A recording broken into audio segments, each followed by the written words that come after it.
D-Gens, what's going on? I have not been to sleep since you've last seen me. And I've been playing these freaking games all day.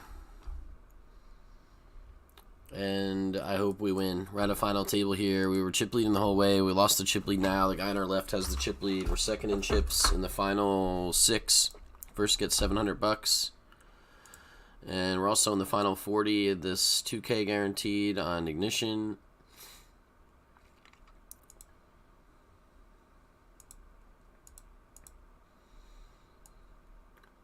And I don't know. I guess I felt like throwing the stream on after sitting here for the last like fucking 15 hours playing every game tournament they've had to offer, because honestly I was just like pissed that I lost the sports bet last night on the Packers, and I told myself that I wasn't going to stop playing until I got the money back, and if we win this tournament we definitely have the money back, so I hope we win it.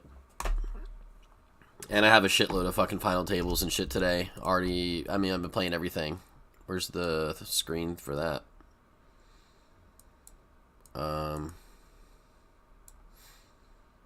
Wait, what the fuck? I mean, look at this shit.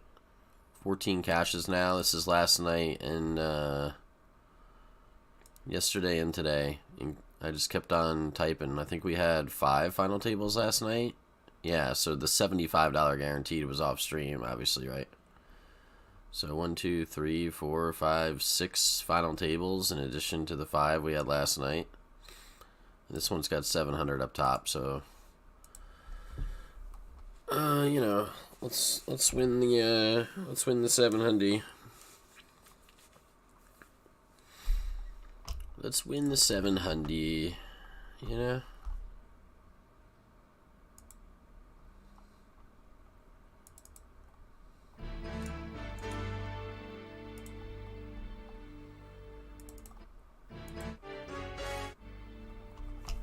Alright. Oh yeah. Oh yeah. Gotta get in this one too.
Come on, Ace King. Oh my god.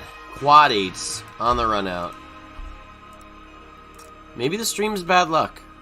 I didn't want to say that when I turned it on, but you know, maybe the stream is just bad luck. I mean, man, it was going so good. I'm like, you know, why don't we cut the stream on? Why don't we cut the stream on, and then, boom. We lose the flip in the Iggy. Now we could win here, blind versus blind, with the ace.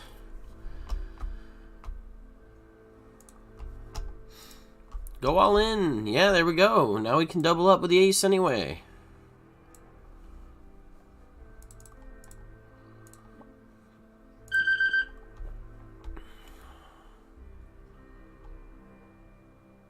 What?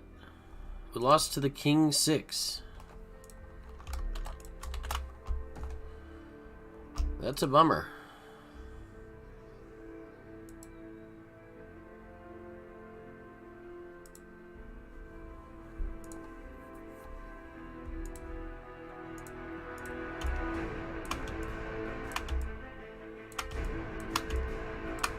Blind versus blind here? Huh.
What's up, son shit? Hope it's a good day, man.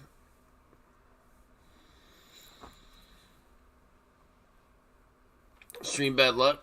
Hopefully just for that one table.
Damn. I should have just jammed it. I should have just jammed.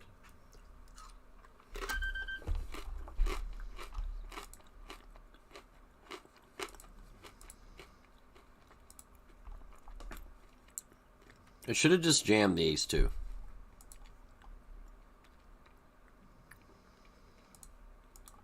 We should have just jammed the ace-2, because Adorable is a very good player. Okay, it works out. Adorable is the guy who fucked us up yesterday. He's a great player, so he's the guy who has the big stack. We can play GTO against him. The rest of the stacks were short, so we should have just jammed ace-2 and made all the better ace-X's fold. And Adorable's going to be folding fucking ace-king to me there. Because he's going to be like, this shit ain't fucking worth it. He's going to be like, why the fuck am I calling this punty McSpewy, bro, with ace-king, when I can fold and get ladders over all these fish at this table? He wouldn't risk it. He would fold ace-king. I know he would. I'd fucking do it, and he'd do it too. So I should have jammed ace-2. We missed the jam. We missed the ace-2 jam. I turned this final table on because I've been practicing, and we had some fun hands yesterday. I knew it could be fun. And I think I just missed the jam with ace-2. If I would have realized sooner that the only other big stack was the dude who's super smart, then I think I would have found the jam.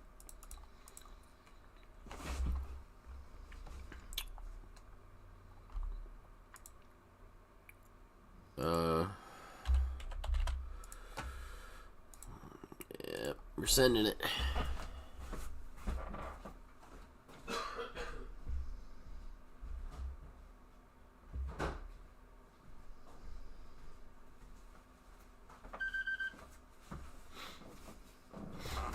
Oh, shit. No, it's not good.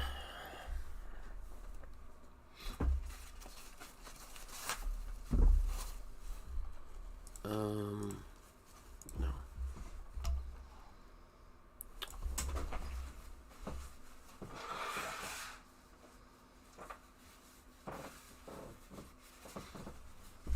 I'll be chilling all day with the camera off and everything's cool.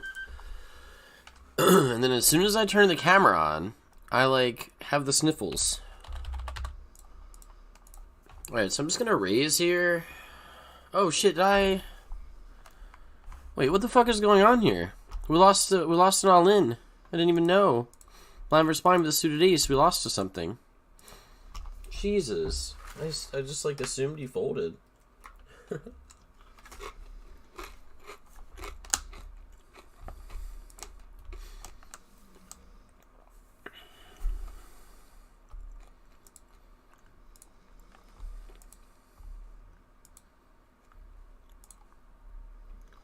Wow. Scoop up some chips there. That was pretty lucky. Damn, man. We had the chip lead, and we missed ace-2 jam and ended up working out. We actually made more chips than we would have if we jammed, and then we lose the blind versus blind all in. I didn't see what Danilo called me with. I didn't see what happened, but I know I wanted to go all in.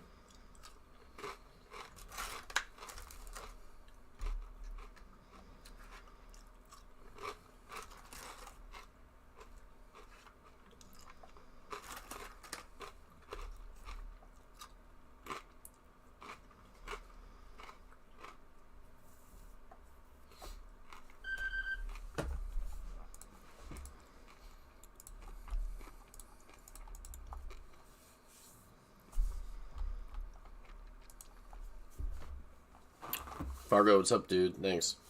Oh my god, we're about to miss this add-on, you guys. Come on. Can't be doing that.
Queen's here.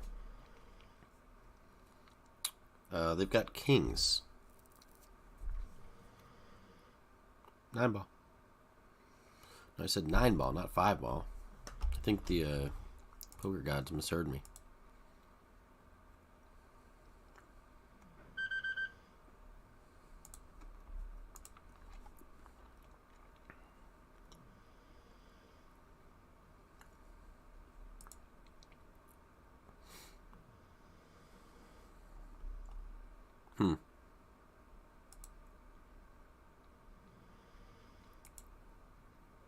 Damn, I don't really want to bluff.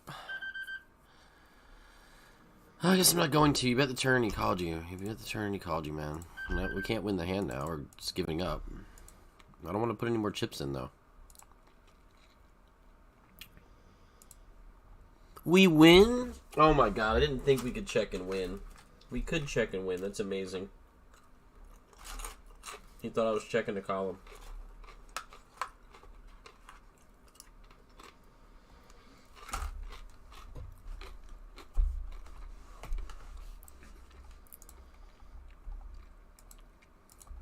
Or he just has no bluffs, ever.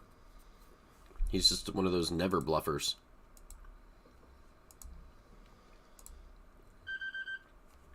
I guess I'll bet the turn.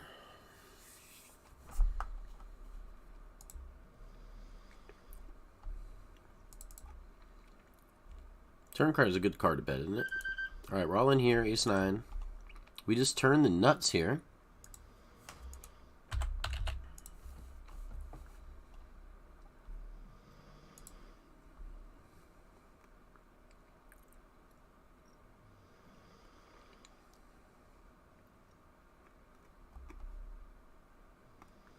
He called me. River's a board pair. I guess I'm just checking. Yeah, because I don't want to lose more chips to a boat than I have to, you know? Goated check. But yeah, the stream's bad luck. As soon as I cut the stream on, we're getting all these negative coolers. It's true. Oh, they had ace king suited, thanks. Yeah, so that was a cooler, and then that was a cooler. So, you know. I do better off stream for some reason. That's probably not true. We barely ever don't stream. We streamed a lot of big Bingsky skis over the years.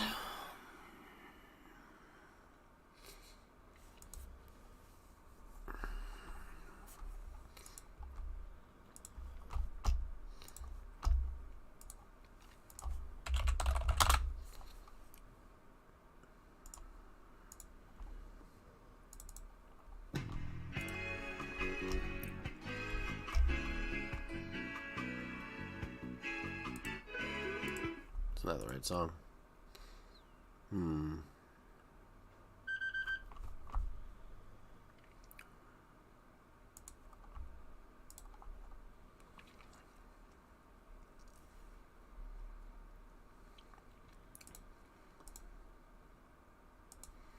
Did I go for this one?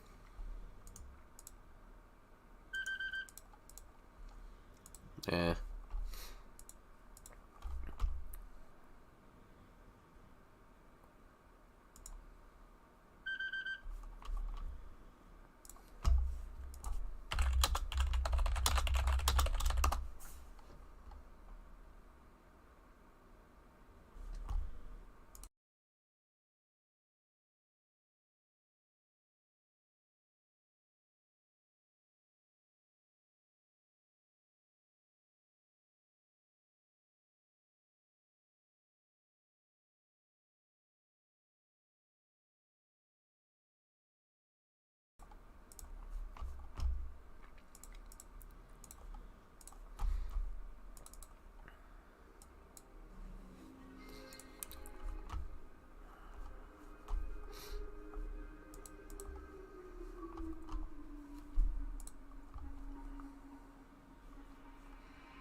We're 3 of 6 now. We're chip leading for a while, then we lost the chip lead to Danilo, then we got the chip lead back, and then we lost it back to Danilo. And now we're 3 of 6. 700 up top.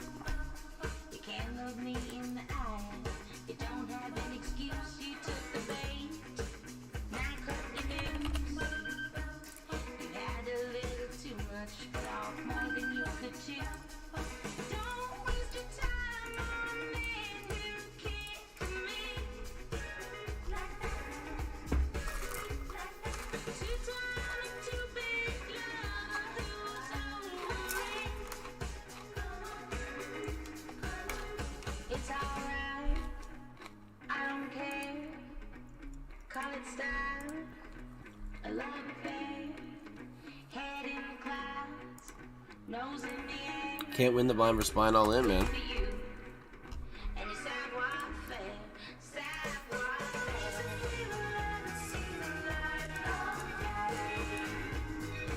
Wow, this is a hand to play. This guy knows that I raised him earlier with some bullshit, too. He might not respect me here.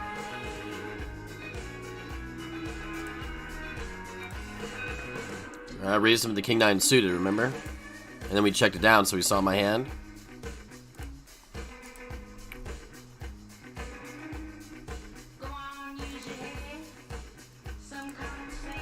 If he has a set, we're behind. And if he has King Jack or Jack 10 or Queen Jack or something like that, we need him to hit a card. So I'm just going to check. We blocked the flush draws. So hopefully he rivered the king, right? Hopefully he rivered the king. Should I just go all in? Hopefully he rivered a king. If he has a set, we're just going to lose all our chips anyway. If he has a king, we want to win all his chips. If he doesn't have a set, he doesn't have a king, he's never going to pay us anyway. So we go for the whole thing, right? Have a king. King Jack. I mean, I could have bet for value in case he'll fold a king here, but I don't think he's going to fold a king to me after he's been seeing the shenanigans I've been pulling at this final table. Why would he fold a king? He's the shortest stack. So I'm attacking the king here. Your king's under attack, bro. I got pocket aces. He fucking tank folded.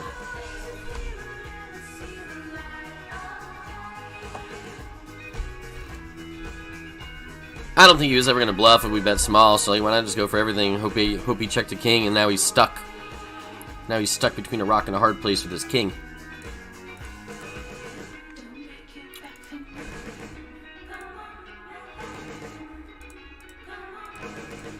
Come on, come on.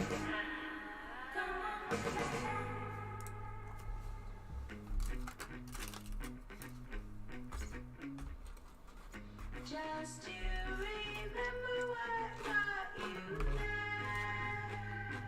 You and your, you and your, you and your, you and your, you and your savoir-faire.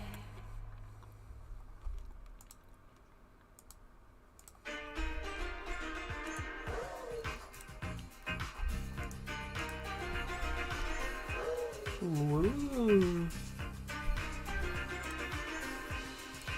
Don't hold back, 'cause you woke up in the morning with initiative to move, so I make it harder. Don't hold back. If you think about it, don't many people do. The cool man looks smarter. Don't hold back. And you shouldn't even care about the losers in the air and the truth is there. Don't hold back, 'cause there's a party over here, so you might as well be in. There's a party over here, there's a party over there. Pocket tens. And the other 20 rebuy.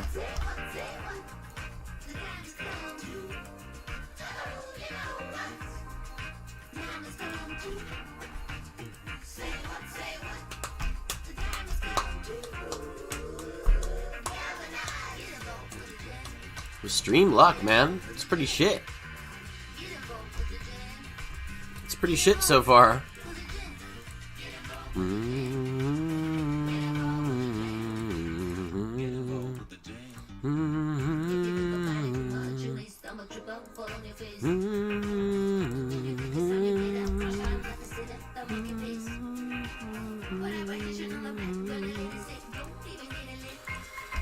Man, alright.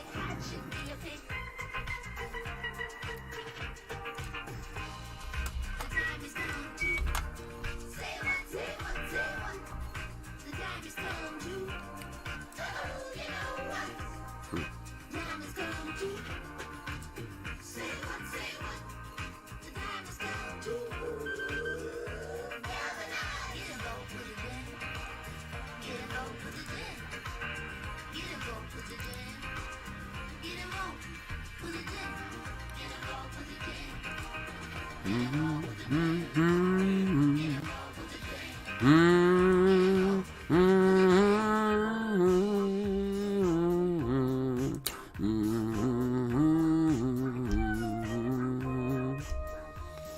are we doing with this hand, you know? This ace-8. What the fuck? Okay.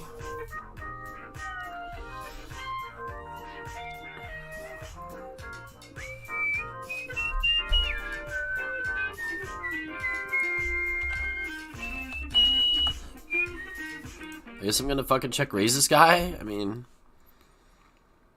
I'm just gonna say I got a fucking set.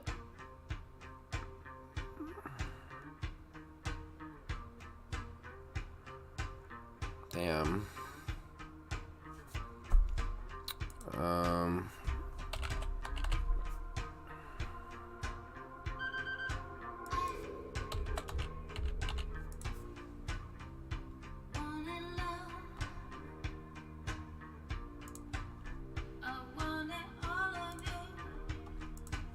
Yes, we got it through on this guy. Fuck yeah, man. Oh man, I beat that guy in a pot. Oh, now we have queens. This reminds me of the hand from yesterday. So this time, final 6 with queens. Shit, man, fuck.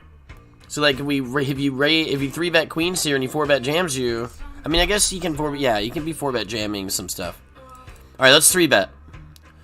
5-bet, 100, 140, 140.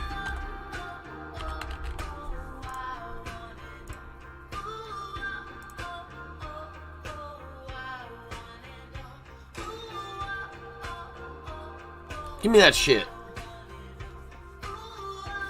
So now I'm chip leader again. We didn't even win any huge pots, right? Just a couple small ones, and you're right back to chip lead. You just gotta keep believing. You gotta keep grinding. Oh, we busted over here, huh? Right.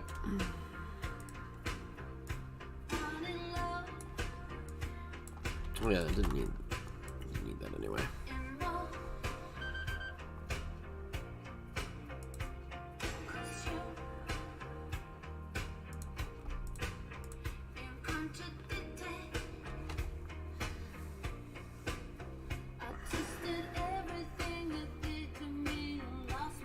What's up, Bling Ting? Thanks for the luck.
Oh, I don't have this going. That's why it's not going, because it's not going.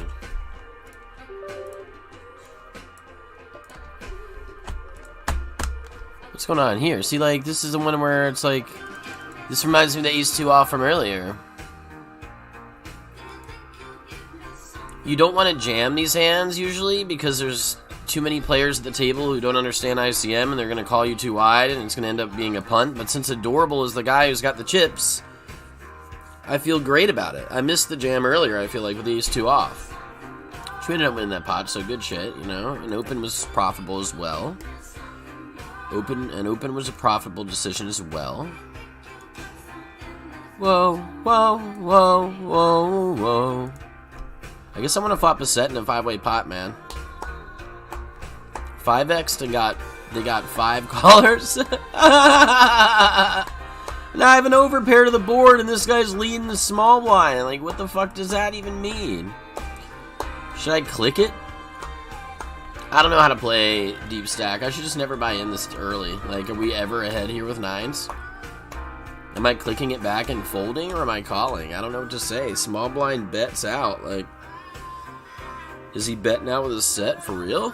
Or does he just have like ace 7 or ace 6 or some shit? King 6, king 7, king 3. They got all these crap hands I want to do that shit with. He calls me, yeah. Why'd you just call? Ace 10 here.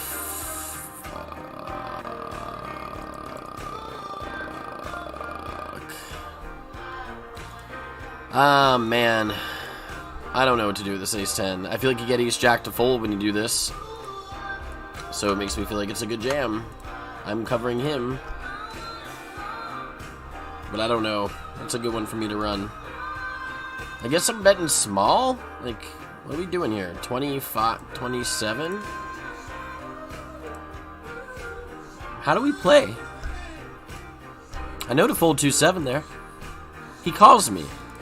So the straight does not come in. I'm just going to check.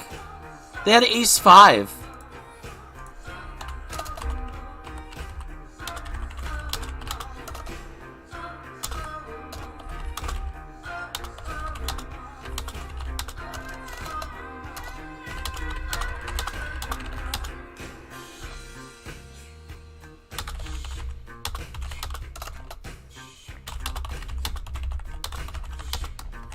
This guy is loose, aggressive as fuck with that play, man.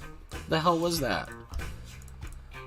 What the fuck was that, man? He donk led ace 5 on a 7-6-5, right? Is that what it was? Or a 7, or whatever it was. 6-5-3? I mean, whatever the fuck it was. His hand was not very good, and he bet into 5 players.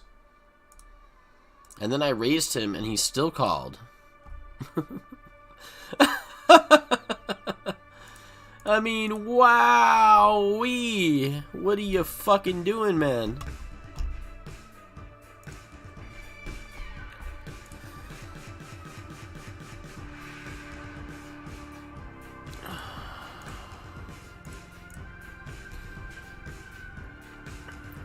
Trying to get the HUD booted up. So I'm reloading the table. They let me return the table, it's pretty cool. I haven't registered for this yet. I'll get in there.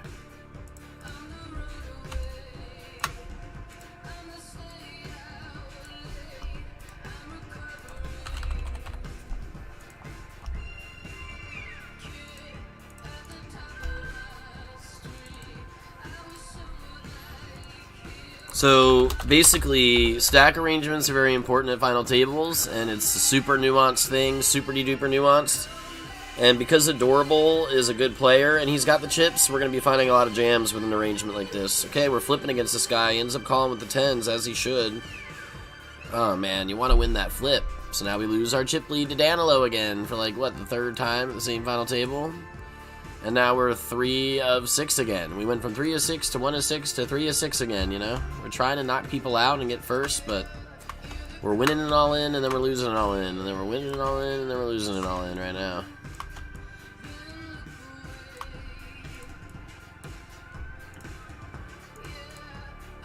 Should I just call just to fucking see a flop with these guys? Like, this shit is ridiculous.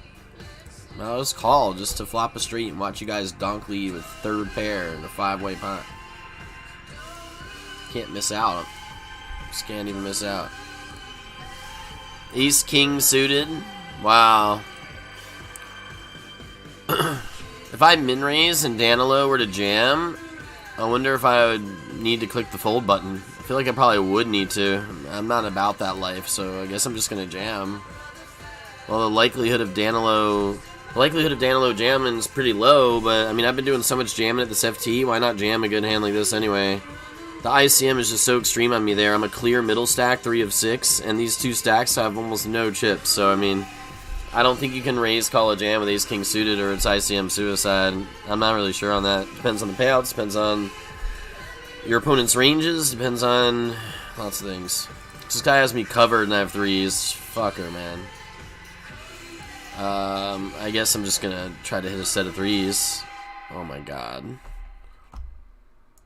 Now what? Do I donk lead on this guy again?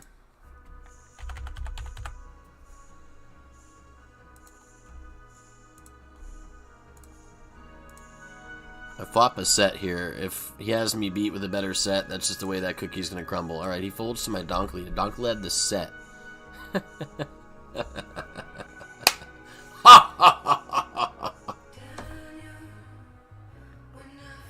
Man, we wish he had the overpair. Good morning, Whale. How's it going? Well, it's not really good morning for me. I actually haven't been to sleep. Actually, there was an hour there, like 4 hours. It was like 2 or 3 p.m. where I was like literally sleeping mid-hand. I was like, holy shit, I'm timing out. I'm asleep at the poker table. I'm so mad I lost those sports bets, mate. So I was like, fuck this. I can beat every game poker I'm playing all night, and I've had a lot of good runs so far. But this is the best one here. Final 6, 700 up top. We want to win this one up here, mate. That's the one we're looking at. That's what we're looking at. He's betting the turn. I mean, we got to call. Do I lead the river or do I check call the river? I mean, the thing is I think we just want to check call because this guy has incentive to bluff more than usual. I don't know that this guy's really a bluffer, though. He didn't bluff that other time when he needed a bluff. I don't think he's ever going to river raise bluff me. Yeah, I'm just going to lead half pot and try to get paid by his trips or his worst club or something. I don't know. He calls? Yeah, there we go. I'll just lead on him. I think he's a good player to lead against there in that spot. Trying to make the right plays against the right people in the right spots with the right stack arrangements, with the right payouts, with the right stack, with the right cards, in the right spot, against the right opponents.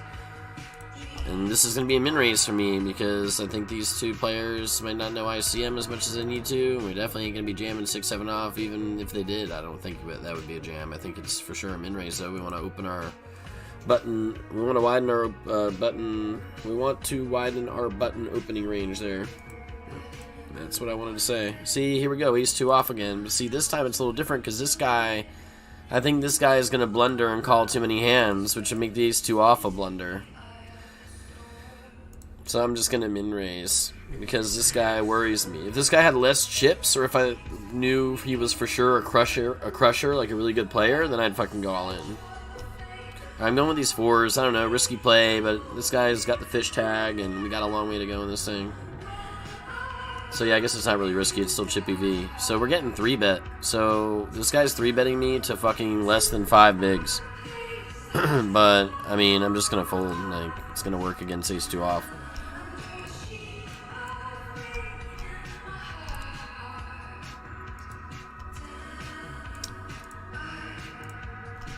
Queen 5 offsuit's pretty shit. I'll let somebody else take this guy. I want this guy to get taken out by somebody. Whoever has the good hand, I don't want to deter them from knocking out the big blind. Maybe I shouldn't think of it that way. I don't know.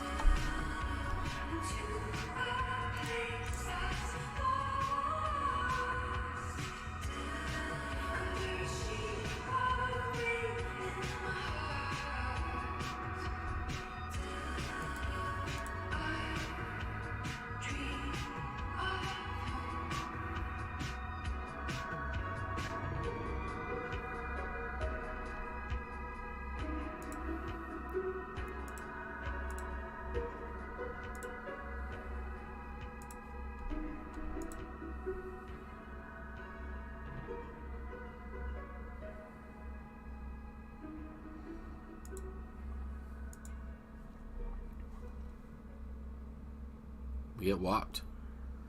What's up, Jamie? Thanks, dude. How's it going?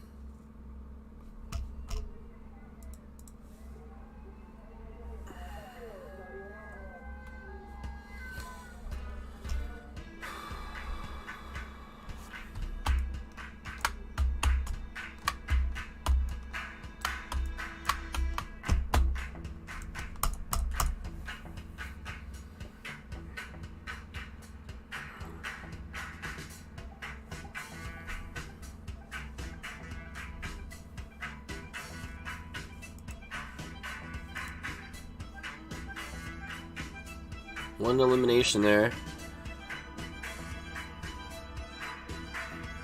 Those cool kids stuck in the past, prominence of cigarette ash. Wait outside until it begins.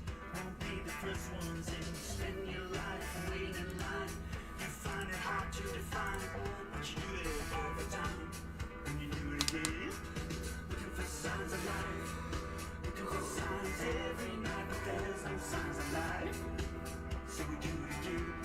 We're looking for signs of life. Oh, we're looking for signs every night, but there's no signs of life. So we do it again. First kiss tastes like cigarettes. Dead men walking, take your best. Once again, you lost your friends. Around and around again, those cool kids stuck in the past. Apartments and cigarette ash. Where are we going? Who did you ask? Those cool kids stuck in the past.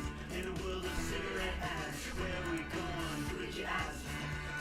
Who did you ask? Looking for signs of life.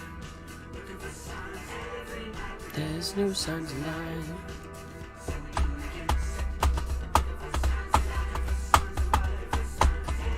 Some of these fucking every game poker dudes are doing the fucking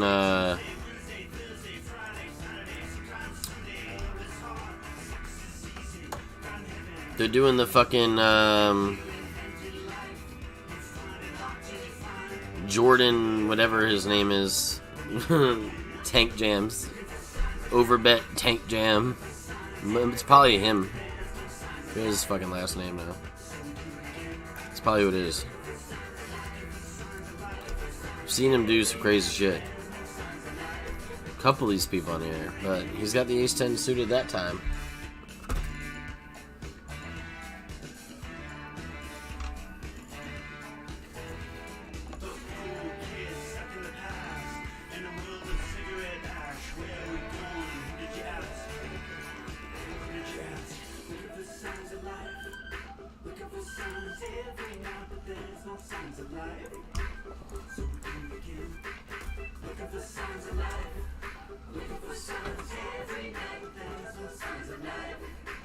So we do it again.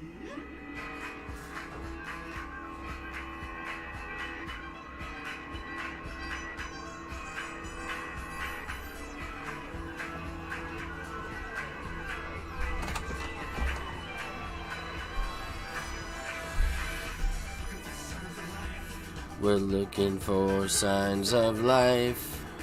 Damn, yo. I think I'm supposed to send it, man. I wouldn't be sending it if I didn't think I was supposed to. Flatting isn't going to get anything accomplished here. Thanks, T-Shep. I'm trying to mix it up, man. I'm trying to think of the GTO and do the play against my opponents, man. It can be quite complicated and quite challenging. I've been at it all night. I've not slept. And I've been playing every fucking tournament I could play on every game poker. I've been the first one signed up for every fucking tournament. Omaha high-low, $1 buy-in, rebuy, $20 buy-in, rebuy add-on, whatever. I've been in there. And I've had a lot of good runs. I've done alright. See, this is fucked. I think we're gonna go, fuck, I don't know. I think I'm gonna go check, and then I'm gonna go a big barrel on the turn. But I hate this. So I'm wanting to go big barrel and then give up. But what if he just? Maybe I should bet small here. Let's do whatever we want with this guy. Let's bet small turn, and then we're gonna bluff river, right? We don't even have to bluff big. We'll bet a third on the bluff. If he missed his one diamond hand, he's folding. Alright, he's got a pair of tens, whatever. What was the harm in that? I feel like Danilo's playing pretty straight up.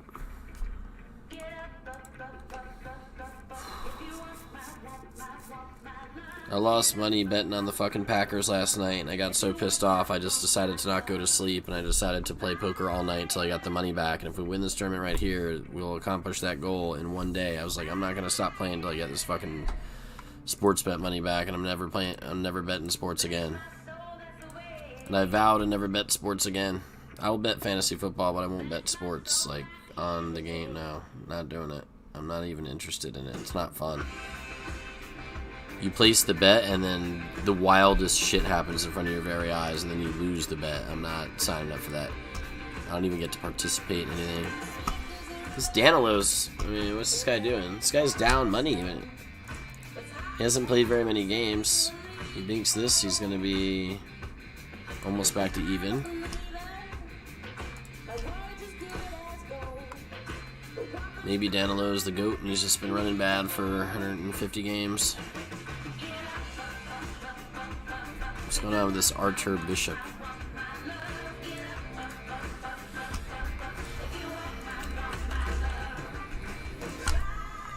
Oh, this guy's down too. Ability rating 53.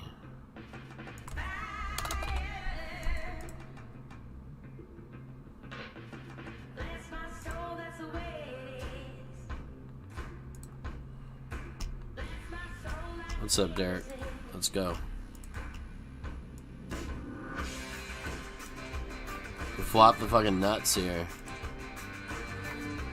I want to check raise. Somebody bet, please. It's an ace-king board. Whoa, ace-10 suited here is just a fold. We want Archer Bishop to get a limbed here. Haven't slept. Well, I slept. I'm telling you, I had tables up and I missed like I could have rebought in the $5 buy-in something. I was asleep. I was asleep while playing with 5 tables in my face today. Oh, man. Check raise is happening.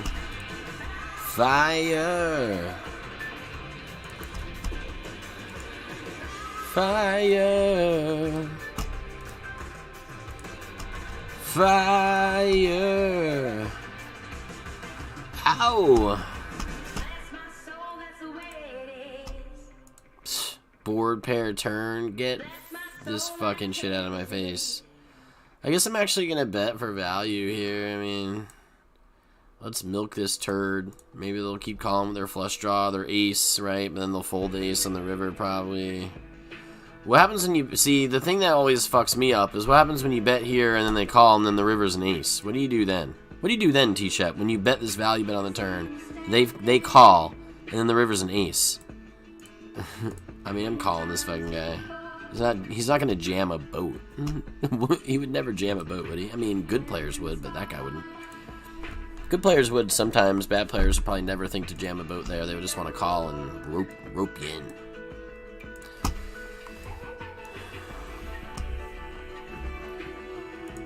I actually think GTO is kind of dog shit, to be honest. GTO is the baseline, that's all. GTO is the baseline. GTO is what you need to know how to play a little bit. GTO is what you need to know where there's some exploits, because population ain't showing up with that shit and this and that, but you gotta go full exploitative, man. We all do. Full exploit. Against that guy, I'm fucking jamming up his ass. Against that guy, I'm chilling. Oh man, the good player got busted, so that's good for us.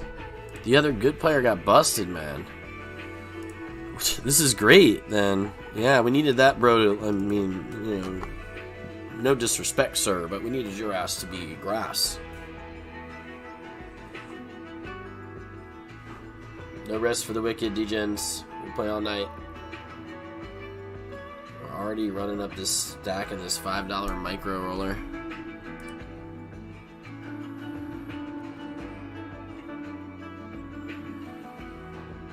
It's been really fun playing all night, though. And, like, it is easy to get to the end when you're playing against weak competition at fucking ass o'clock in the morning. It's not hard to get to the end of the tournaments. You can kind of tell what hands fly and which don't, and you just maneuver the way you maneuver, and you're going to make it further than they do.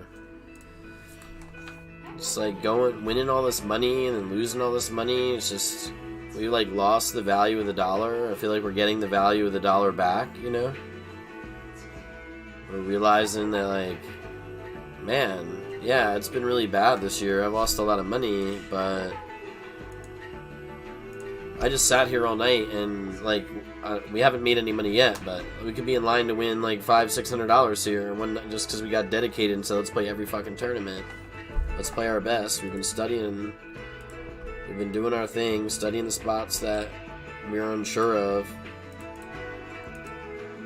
And if we can stay hungry and stay dedicated like that, we're going to give ourselves a much better chance than when we're feeling like we're already goated and we're sun running out our ass. It's nice to play a tournament for a cheap I played some $1 buy-ins last night. Like, it's nice to just play and feel like you're actually a good player compared to who you're playing against. Like, the money's right there. I mean, it really is like a few hundred up top in a lot of these things that are super cheap buy-ins. It's like, damn, like, as bad as it's been, I don't feel like deterred from making this my like career and stuff. I feel challenged, and I feel like it's been tough, and it could get tougher, and I know there's some variables going on. I'm unsure about it, but I think at some point you just need to put the work in. If you just put the work in, then that's where the money comes from. It comes from you comes from you actually studying and actually playing the right way all night, and not fucking leaving the chair. That's where the fucking money comes from. It doesn't come from Sunrun. You lost on your Packer bet. I know, the Packer bet was fucking rigged. I'm never betting on sports again.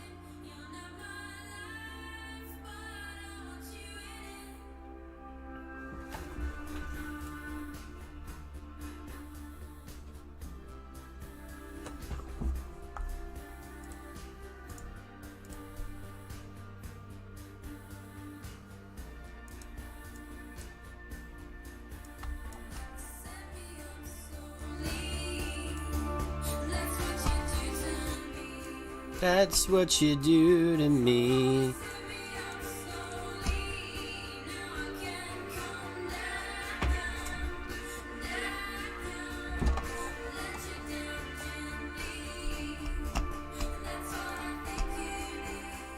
That's what you need. But then you're in too deep.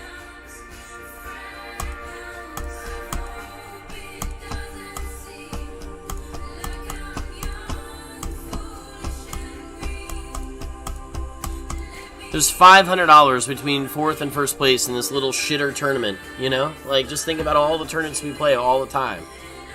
And how just a couple of ladders can make you fucking $500. I mean,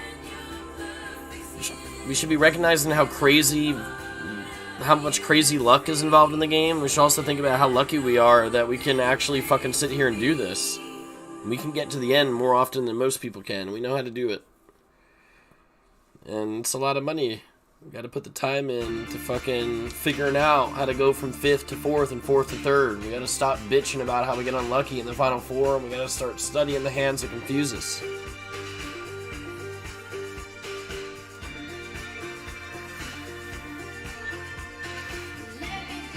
Do I subscribe to any poker material? I've been a member of Raise Your Edge for 4 or 5 years now, so there's always a lot of material on there. I've never really signed up or subscribed for anything else other than that, but you know, a lot of us poker players are talking cards with each other and sharing info on this, sharing info on that, learning things from all the different sites and all the different players and stuff. But what's the right answer, you know? And another thing I've been realizing is, just because it's the right answer for you doesn't mean it's the right answer for me. You're going to have 2 professional poker players in the same room, and you're going to have them play the same tournament, and they're not going to play the hands the same way. And they're both winners at the end of the year. Big winners, you know? They're not going to play all the hands the same way. They're going to see, somebody's going to see that exploit, and the other guy's not. And one guy might just not even ever go for a play like that and thinks it's fucking ridiculous. And the other guy might be like thinking they're ridiculous because they don't understand you got to max exploit this spot here. And like, not everyone's going to agree. So like, I'm realizing as well that not only do I need to soak in all the knowledge, the GTO, learning from friends, learning from the Raise Your Edge, whatever, what people in the community are saying, you have to figure out how they're playing. And you can't be shy about playing any way you want to play. Go ahead and stick in the 40 big blind jam. Go ahead and make the big fold. Go ahead and do what you need to do because it's up to you anyway. And if you can be a unique creature in the game, then you're somebody that needs to be figured out. They're not going to be able to figure you out if you're doing shit that surprises them. They're going to be like, what the fuck are they doing? What do they do that for? Ah, man. I think we just are supposed to jam. I have a low pair. If I had a middling pair, like 8s or 9s or something, I'd probably flat. But when we have 4s, I think you're supposed to jam. Hope I'm not wrong on this, but it's the Final Four. I'm the jammer. Who's calling me? Fuck. 4 ball. Damn it.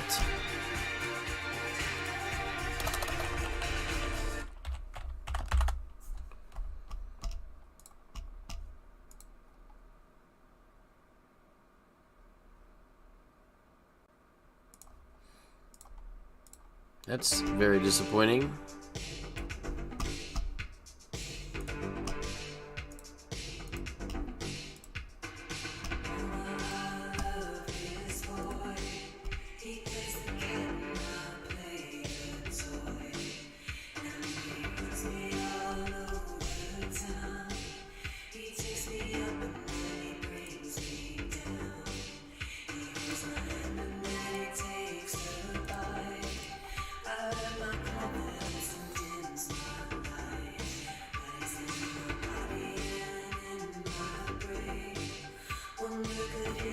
We're still only up like 150 over the last 2 days, even though I've final tabled another 6 final tables today.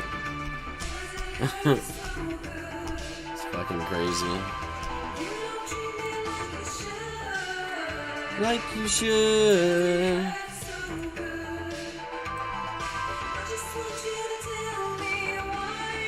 Why?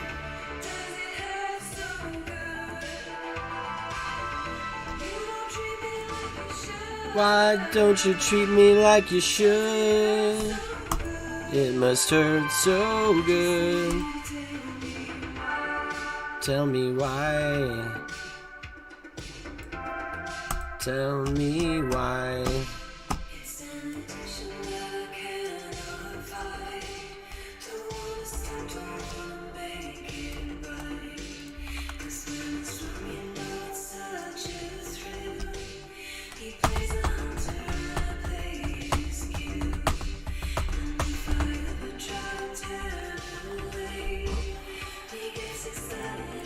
The stream like is awful. We've been doing so good all day off stream. As soon as we pop the stream on, all the tables are gone, man. It's fucking nuts.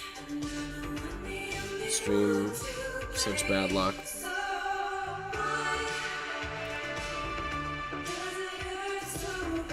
And we chip led that tournament multiple times, but we couldn't win enough of those all-ins. We just couldn't win enough of them. We lost more than we won.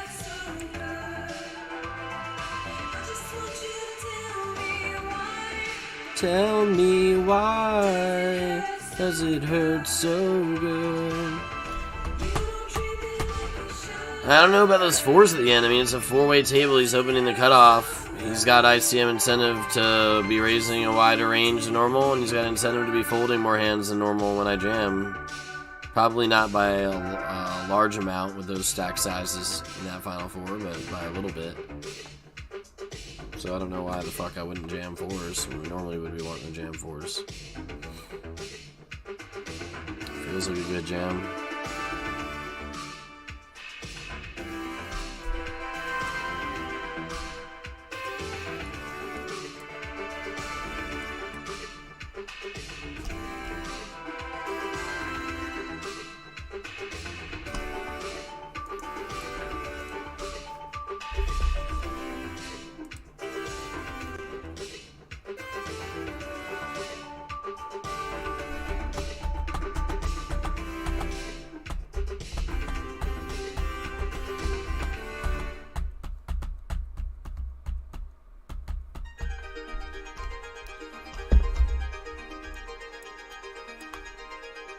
What the fuck is going on?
You want to be playing optimally as you can against the players who are playing as optimally as they can, but against the other players, you don't want to be doing that at all. You want to be fucking solving the fucking puzzle. You want to be solving the puzzle, thinking outside of the box and setting them up and trying to get them to, trying to create a big blunder for them or something. What's going to be the cadence that fucks them up the best?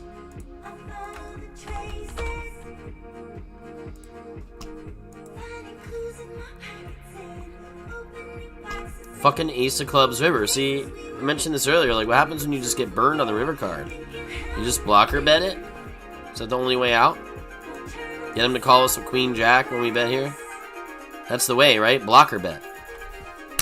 I mean, I've been doing this all night.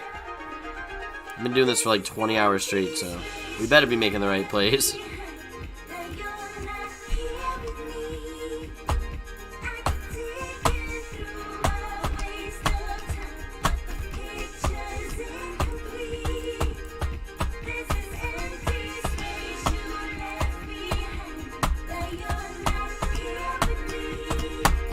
Let's run that hand that we just busted. Let's run the force hand.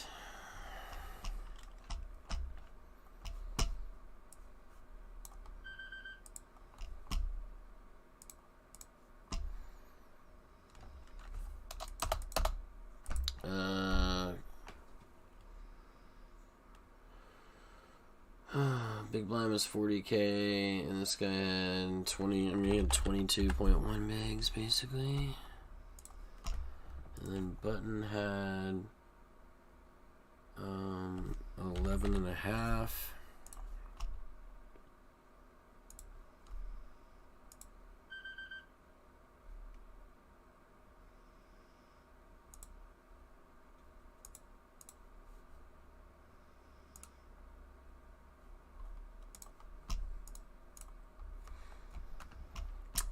I was in the small blind with 16.5, and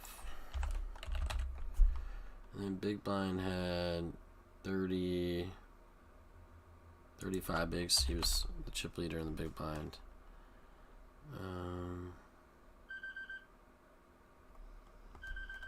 It was 12.5% annies. Okay.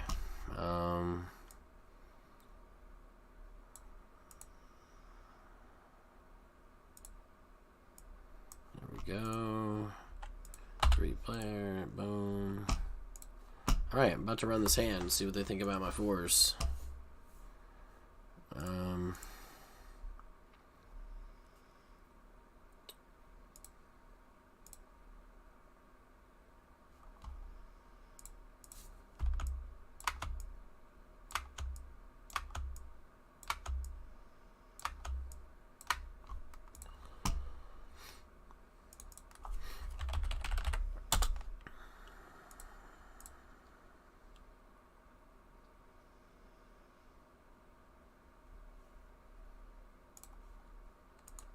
Hold on, I was in the fucking big blind. I'm doing this hand all wrong.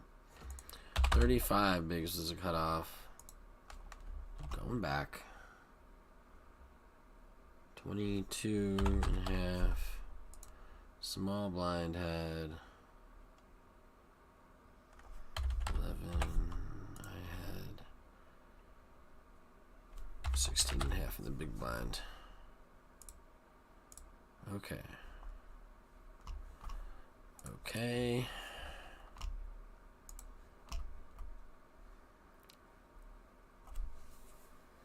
Alright, running the hand.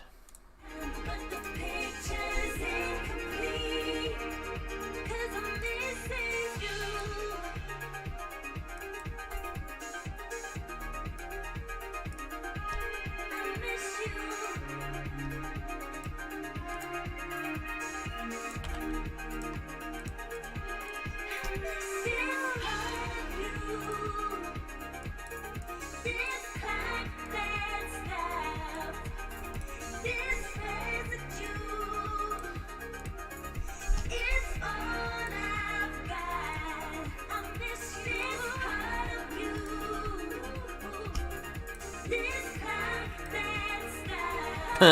Fours is the hand they're putting in the jam, initially anyway.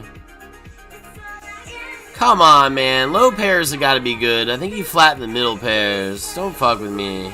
Yeah, 9s and 8s and 7s should be flattened, but I don't know about 4s. Come on, you gotta jam those. Don't tell me I blundered, man. I don't want to see that I blundered again. Another fucking Final Four blunder? Really? I mean, what the fuck am I supposed to do with 4s? I hate this game. They're actually gonna tell me to flat with the 4s. Get the fuck out of here.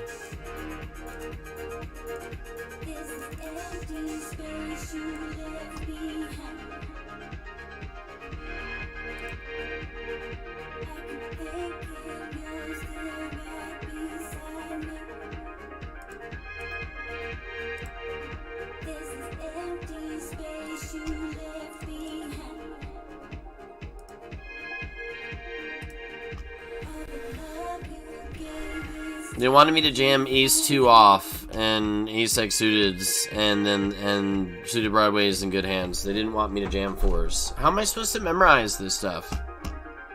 Because if the stack arrangements were a tiny bit different, they'd be wanting me to jam the 4s. So it's only because, like, and then we'd have to play with all the parameters here. And then we'd have to find out, is it because our stacks were close together? Or is it because there wasn't really a super short stack? Maybe if there's a super short stack, his range is a lot wider than this, and then I get to jam more stuff.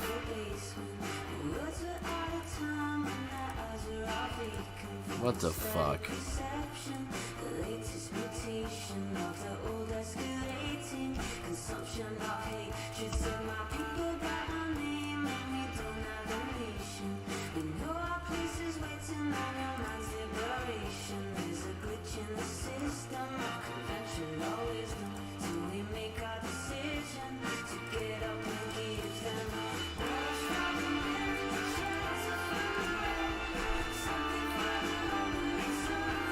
I mean, I was thinking this guy was gonna have to. Well, no, I guess he would call 8s.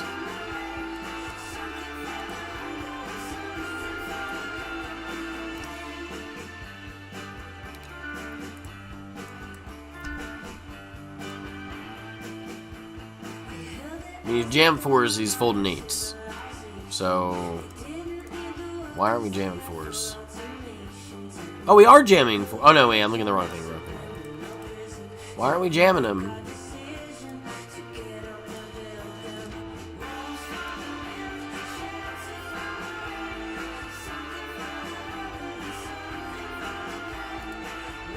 Holy shit. We blundered the 4s. A day after we've blundered the jacks in the Final Four. We need to study our Final Fours. I mean, it makes money, but it makes more money to flat. Shit. If this is their opening range, which obviously is debatable. I don't feel like they were giving many fucks in that cutoff, or, well, it wasn't a cutoff open, button open. It was a button open. I mean, you know what I'm saying here? Like, what how the fuck is 4s on a jam against a button open in a Final Four? I guess because nobody was a super shorty, and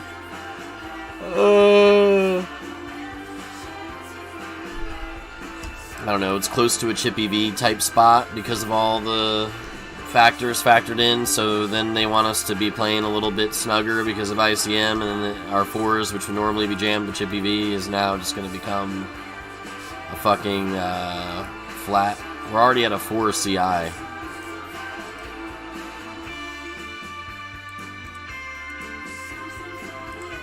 We messed up the 4s. We were supposed to flat, mates.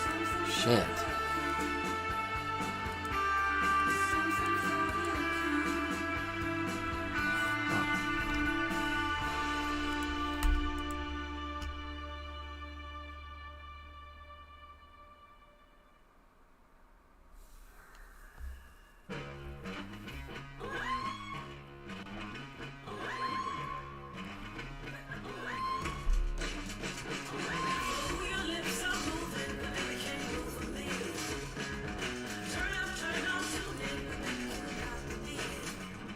Started falling asleep again. I can't believe this shit.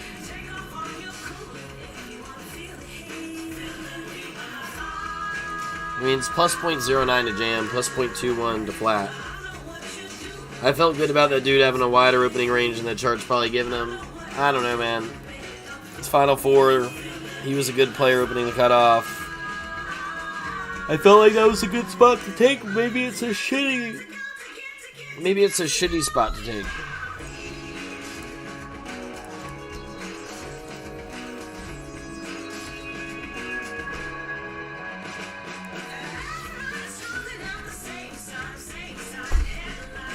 They wanted me to jam ace 2 off,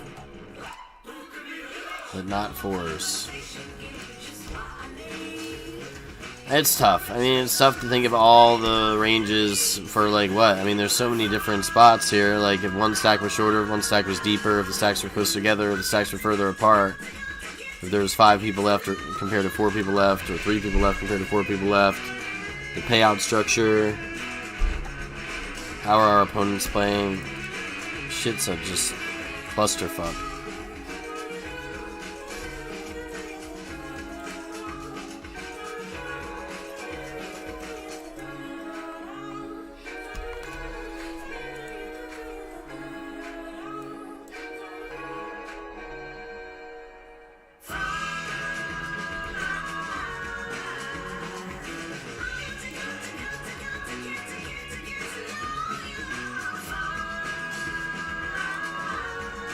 I mean, what the fuck? Small blind's allowed to jam 4s, but I'm not? Because small blind's the shorty, and I'm not the shorty, that's why. Small blind's jamming 17%, I'm jamming 10%. Also, I can flat and just see a flop. The fact that we can just flat and see a flop, and that 4 is already cuspy, and that there's a short stack on our right who's getting ready to bust soon, turns into a flat, I guess.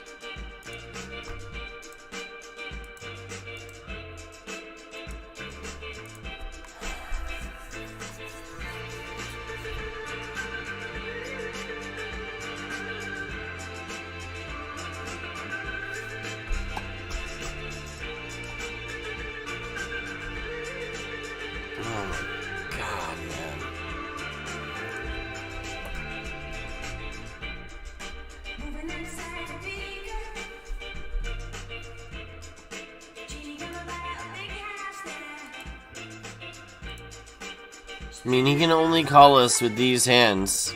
Like, if we were jamming 4s, chippy V, this guy would be able to call us with ace queen, ace jack, 6s, lots of shit. Because of ICM, he can't. He's supposed to be raising more hands, and then he's supposed to be folding to more jams than normal. So why wouldn't we jam 4s? Well, it says that we shouldn't. But.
How am I supposed to sort it out? I'm gonna have to sit down and run that hand and a million hands similar to it and see what the deal is.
Fours is plus .06 on the jam, plus .2 on the flat. This is the range they wanted us to flat. They wanted us to jam some suited ace-X, weak ace-X off, and then good stuff. Some broadways and sprinkled in some good stuff. Whatever. Like, and then if you change one stack size or one part of the situation up at all, then all those ranges are going to be different. So you got to just play poker. I thought we did okay there. I mean, we had the plus EV jam. We had a pair pre-flop. I thought he'd be raising that cutoff more than what the sim said he would be. Could be wrong on that. We could have waited, though. We could have waited. There was no rush. There was a shorter stack on our right. We were 3 of 4. We weren't 4 of 4. 4 of 4 guy was allowed to jam that.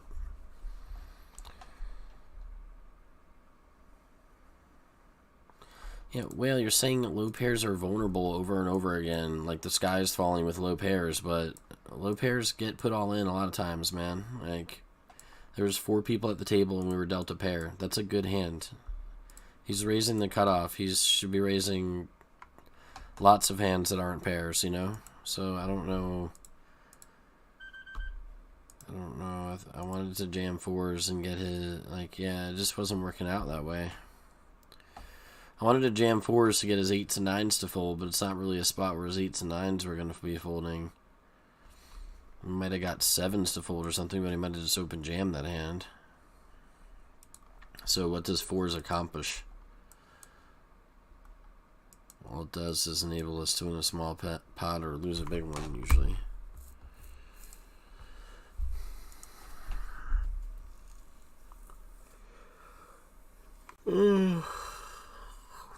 Just got to keep studying these final tables.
Put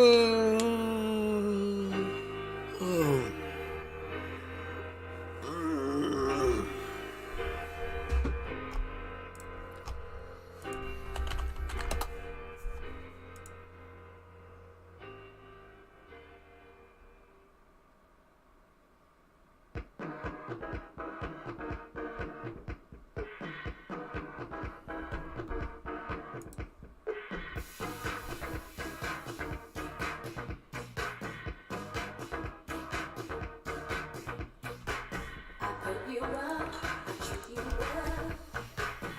Tell you secrets I never tell. Pretend it's all okay, but there's one thing you never say. The world is full of good intentions. Paradise is hard to find. Say they love you, but fail to mention who they were with again last night. Revenge, regret, forgive, keeping secret, don't test me, heartbreak, and then some. Tell me where is the plan when you need one? Before you take a second look, remember I know every trick in the book.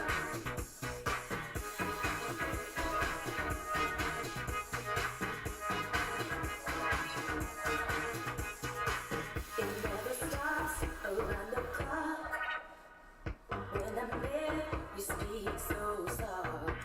We'll run around, we'll wear you out. You break it off, I'll break you down. The world is full of good intentions. Paradise is full of lies.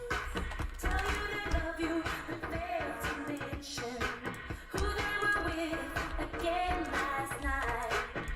Cheating, speaking, waiting, pleading, lying,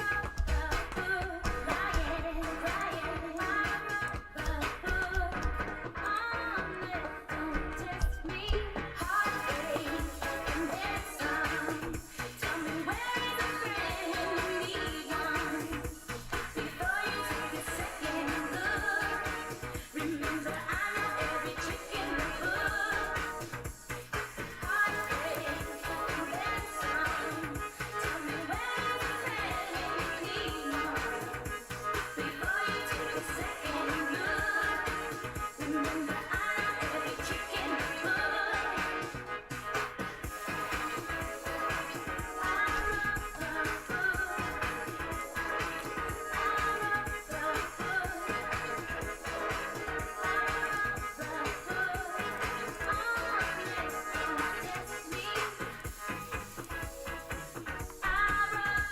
We river the bigger straight, and there's a straight on the board. Oh my gosh, we just fucking...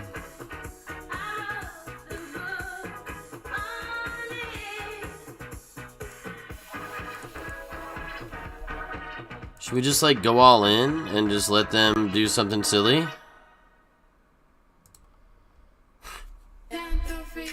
Oh my god, he called! I have a 7! I mean, if they have 7-8, I lose, and then I'm the silly one, but like, these guys are bad players, they might just call for the chop, you know? Oh, did we try? He had a 7? Was he trying to be too diabolical there? Or was I just diabolical enough?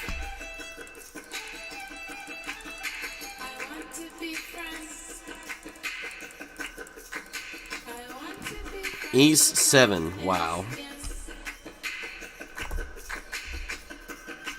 If I have a 7, how do you have a 7?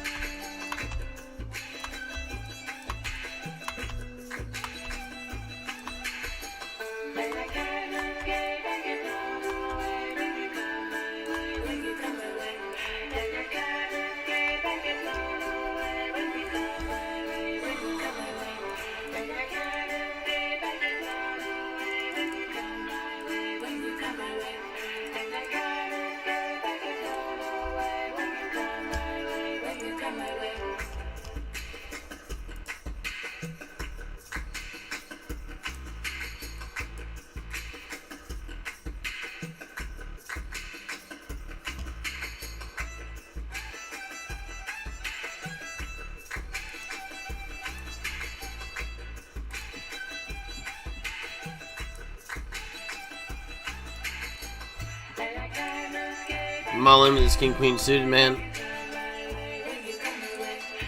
Just fucking gamble. Still 23 people left in this tournament with only 6 cashing. Alright, let's win the flip. 10 ball. No, that's not gonna work.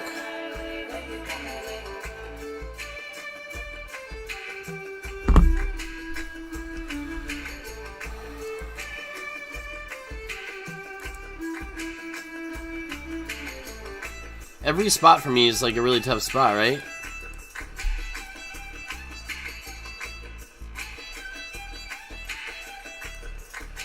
It's the toughest spot, man.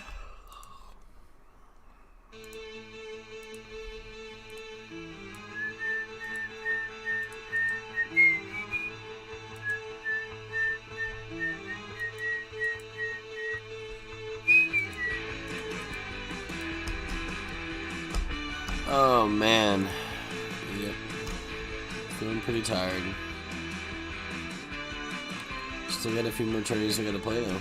We're gonna give you everything you've ever wanted. Hang a banner with your name upon it. Oh, I missed this high-low. Wow, there's actually 1 minute left in late registration right when I caught it. On this little bikini. Let's run it up. Yeah, let's go.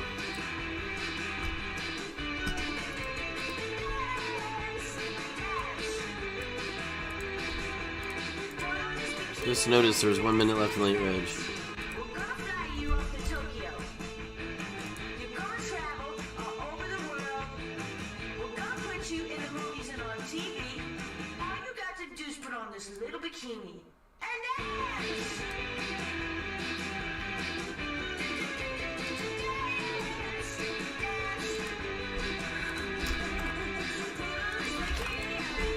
You got the 5-bet jam tonight?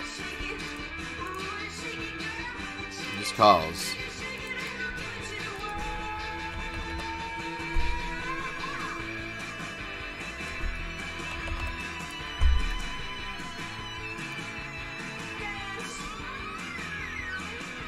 What's up, Yokum?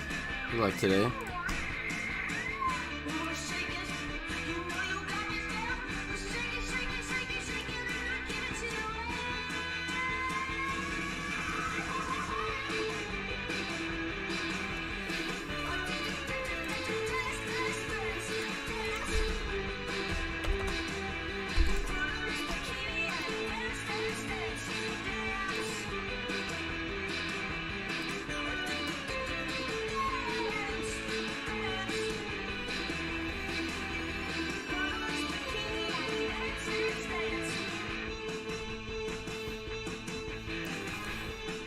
So he's leading the turn. I call.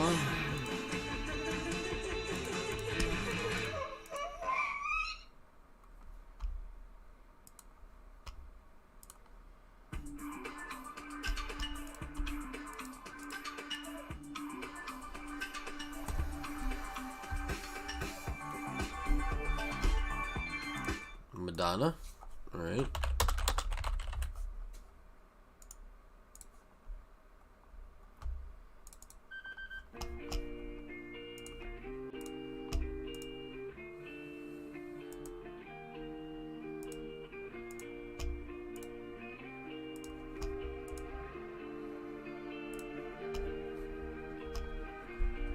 Aces.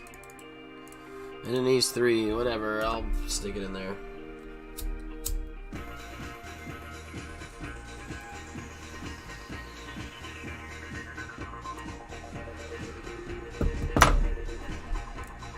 We max late reg and we get aces.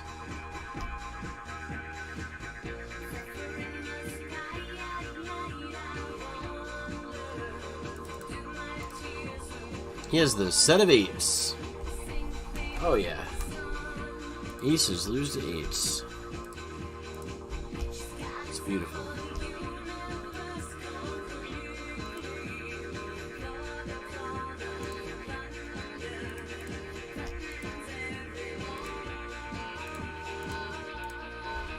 And I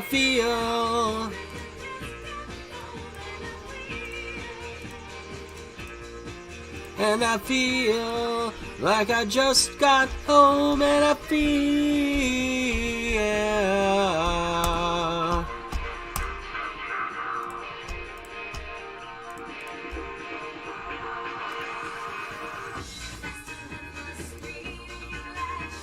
She's flying.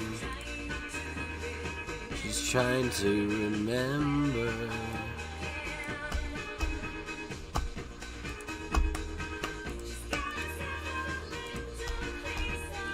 She's got a piece of heaven.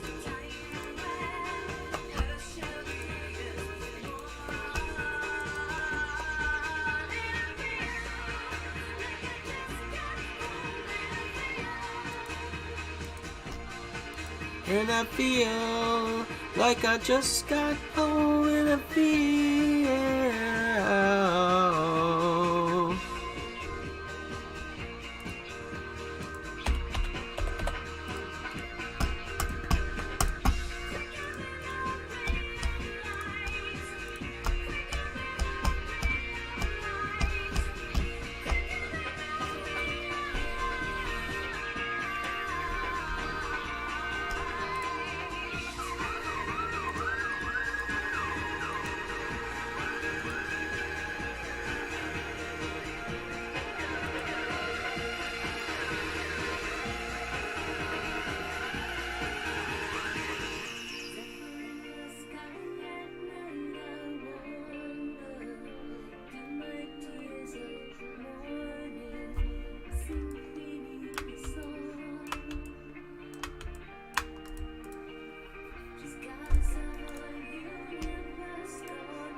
wow, shit, yo.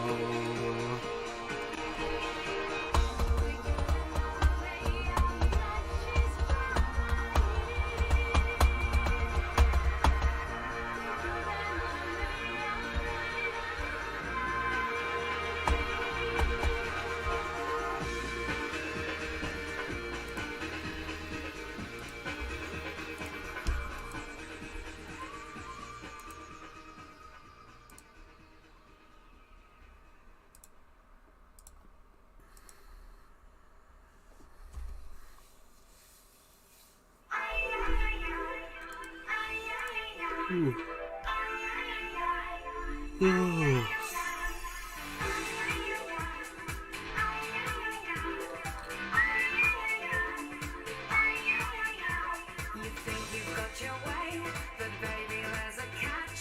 Don't need your foul play. Now you have met your match. You think you're in control, but that won't last that long. You thought you were the crown, honey, you were wrong.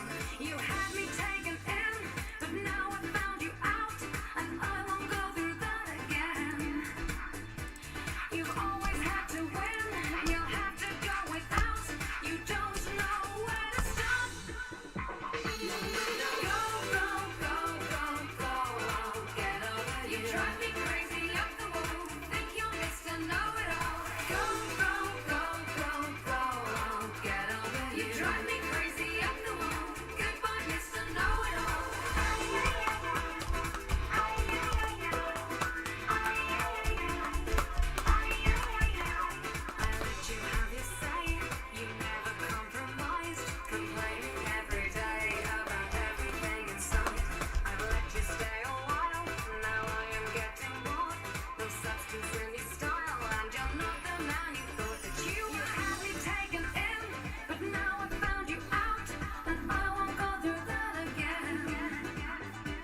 I might not want you to fold in my next 3-bet.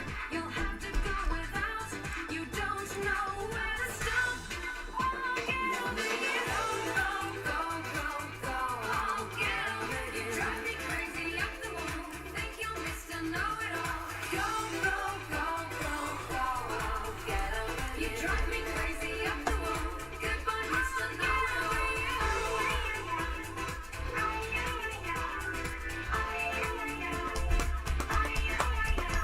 You think you've got your way, but baby, there's a catch. Don't need your foul play. Now you have met your match.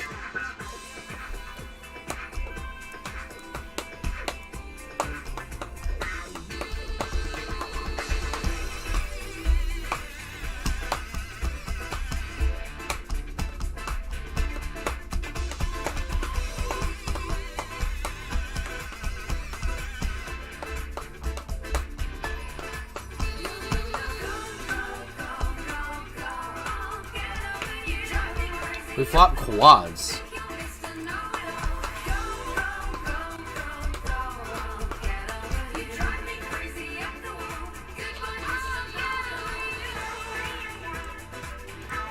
Pot and turn.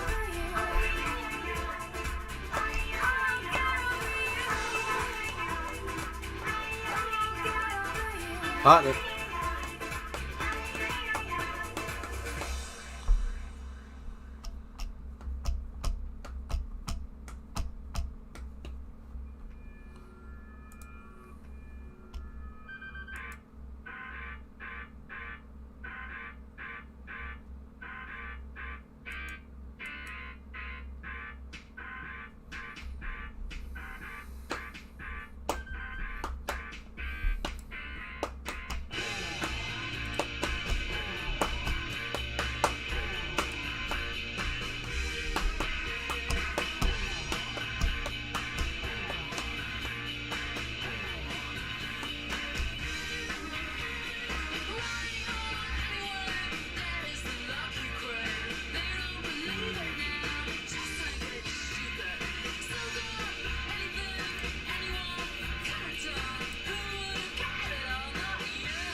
Blind versus blind, we lose the all-in. In the final 15 with 6 cash and we get bounced.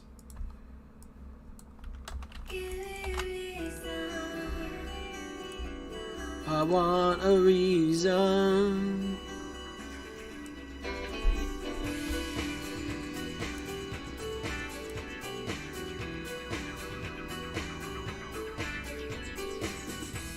It's not romantic here in blue.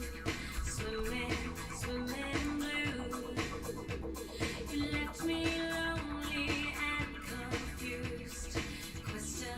Question you. Soon goodbye.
Do we just bluff this or what? I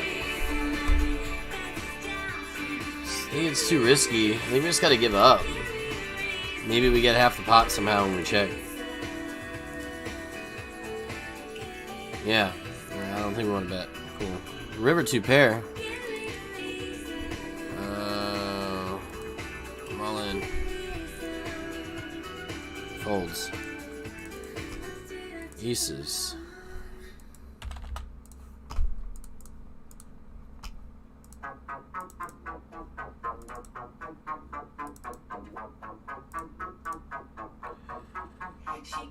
I have aces, dude. And 2 pair, 4s and 5s.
Falling asleep, mates. Keep me awake.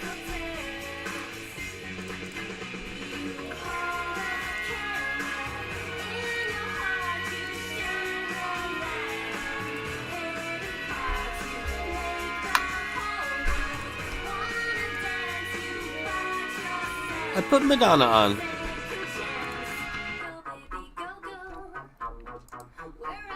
I put Madonna on as soon as you asked for it. And I usually don't even fulfill song requests, and now I fulfill one and I'm still getting yelled at for stuff? Oh, hell no.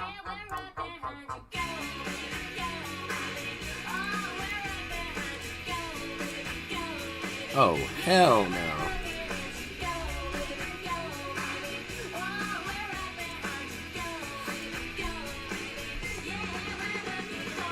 Got pocket jacks over here. This was the ace-5 on the 7-6-5 board guy, whatever. This guy's a fish. I'm all in. I got jacks, dude. He's got queen-7. He's just coming at me. Let's go! Come at me, bro. That'll wake me up. Shit.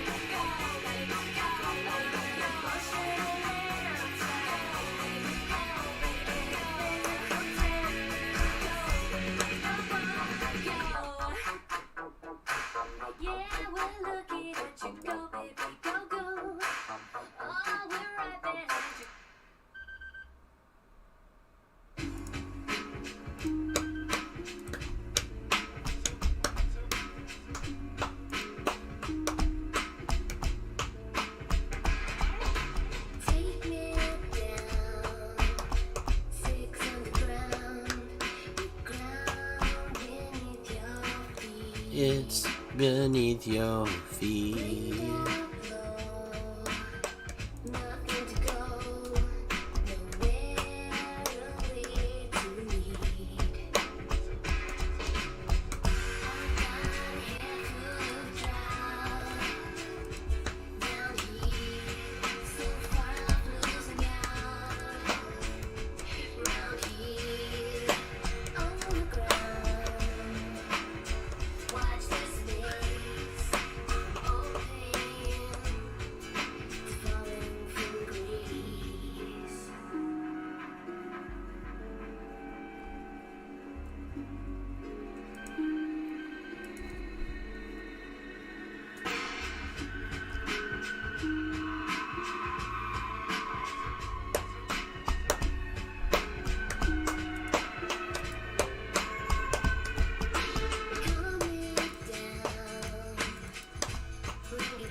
I have a top 5 stack in this one. Wow, all right. $5 buy-in. First is gonna get over 600.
Haven't we met? You're some kind of beautiful stranger. You could be good for me. I have a taste for danger. If I'm smart, then I'll run away. But I'm not, so I guess I'll stay. Heaven forbid. I take my chance on a beautiful stranger. I looked into your eyes, and my world came tumbling down. You're the devil in disguise. That's why I'm singing this song. To know you is to love you. Everywhere I go, everybody knows. To love Fucking was falling asleep again. I gotta stay awake. every part of you. I pray for you with tears and swallow all my pride. Da da da da da. Ooh, beautiful stranger. Da da da.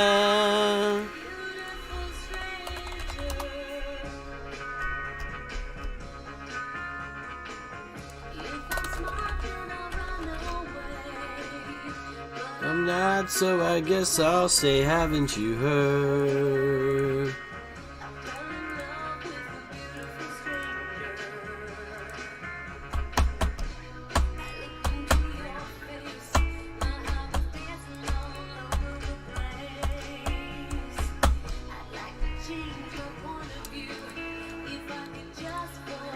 If I could forget about you, to know you is to love you.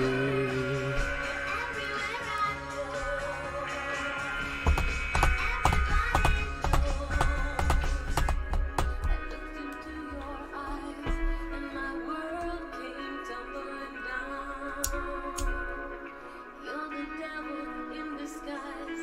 That's why I'm singing this song to you.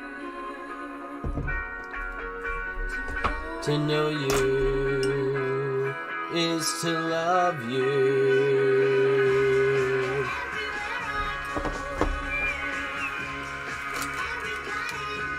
They know.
What's up, Rounder?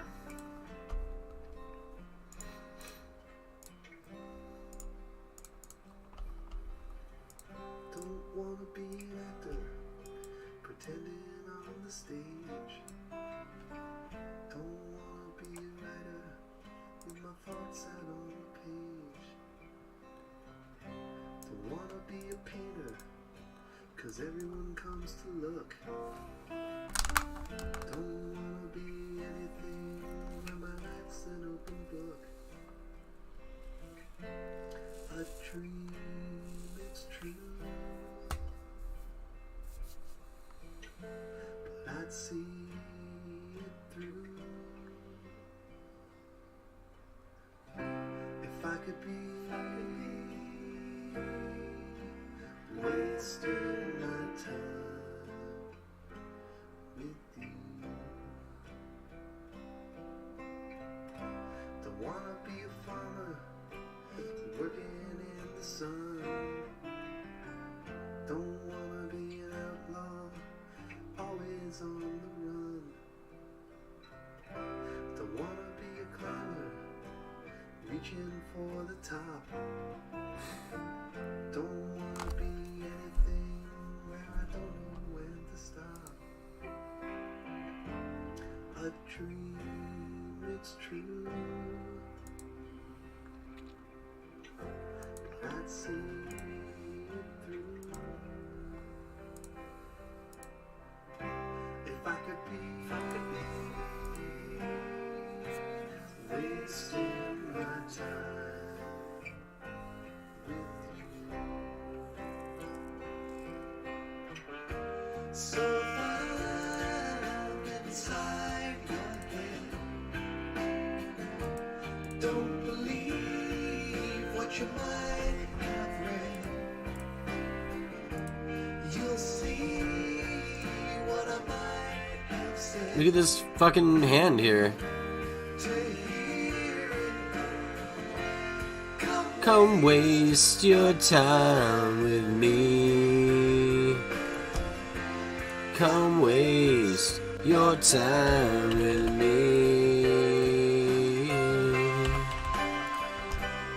I mean, I'm gonna gamble, man. He could be jamming a worse draw. He just has sixes. Let's hit it, man. A king or an eight or a club. Come on, man. Come on with it.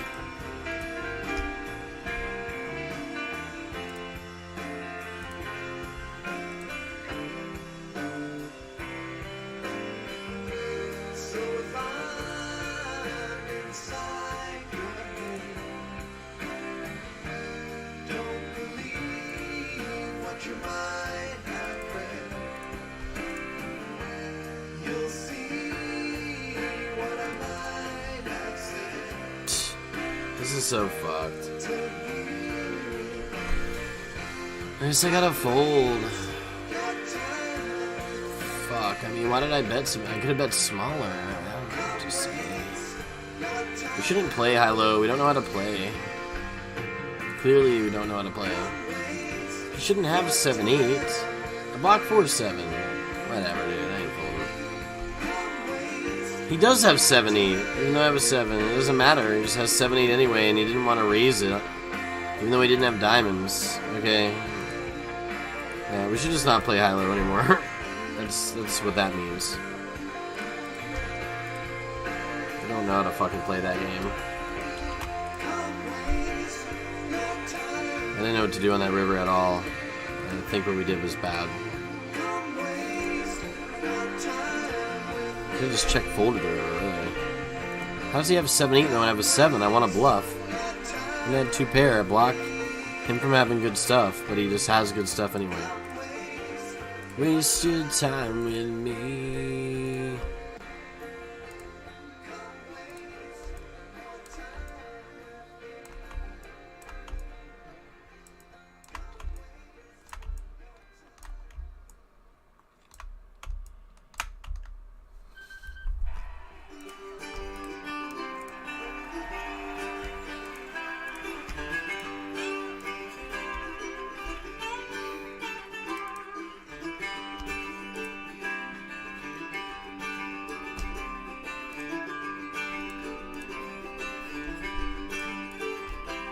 Well, if you're traveling through the North Country Fair,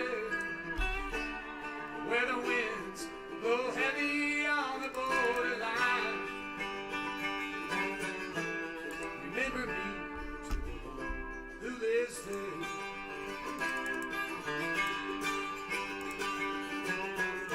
She once was a true love of mine.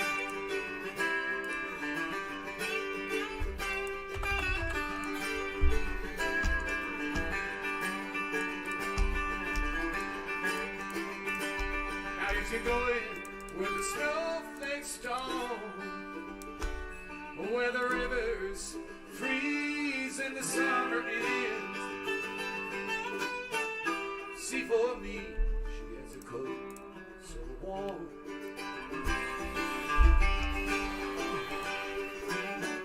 To keep her from the highland winds. All right, James.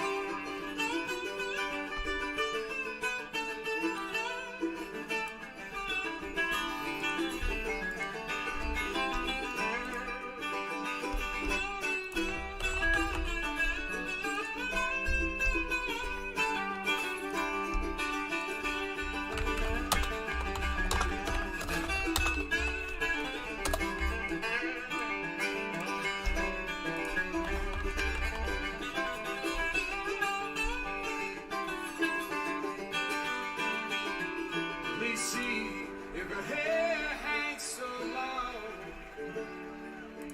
rolls and flows all around her breast. See for me if her hair hangs long.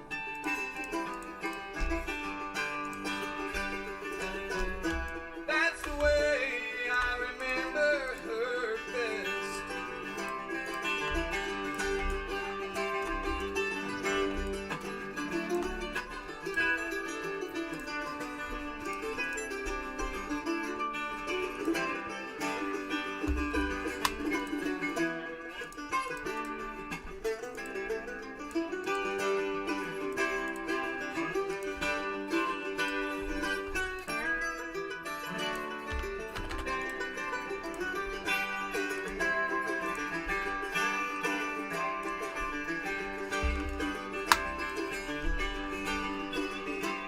Well, I'm wondering if she remembers me at all. Many times I've often prayed in the darkness of my night.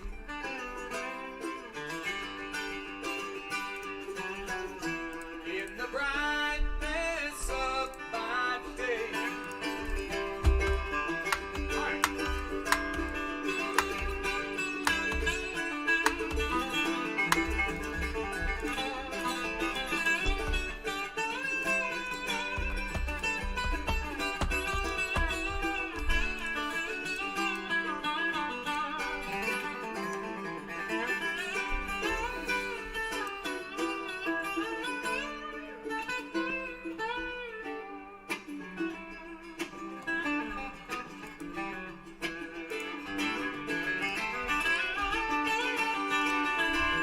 So if you're traveling in the North Country Fair, where the winds hit heavy on the borderline, remember me to the one who lives there. We hold Blimer's spine. Nice. She once was a true love of mine, love of mine.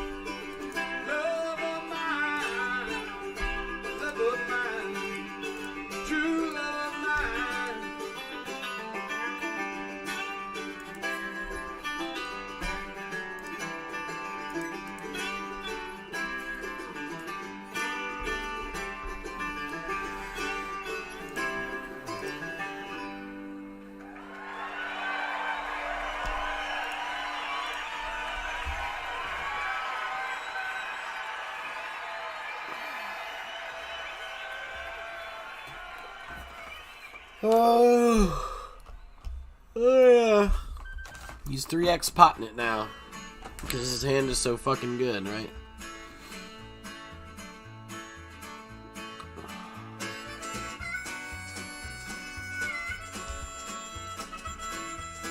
King 4. Fuck this game. We didn't want to see King 4. We wanted to see something else. Another day is come and gone, and I can't figure what went wrong. Mockingbird is mocking me. She locked me out and lost the key, and I've gone wandering again. I'm out the door, walking by myself down the street like the night before, and I should be home in bed, but the notion in my head is telling me to ramble on. But every day is just a dream, stuck inside the great machine. Go work your job, spend your pay, and no one hears the prayers you pray. And I've gone wandering again. I'm out the door, I'm walking by myself down the street like the night before, and I should be home in bed, but the notion in my head is telling me to ramble on.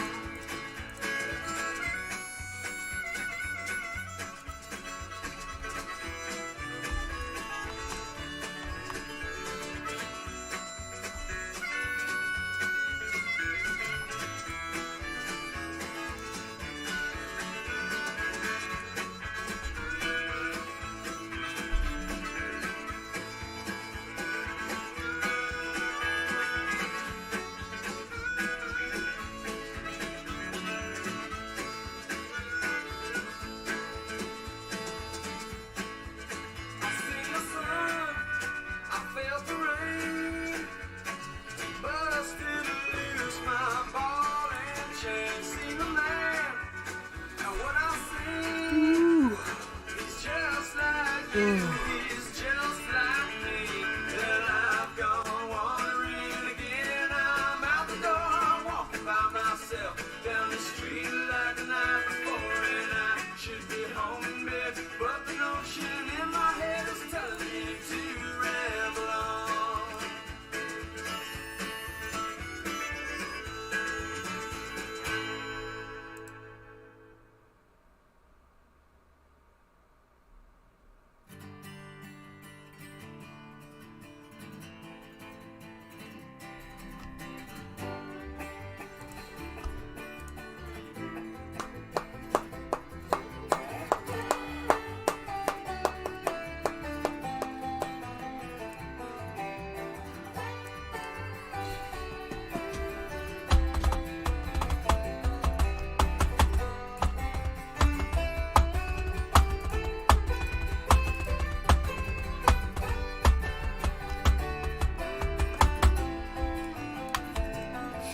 Show me how you do that trick. The one that makes me scream, she said. The one that makes me laugh, she said. And threw her arms around my neck. Show me how you do it. And I promise that I'll run away with you. Oh, I'll run away with you.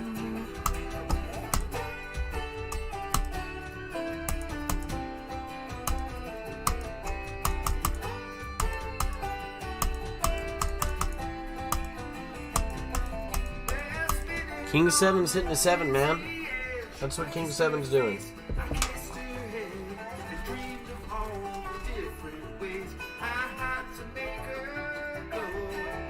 Why are you so far away? She said, why don't you ever know that I'm in love with you?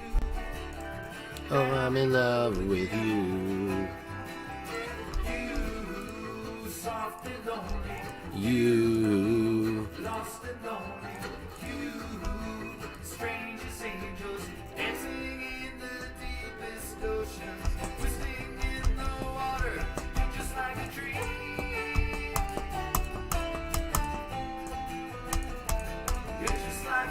You're like a dream.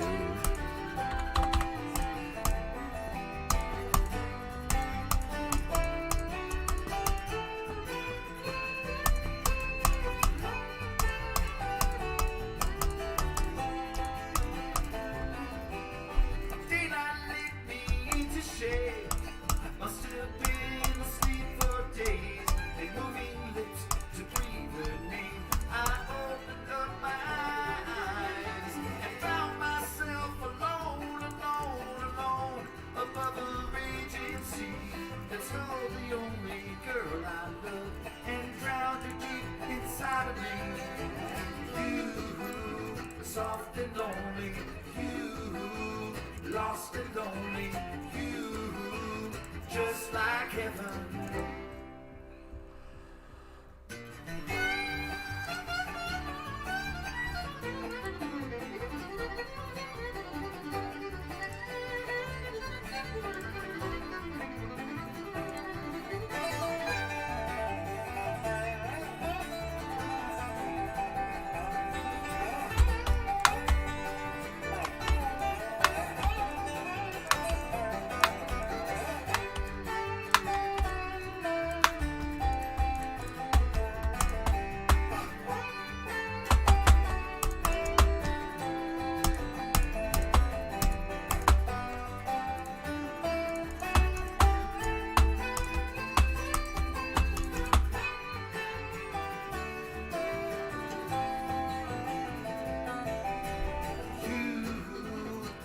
Do I play any other sites? Yeah. What's up, Frankie? Thanks for the luck. You folded, so we're even now? Alright. Sounds good to me.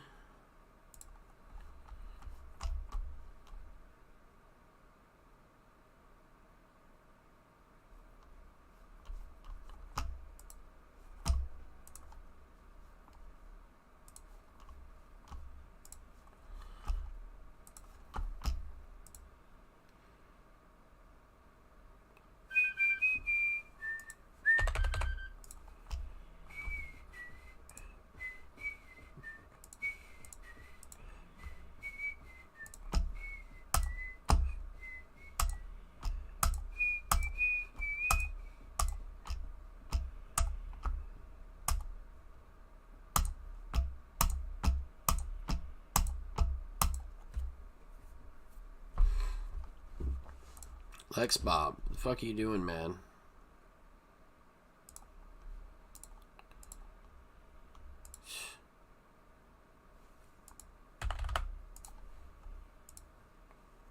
He snap folded. I don't even think he looked to see how much I bet. I love doing that. I like bet 10%. I'm like 444 and I bet it and then like just snap it in there and they just snap fold and I'm like, did you even see how small my bet was, man? Did you even see what I did? I don't even think they know. They're so caught up in the grind.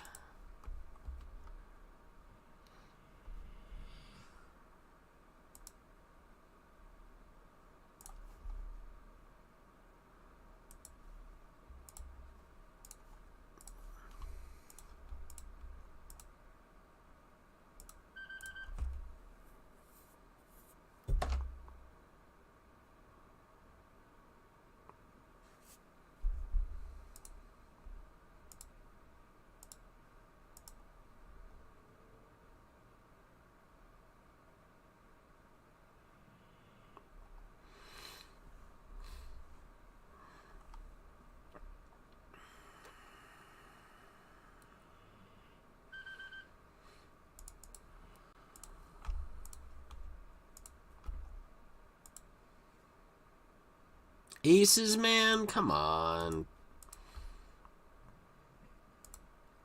That's not real.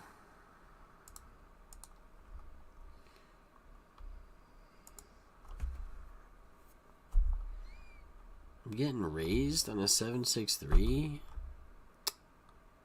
Fucking shit, man.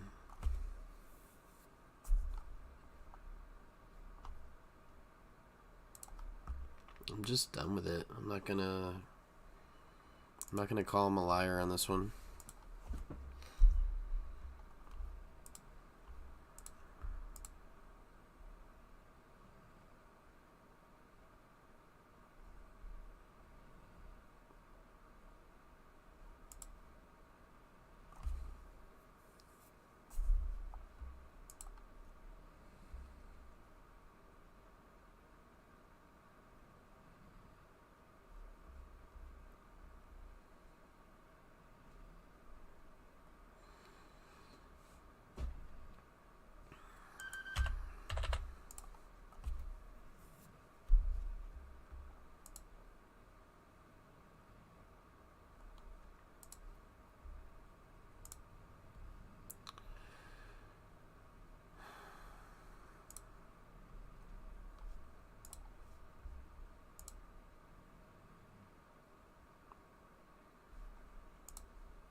Making me hungry, Rounder. I gotta be talking about food while I'm grinding poker, man. I'm gonna go chop up an onion.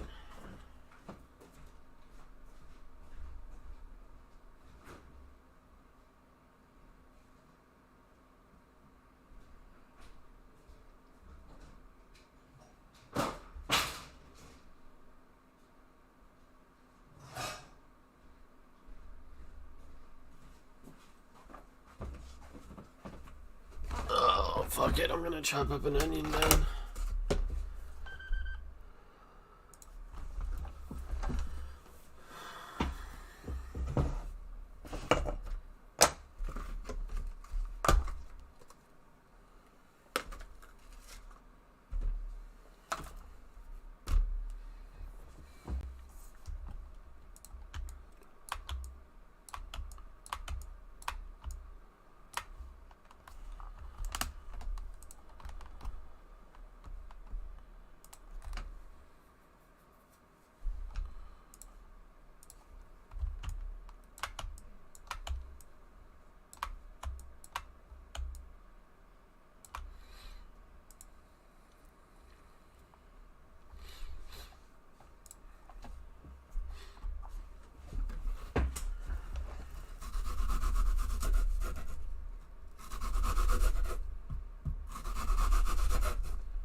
Now he wants to raise? This guy doesn't fucking have anything. Like, I'm sorry. This is a bluff by him, right?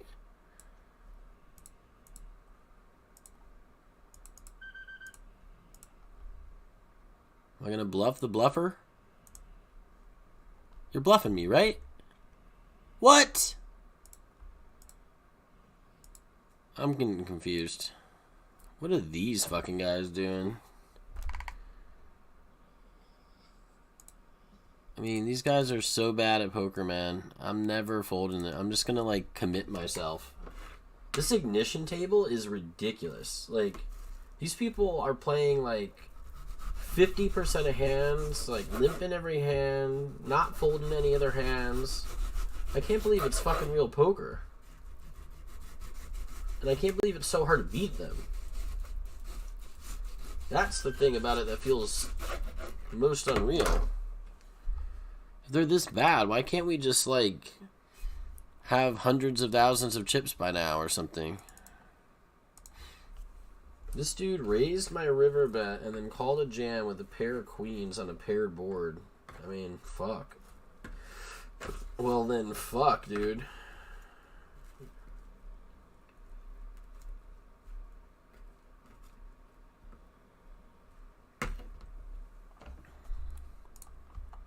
They all folded to me last hand? What?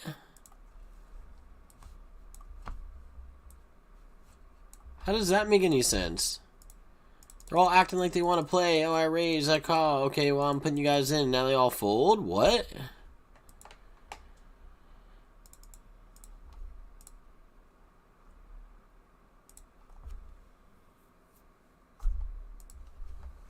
Make it make sense, man.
Pocket Kings against hands that we have beat.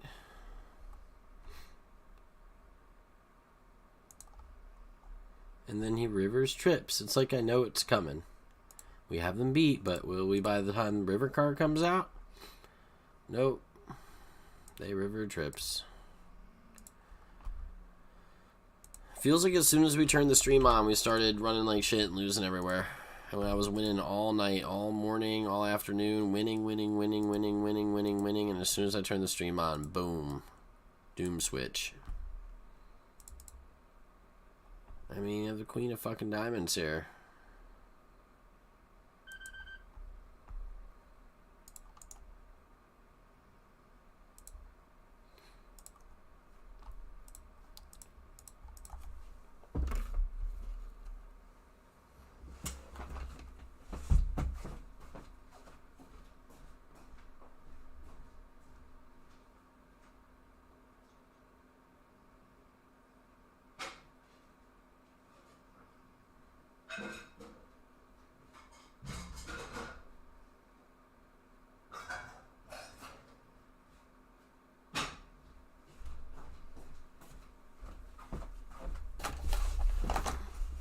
Damn, yo, I'm hungry.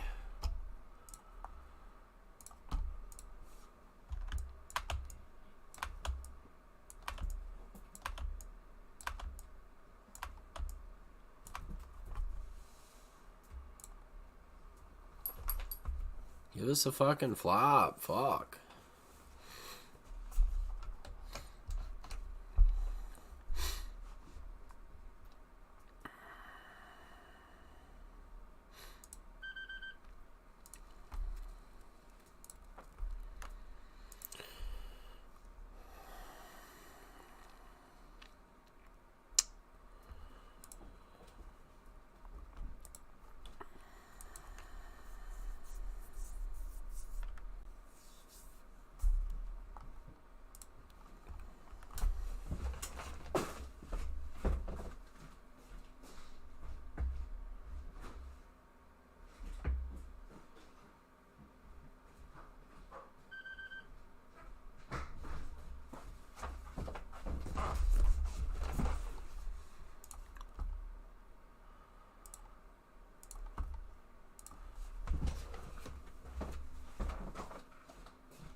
Bluff gets through. You do love to see it.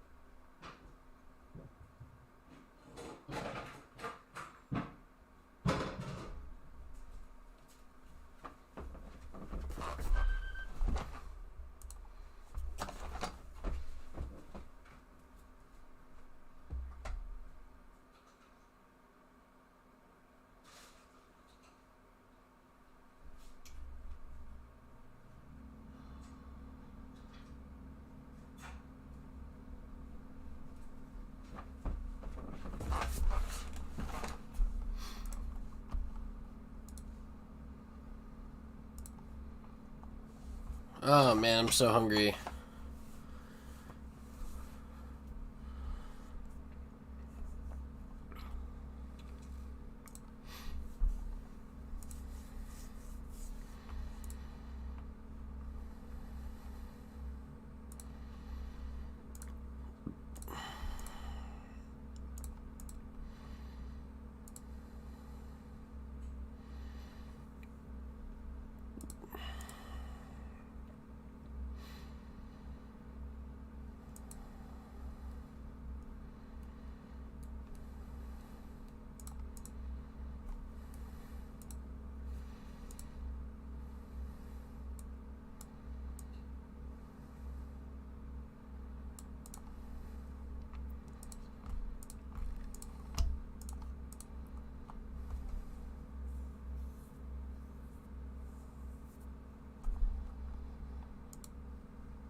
Hmm.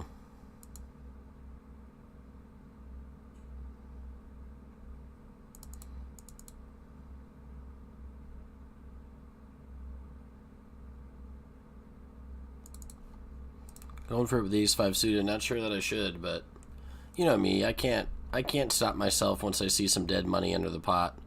And I know there's weak players around. This guy hasn't been raising a lot, so that kind of concerns me because he's raising. So when people don't raise a lot and they raise, you'd think they have a very good hand, but not necessarily. He's got 64% limp. Maybe he's limping his aces and kings and he's raising his crap. You know, I don't know how he plays. We know he's a bad player. That should be good enough for me to want to play back at him, right? So we play back at him, works out. They both fold.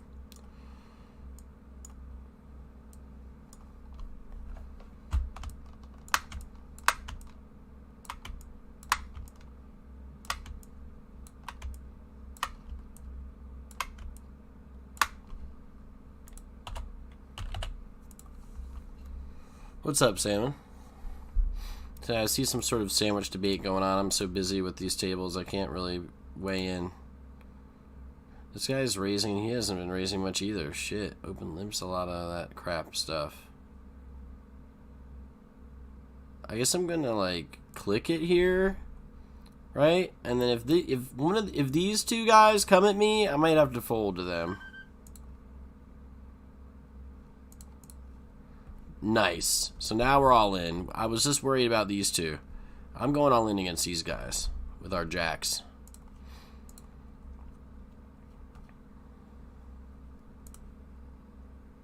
Dude. There we go. Jack on the flop.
Oliver Spine in the PKO.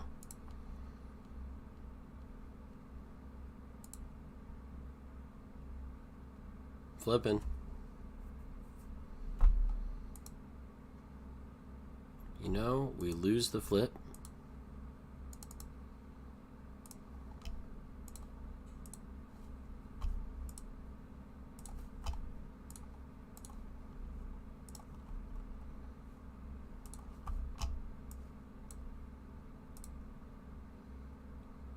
King 10 against Queen 8. We don't hit a 7. We don't hit a 10. We don't hit a king. We don't get him to fold. We don't get anything. We lose again.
I get it in good. He outflops me. We turn the nuts, and they don't river the boat this time.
Get fucked, Parker! Dude. Do you really have a fucking pair, man?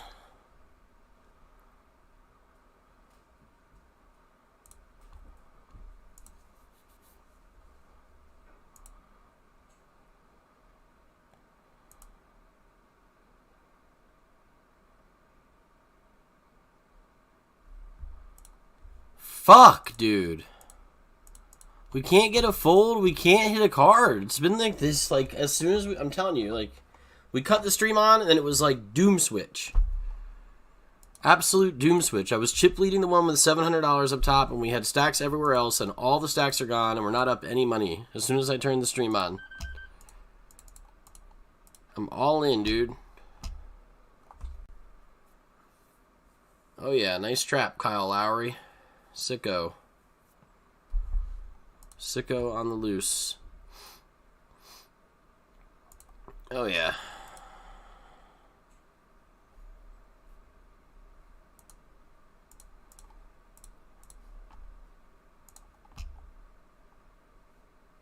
Unable to complete the rebuy operation. What? Why? Are you able to complete it now?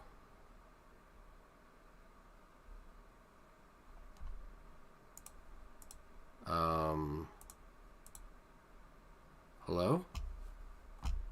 Oh, Oh, yeah. So shit's just starting to crash now. Tournament registration failed. Client-side timeout. What? I've never seen these error messages. Why am I sitting out here? Oh, now I'm just getting booted? Why am I sitting out?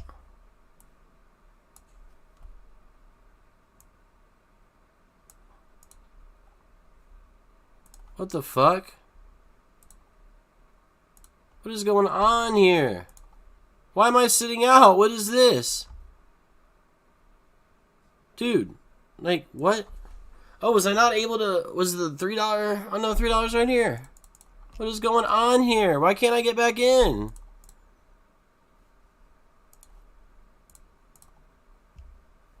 Why is it saying sitting out over here? You finished 22nd. Thanks for playing. Why can't I rebuy?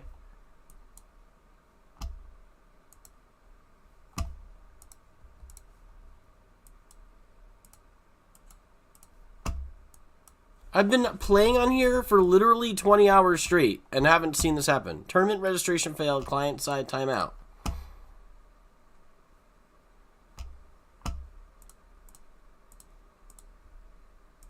Well, I guess, like, this is my life right now.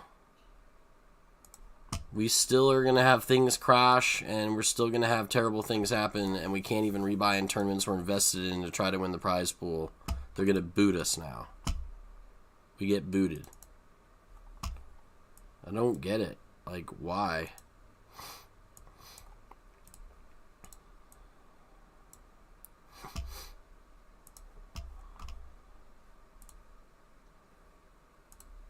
What can I do about it? You know, what can I do?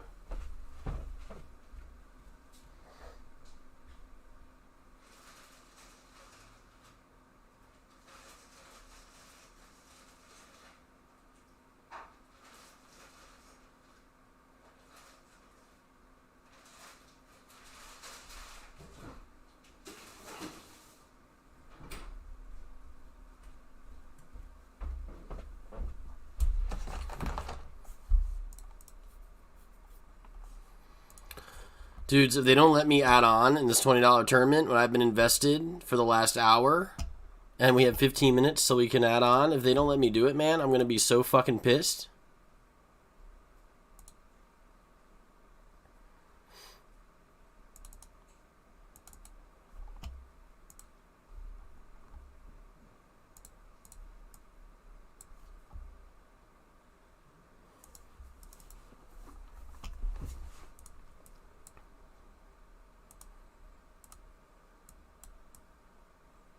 They wouldn't let me rebuy here. In a $6 rebuy add-on that I'd been popping $6 bills on. It's so unfair.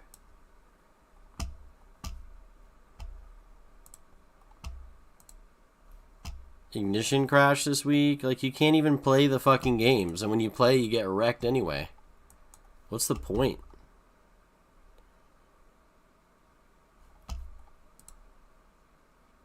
You have $540 in your balance. Cool. This tournament does not allow rebuys or add-ons? Oh, is this a freeze out? Then why does it say you can re-enter? Oh, no rebuys and add-ons, but you can re-enter. Look, I was in they let me buy in 3 times, but they're not letting me buy in a 4th time. They're going to keep me from being able to win the prize. Client side down. Whatever the fuck that means. I don't give a shit about that. Watch them not let me... For some reason, we're still connected in this one. I don't know why. But for some reason, we're still connected in this... Oh, client side timeout. Tournament registration failed.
We have pocket queens. Hey, jacks couldn't win. Maybe queens let us win. Will queens let us win? Is queens the hand?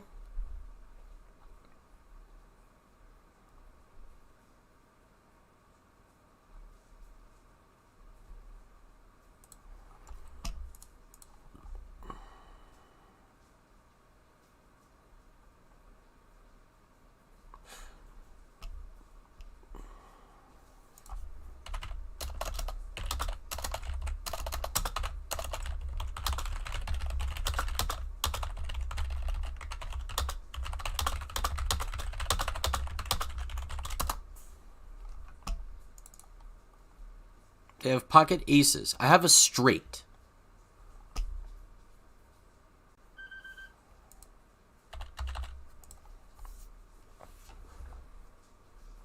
What a tumultuous, like, it's only when I turn the stream on. I've literally been here in my living room for 20 hours playing card games. I have not been tilted. I've been chilling. I made 6 final tables. What did we do today? This is yesterday and today combined. You're looking at it. Look at that. Look at all those first places. Look at all those final tables. I've been sitting here happy. Winning hands, chilling. Like, I don't understand.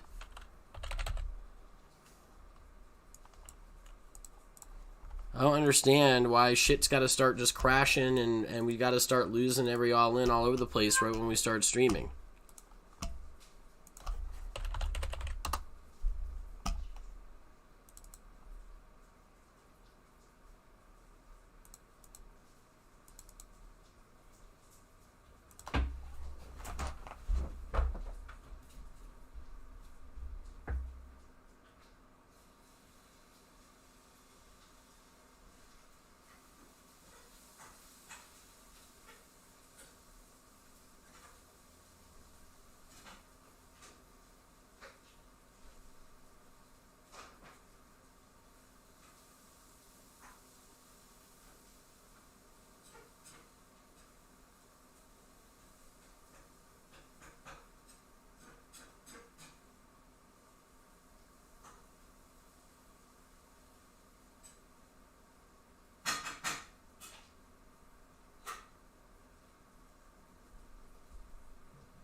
Can we buy in yet? Nope.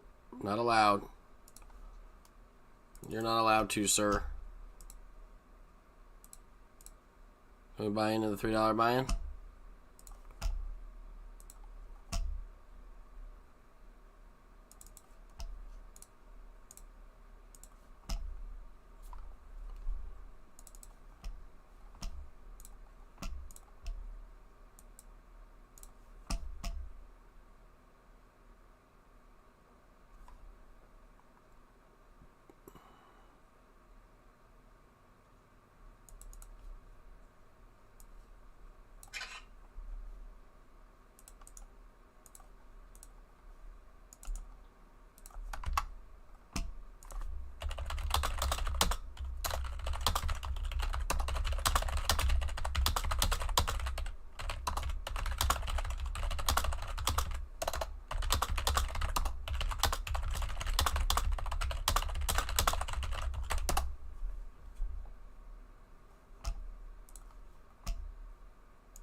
Let me buy in.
We have 10s on a 7 high board, you guys.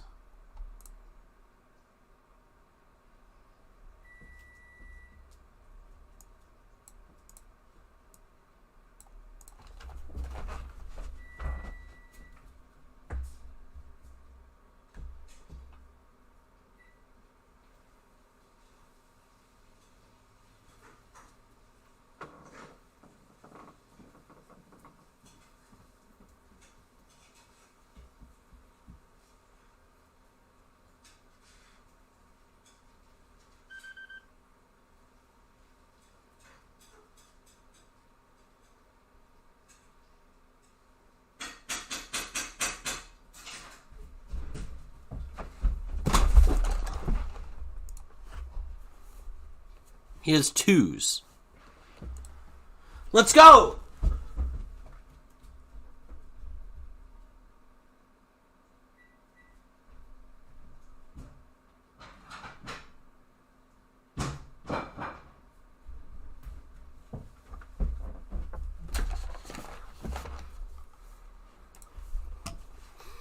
So I just told this customer service person what the problem was, and then she asked me what the problem was right after I told her what the problem was, so that's pretty tilting.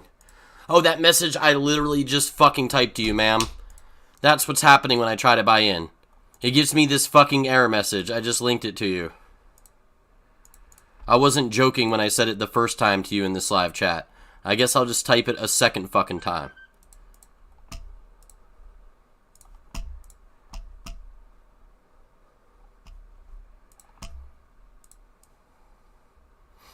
The reason why this is a good site to make money on is because it's a shitty site to play on, because it crashes all the time, there's errors all the time. Same as Ignition. That's where all the crappy players play, because no one in their right mind would want to deal with this aggravation. You don't know when the site's going to be up or when it's going to be down or when they're going to take your fucking buy-in away.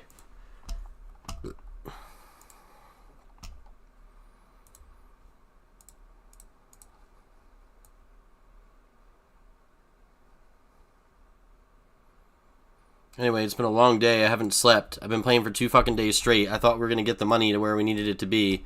We got dick teased in that fucking tournament with 700 up top, like always. And had a really, really tough spot with pocket 4s. And we had...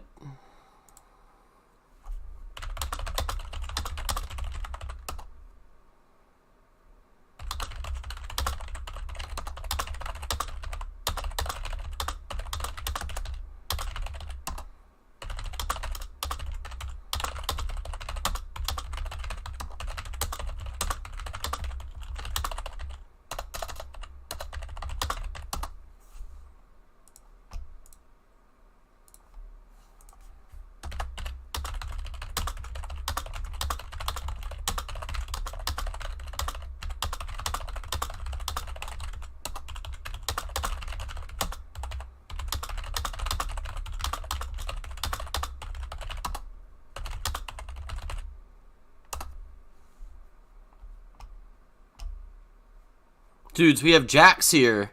And this guy's doing something crazy. Dudes, I'm not folding jacks. I don't know how to play against these ignition donks because they always have fucking aces, it seems like, but they shouldn't be jamming aces here. I'm not going to be scared with jacks, but I do feel scared. It's a big pot, but like, this guy could just be on bath salts. He has 10s. I have jacks. I have a set of jacks. Yeah, boy!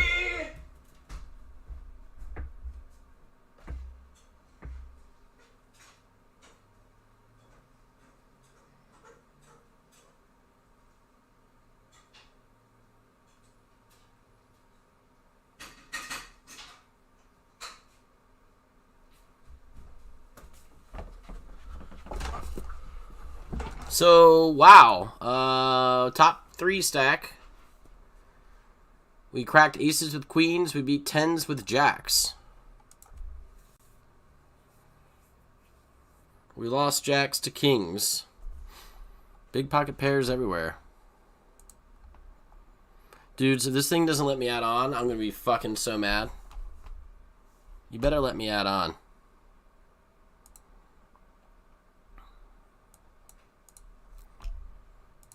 You better let me add on with 600 bucks up top, man. You better let me add on.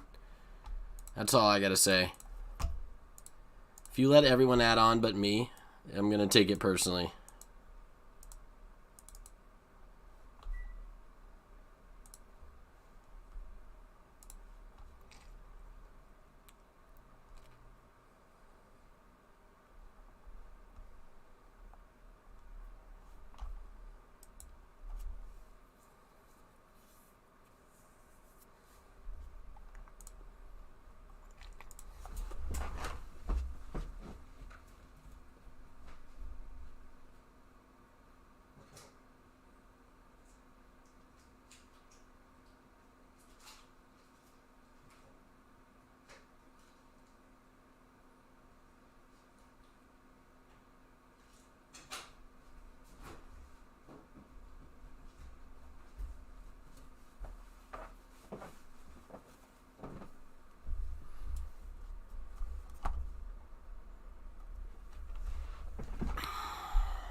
Let's gamble and see if they let me rebuy.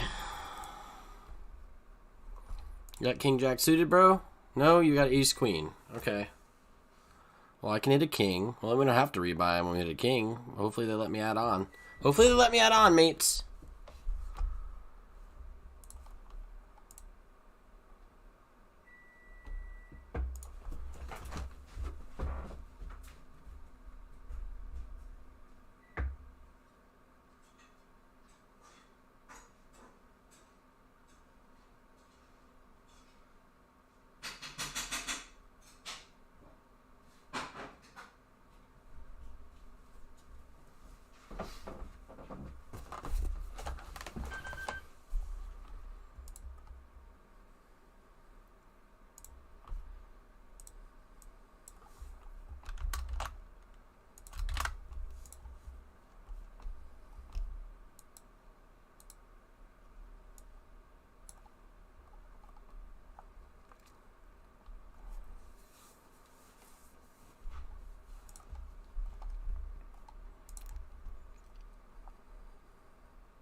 Is it gonna let me add on? It's not gonna let me, is it?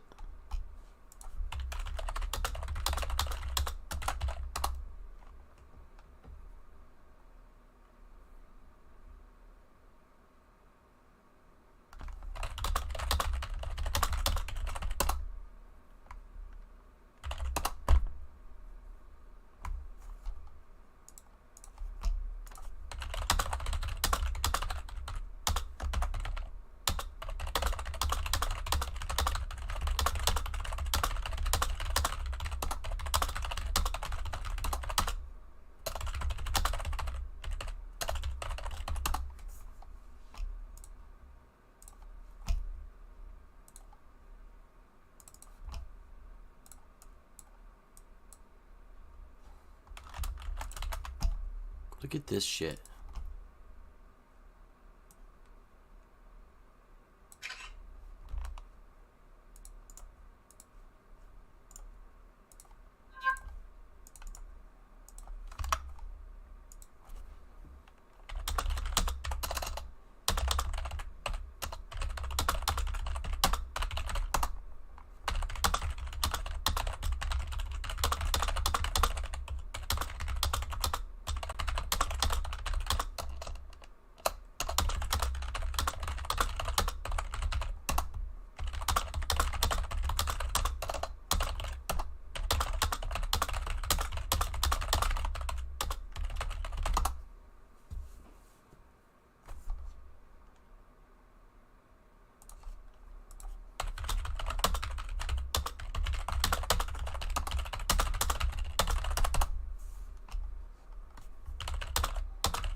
Won't let me add on, even though I have money.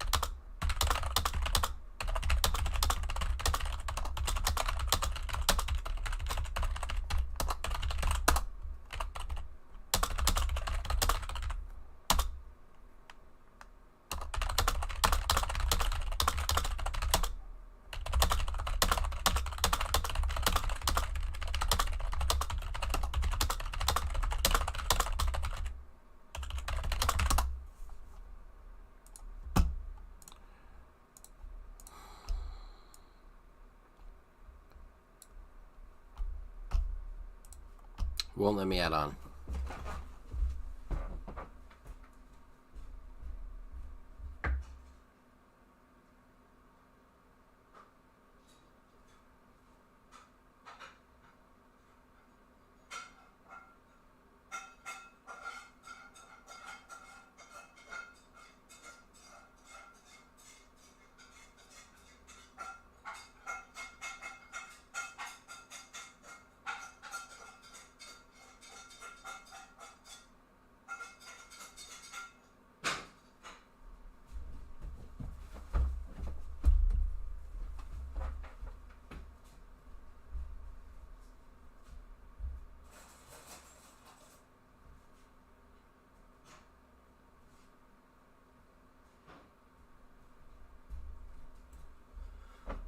She asked me to uninstall and reinstall the client. I said, no, I'm not doing that. I did it the other day and it didn't fix anything and you didn't compensate me and the shit was still not fixed. I'm not doing it. I said, I'm not here for troubleshooting instructions. I'm here for compensation. Let me know how much you're compensating me. I'm not here to talk about deleting cookies.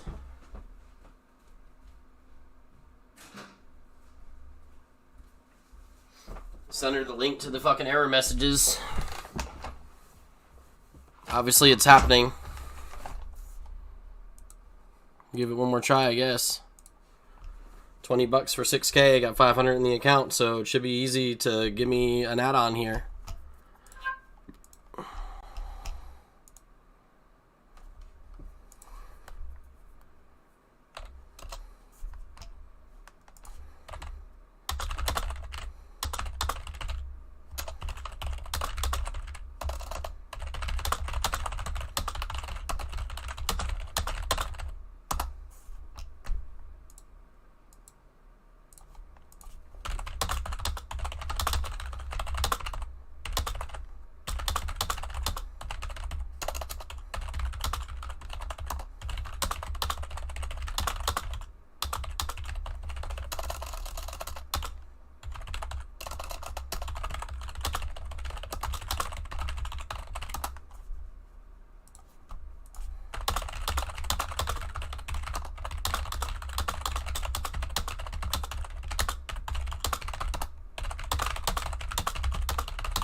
I want compensation. Stop talking to me about troubleshooting steps. I'm not here to fix your site for you. That's your job. I'm not here to spend time trying to get you guys to figure out why you're having these errors. You can just not have a poker room soon. You can just have nobody playing in your poker room because you don't fucking do the bare minimum. That's it. I can just cash out. I was getting ready to cash out anyway. And then I took away the cash out so I could bet on the fucking Packers. And then that game was fucking rigged. They basically pulled the plug on that game.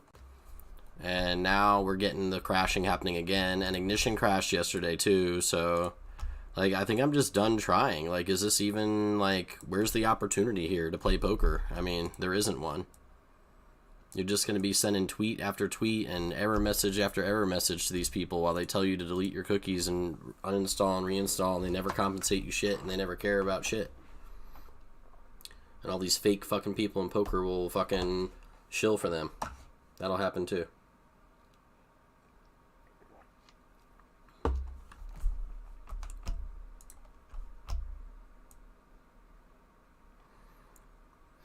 I told her not to talk to me about troubleshooting steps, and then she came back at me with a message to talk about troubleshooting steps. It's like she doesn't read what I fucking typed to her. No, I already said I didn't want to fucking talk about troubleshooting, motherfucker. So why are you bringing up troubleshooting? I already said no. Compensation time. Or just tell me, tough shit, sir, have a good day, and then we can just be on our way. Distracting me with uninstall, reinstall the client, it's not happening. I've had every game up and I've had Ignition up all day. There's been no problems till now. Now all of a sudden it's a fucking shit show. Do they put anything on their Twitter? No.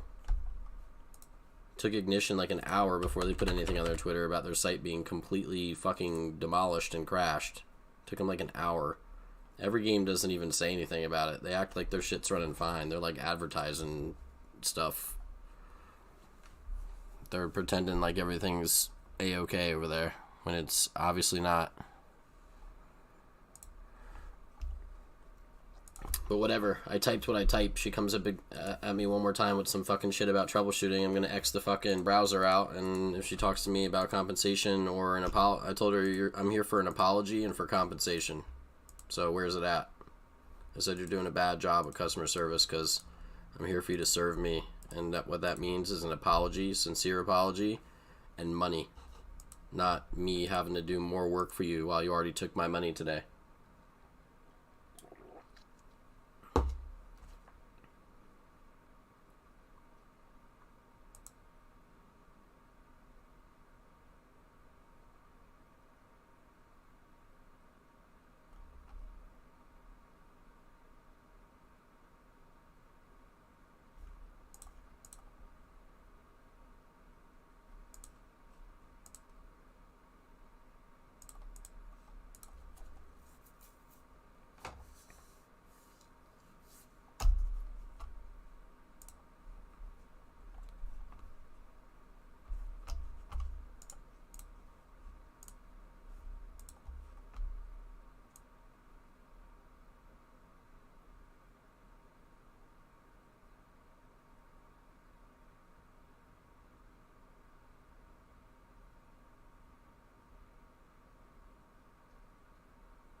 So this customer service agent's just going to ignore me now? I'm trying to assist you with troubleshooting tips. I already told you twice I don't want troubleshooting tips. I guess she's just going to leave the chat open and just ignore me. Okay. That's cool. That's the way to do it. It is a way you can do it. I mean, it doesn't bother me none. I'm just going to play out this stack that I wasn't allowed to add on the best I can. Oh yeah, I'll just uninstall the client while I'm, 5 minutes away from late reg being over in 3 tournaments that are refusing to let me raid buy. Yeah, I'll just calmly uninstall and reinstall. Good idea. Why didn't I think of that? GG, well.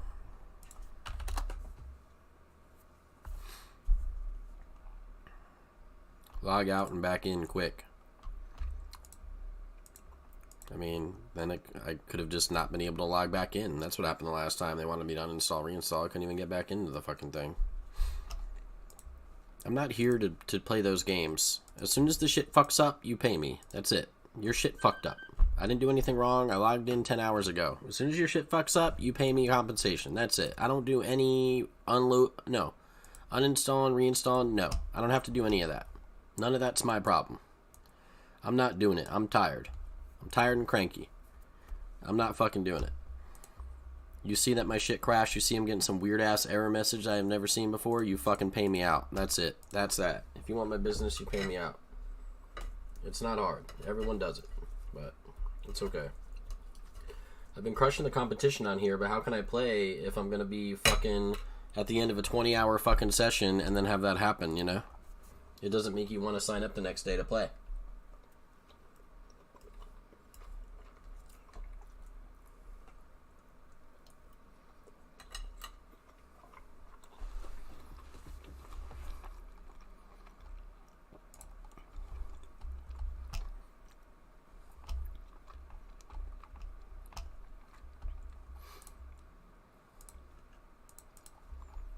I mean, there's fucking $562 up top here. And I wasn't able to add on for fucking 6K, man. I should have 10,000 chips. Shit is wild. I wonder if that hurts my chances of winning at all. I bet you it fucking does. Do I call a street here? I don't know. Figure call one would be okay.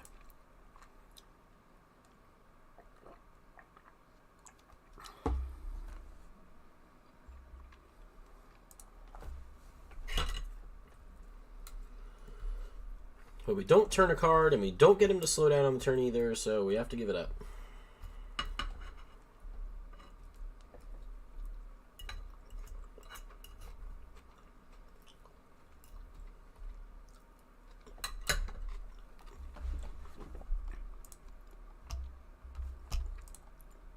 Oh! She's typing to me.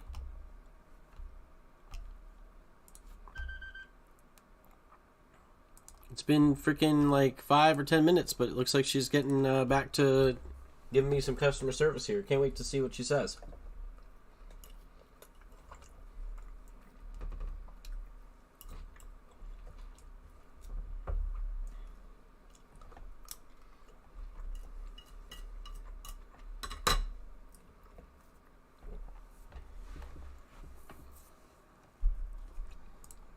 I mean, well, there's a 3-minute period where there's an add-on. I mean, we would have to actually relay to this customer service person that we had 2 minutes to add on, and then they'd have to actually click add on. You really think that that's possible, mate? Come on. She's over here talking to me about uninstalling the client.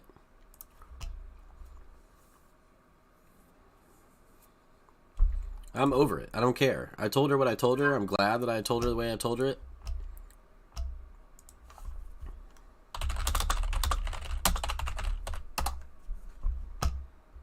All I'm asking you to do is follow the steps so the issue can be rectified.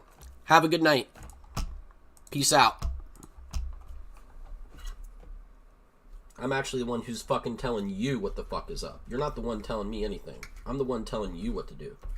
So you got it all wrong. So I'm out of here. I'll just go talk to someone else. That's the way you're going to be.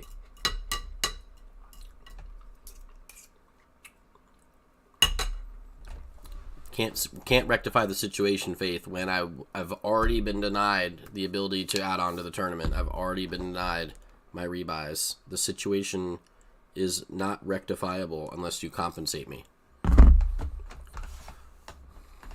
But they're not going to do it. I'm done talking about it. It's wasting my life, wasting my energy, wasting my time trying to talk sense into these marsupials from whatever place they're fucking hailing from. It ain't around the corner, that's for sure. We treat people different around here. We look them in the eye. Anyway, let's just run it up anyway, right? And win anyway. Let's just run it up and win anyways. That's what we do. That's how we do it. It's what we were born to do.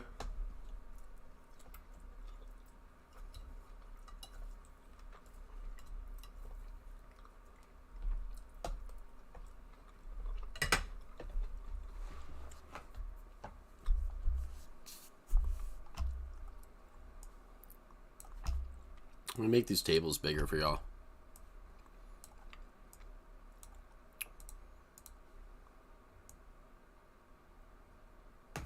Thanks for hanging, you guys. Good luck, everyone who's playing.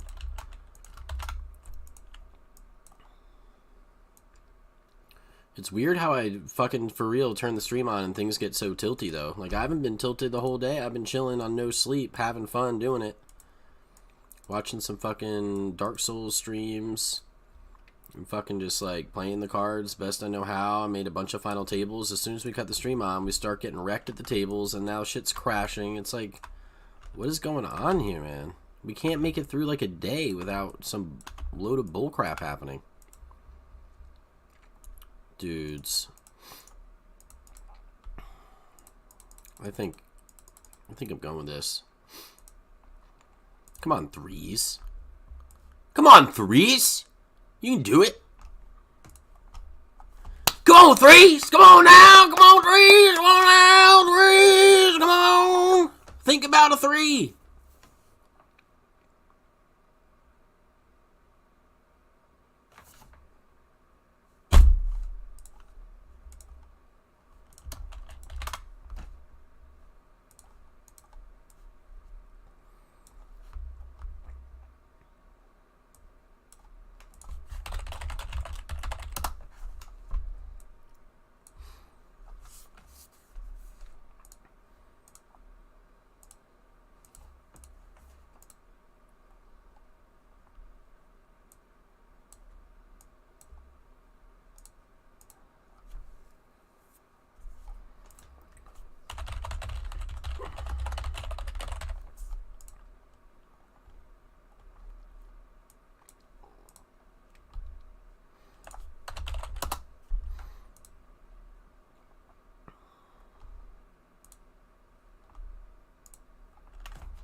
This guy's limping. You're about to get jammed on, bro.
We have a straight draw and a flush draw here.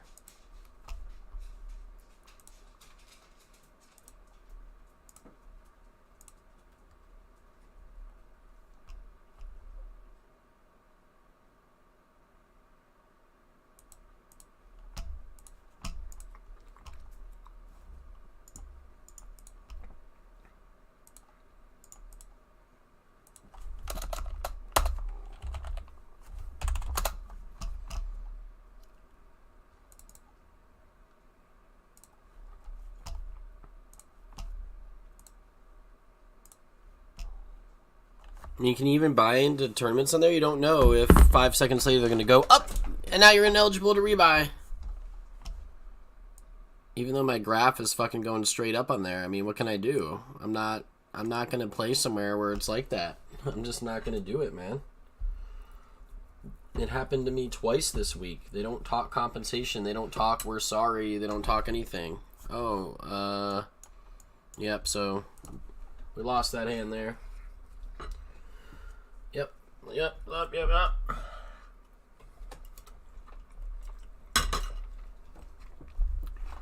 Turned on the stream, everything went to shit.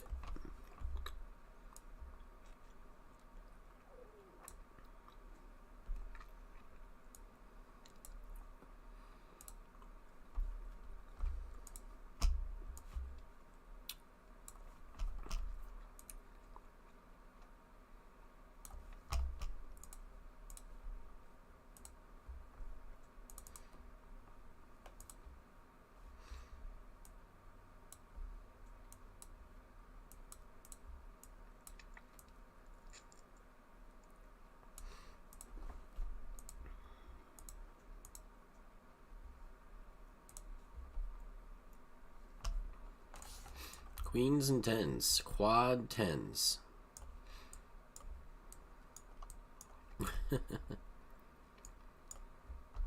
Wow. What a game. Seems legit.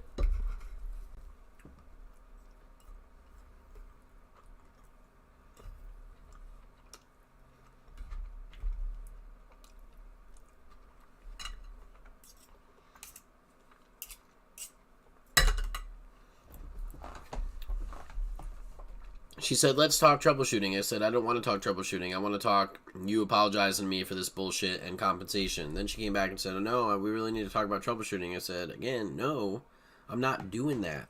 And then she waited 10 minutes, and then she typed to me about, hey, let's troubleshoot this. I mean,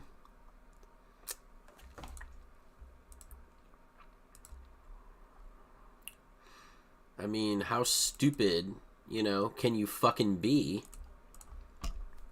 I already said no. I meant it. Now you're questioning my fucking, why am I here? It's just a time waste. It's just a time suck. They run you around until you get exhausted from talking to them, and then they move on to the next person, do the same thing to them. The next person in the line, who's probably complaining about the same fucking thing. They're gonna act like they don't even know what's going on. What? There's an error? What error? We don't see any error on our end, sir. Have you deleted your cookies for a while, or has it been a while? Well, sir, if it's been a while since you've rebooted your router, then obviously that could be it.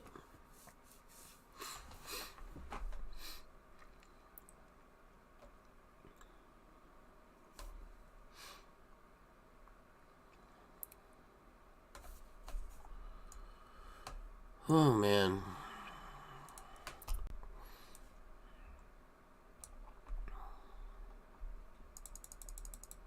Sky 3X. Oh. What the fuck?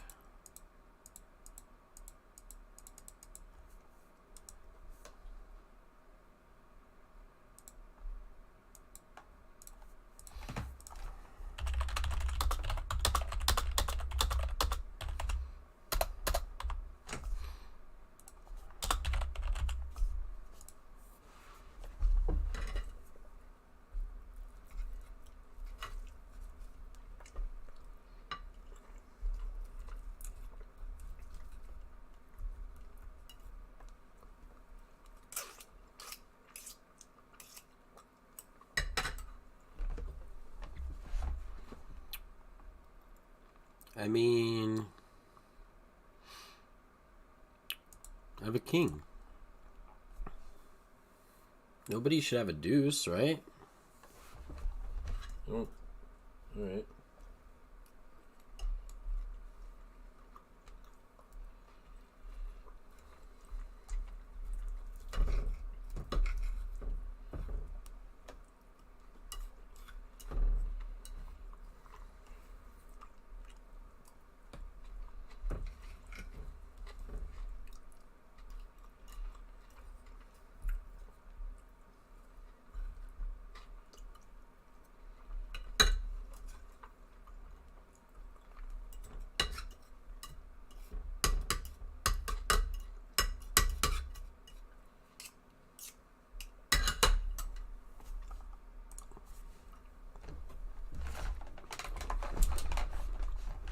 Good luck, Jamie. Good luck, D-Gens. I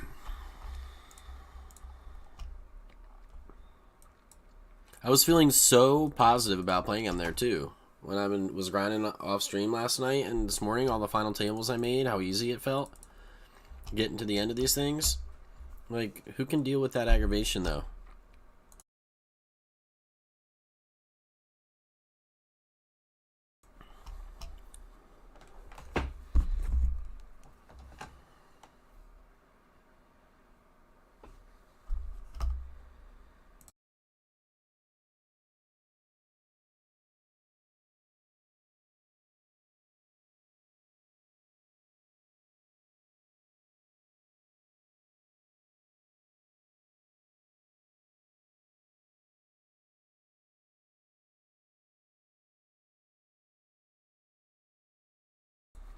There is something about the camera being on that makes it extra aggravating. Or lose concentration or something, yeah. But, nah, I mean, you guys... I don't know, having you guys around is good for things, too. I don't know, it is not weird, but... Yeah, everything went to shit when we turned the stream on. I blundered those fours, though. I was supposed to flat those fours, apparently, in that final four, so... Yeah.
Whoa.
Oh yeah, FT was a long time ago.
Look at that lag.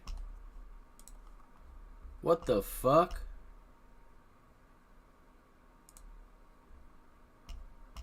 Did you see that lag?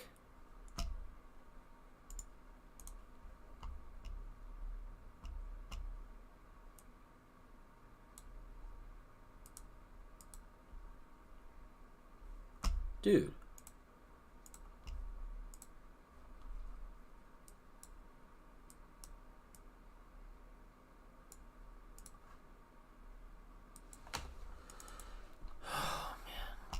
Wow, so this guy's going all in here? This guy's not been playing any hands at all. Fuck.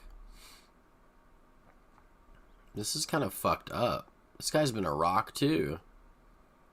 You're not supposed to fold here, I don't think. I'm just going to go with the GTO play and go all in. I'm not going to worry about how tight these guys look on the HUD over 30 hands. I got the best hand. Spades. Give us a spade now. Now that this guy got lucky on me. Yeah, let's go. Holy shit. We made it through the lag. We almost missed that hand. Why? What is the deal? Is it because I'm streaming and I live in North Carolina? Is that the problem? It's the internet? I can't do all these things at once? It might be true.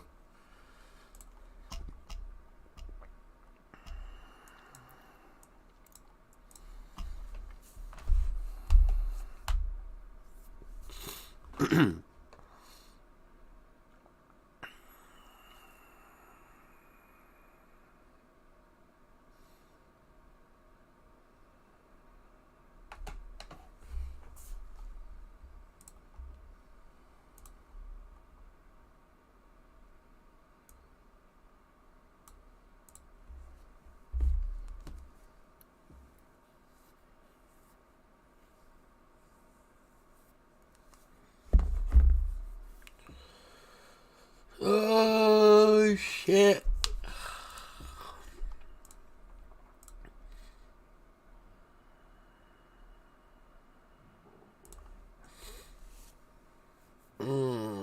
Wow, a 4 river?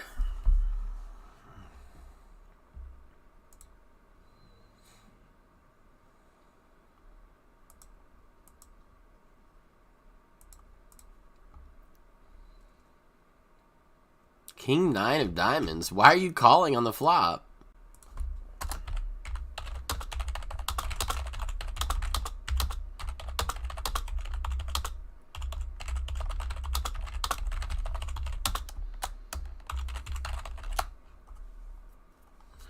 This guy is terrible, man. What the hell is going on with these people? These are real poker players?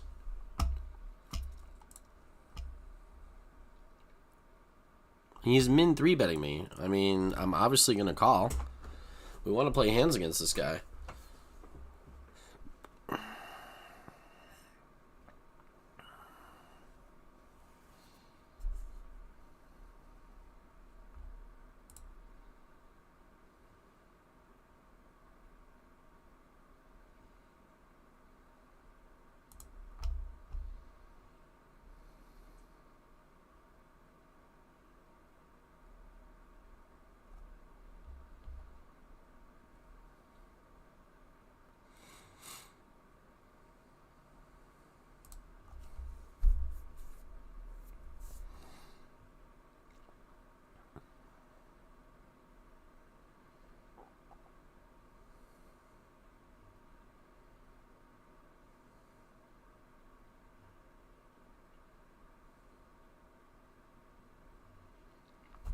I mean,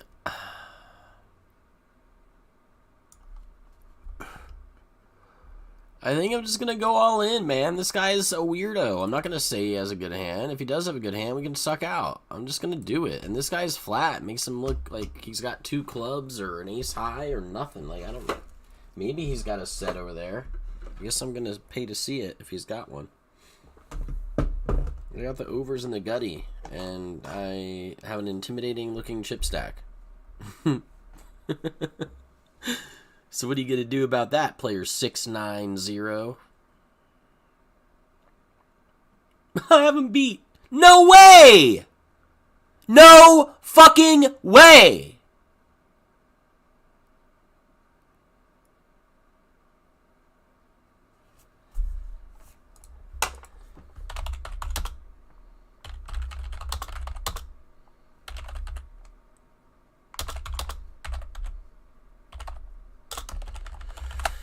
Holy fuck, man. These players are so bad, which is why we have 167k. But man, it's tilting that you don't get that we don't have 200k. It's still like there's going to be all these all-in hands because these guys are freaking crazy.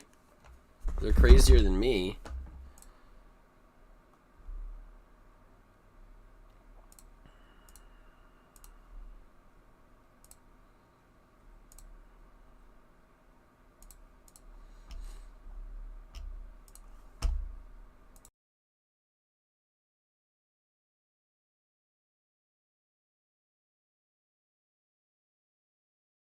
I mean, if you realistically had an ace or realistically had a king, why would you be betting 12 the whole time? I mean, maybe he's got a king. I don't think he has an ace. I guess he could have a king. Or he could have like 5, 6 of spades. He could have anything. Have a pair. Oh, he does have a king. See, he didn't have an ace, right? So my read was right. He's never going to have an ace. He might have a king. He does have a king. I think I got to pay to see his king. I mean, there's only 2 left in the deck. And he could be bluffing. I'm pretty sure these guys can be bluffing, especially when they're... I mean, you see how they're playing their hands? They're not playing their hands like they're bluffing necessarily. They're playing them like worse than they're bluffing. They're like calling with hands that can't win. Calling my bets with hands that can't win. But then they win anyway. They hit a fucking straight card that I have blocked with 2 cards to come for fucking all the chips.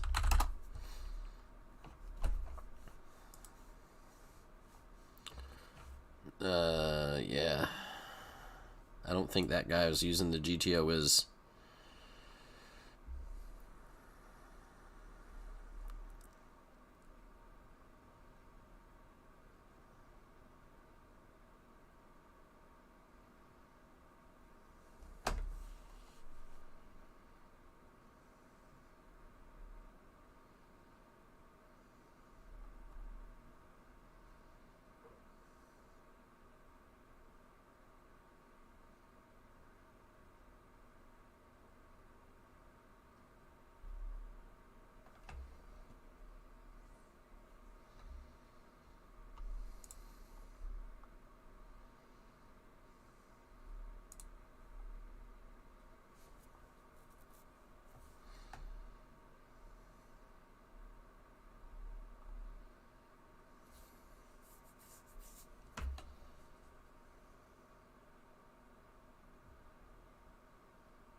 We got freaking hosed in that freaking hand. Our queen jack losing to 10 jack. He hits a queen for a straight. But we're still a 14th biggest stack in the field, so if we get walloped that bad post flop and we're still top 20 stack in the field, man, that makes me feel pretty good about our chances. It's going to be hard to get post flop sucked out that hardcore again, you know? What's up, T-Shep? Alright, I might see you in the hub. Alright. I'll swing by there. I have been up for like 30 hours, so I don't know that'll be up too much longer, but I'm getting a little bit of a second wind. I'll try to come by there, man. See what's happening in the hub.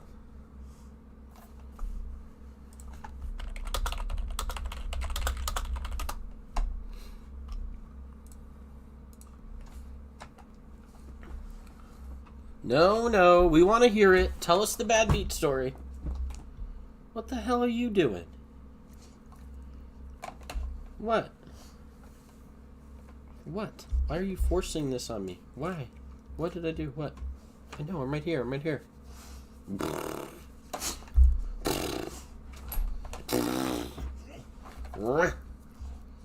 What?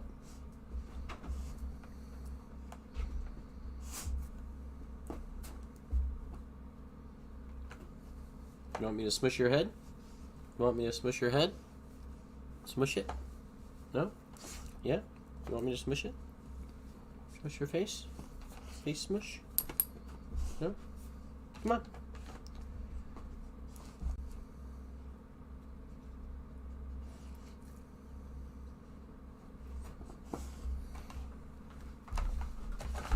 Ollie, get the fuck out of here. I've had enough shit for an hour, man.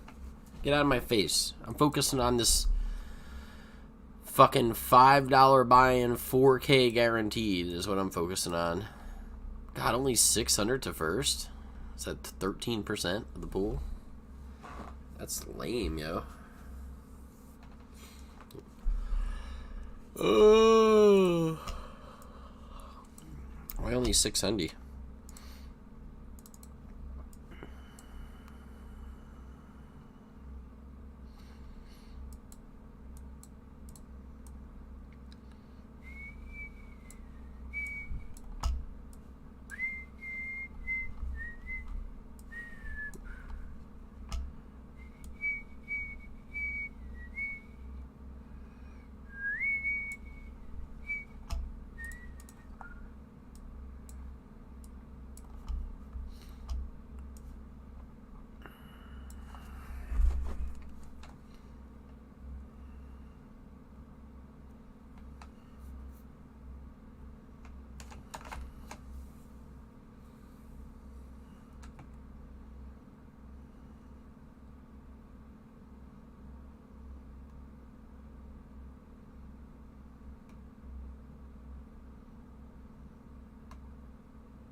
I think we're just going to call this our last tournament of the night.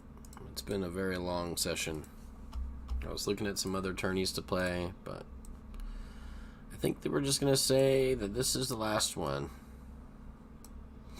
which is fine. Let's just focus on this one. Oh, did we just get a table change? We like that other table.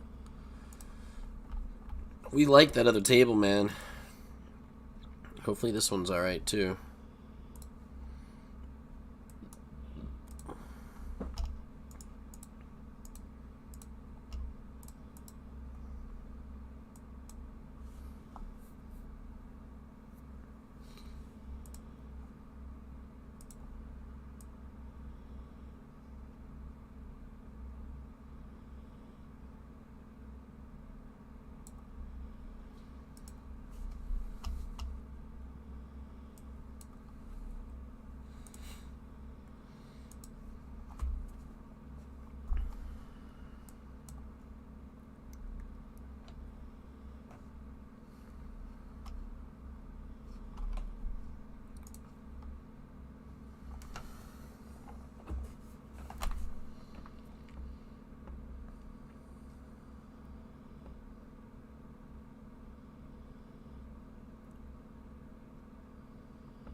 Oh, man.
Oh, shit. Oh, man.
I think I'm just gonna go all in.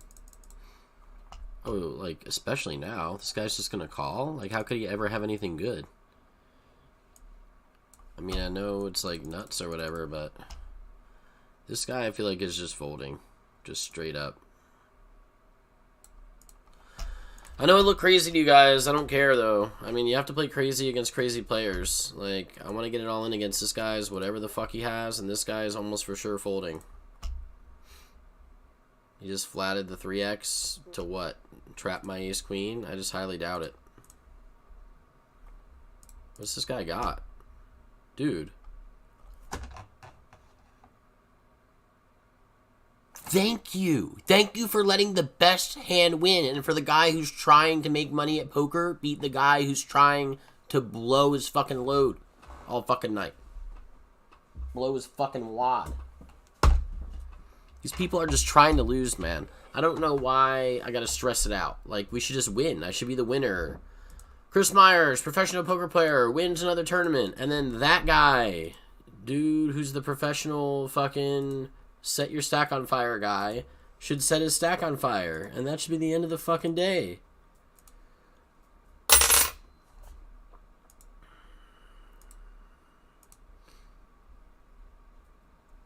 I couldn't believe he flopped the pair. Alright, we have top 5 stack again. We're over 100 bigs again. Wow. We have won our share of big all-ins.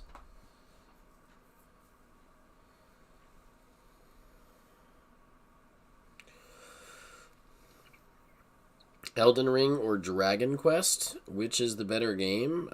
Probably Elden Ring. Are you asking if I'm playing one of those games tonight? I'm not going to play tonight. I'm really tired.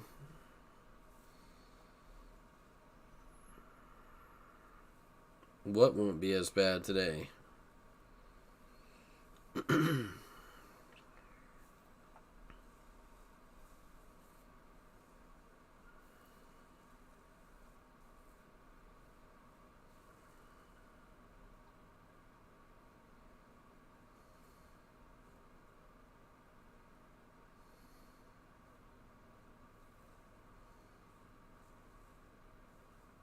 Oh my god, I'm falling asleep, man. Fucking shit. I've been awake for a long time. We got a long way to go in this tournament if I'm going to ship it, though. Fuck. I'm going to have to stay awake, huh? 15-minute levels. Shit.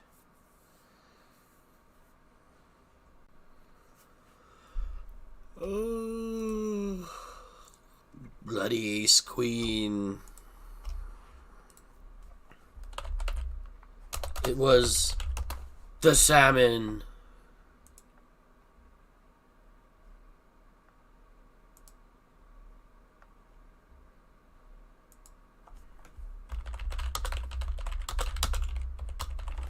It was the salmon moose.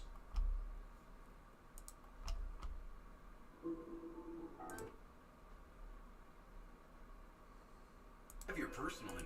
The meaning of life, part 7. Death.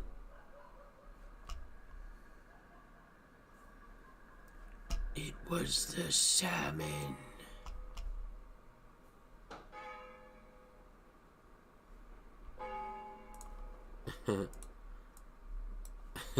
Part 7 of the meaning of life. Death.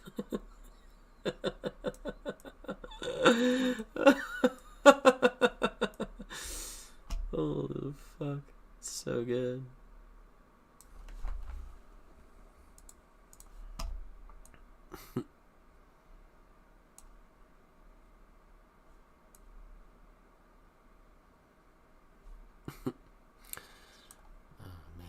Part 7. Death.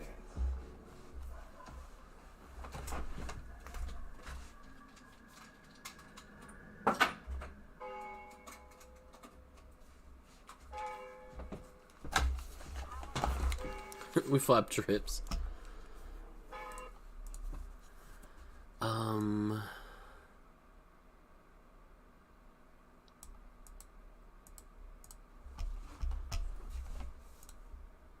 What should I do? Are we running this hot in this one?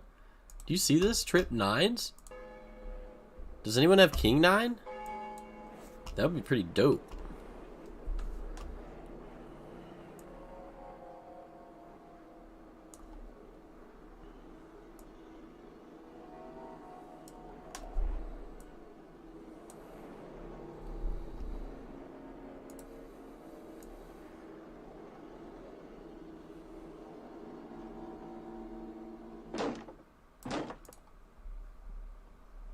Please just have a worse Trip 9s, man.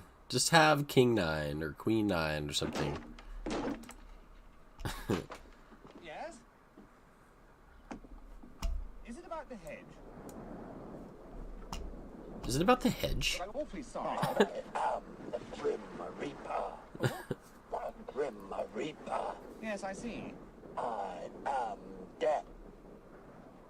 Yes, well, the thing is, we've got some people from America for dinner tonight. Who is it, darling? It's a Mr. Death or something. He's come about the reaping. I don't think we need any at the moment. Hello. But don't leave him hanging around outside, darling. Ask him in. Darling, I don't think it's quite the moment. Do come in. Come along in. Come and have a drink. Do. Come on. 240p? Is it? Oh my god, I have ace 9! Do come in, please. He just gave us his chips! Oh, I could never have a 9? What are these guys doing? Oh, there. And these are the Portland Smiles, Jeremy and Fiona. Good evening. This is Mr. Death.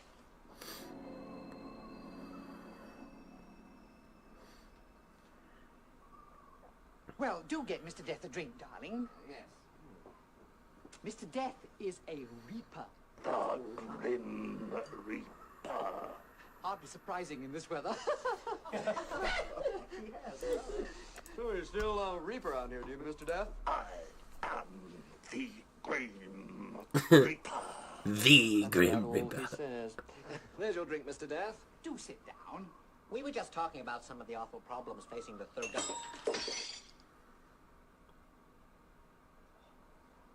Would you prefer white? I'm afraid we don't have any beer. The Stilton's awfully good. I am not of this world. Good Lord. I am death.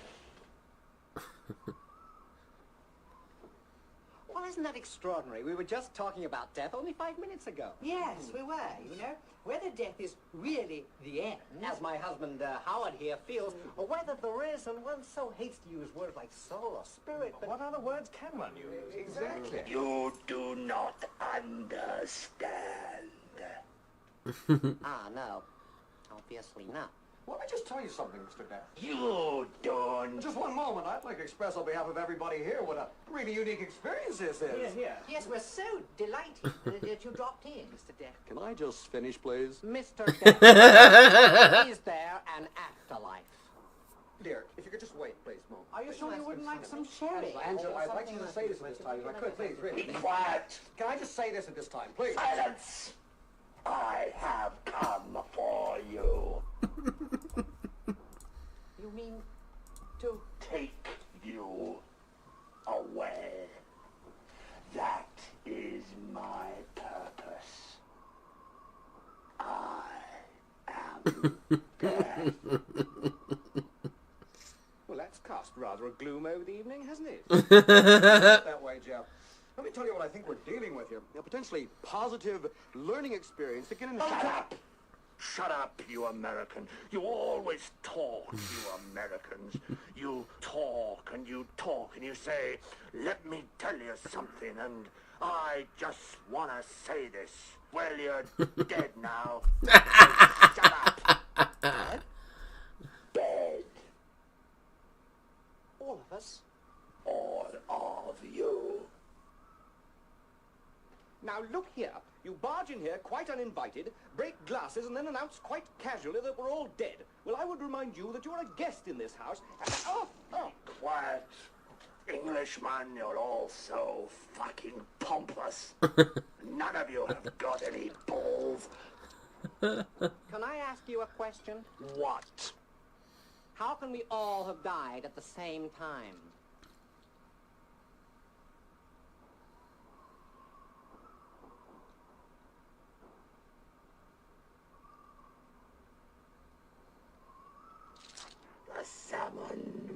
juice. Darling, you didn't use canned salmon, did you? I'm most dreadfully embarrassed.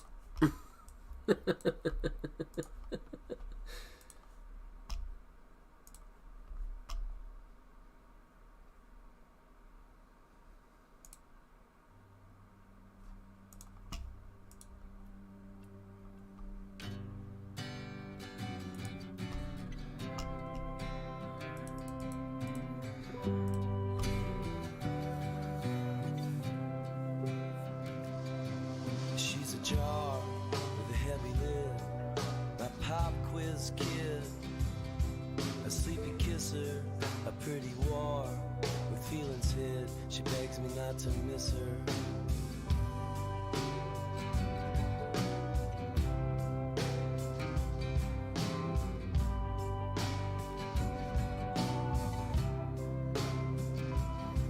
She says forever to light a fuse.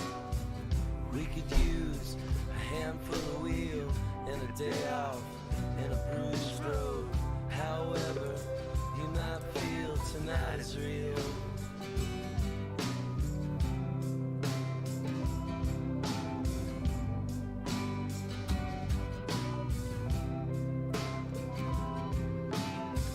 When I forget how to talk, I'll sing. Won't you please bring that flash to shine and turn my eyes red unless they close. And when you click and my face gets sick, stuck like a question unposed.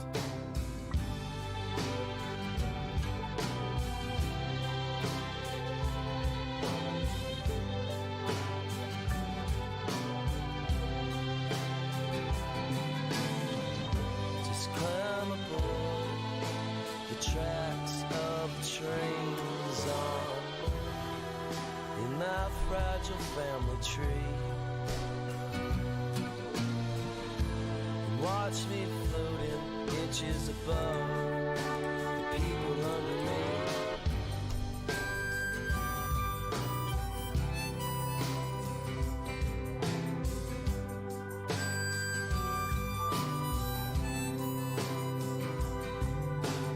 Please beware the quiet front yard. I warned you before there were water skies. I warned you not to drive. Dry your eyes, you poor devil.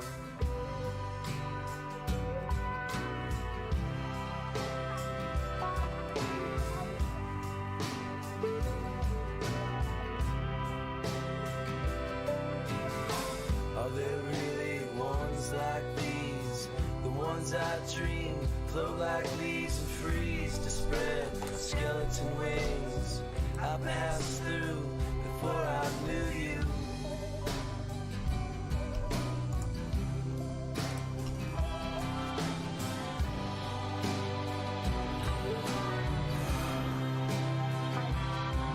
I believe it's just because daddy's payday is not enough. Oh, I believe I'm chip leading 90,000 chips in front of second place. it's not enough. It's fucking silly. It's such a long way to go in this tournament, too. It fucking means nothing. We're like 15-minute levels.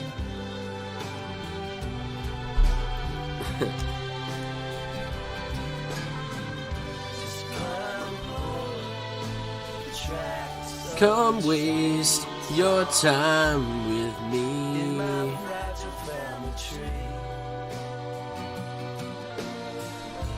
and watch me floating inches above the people under me.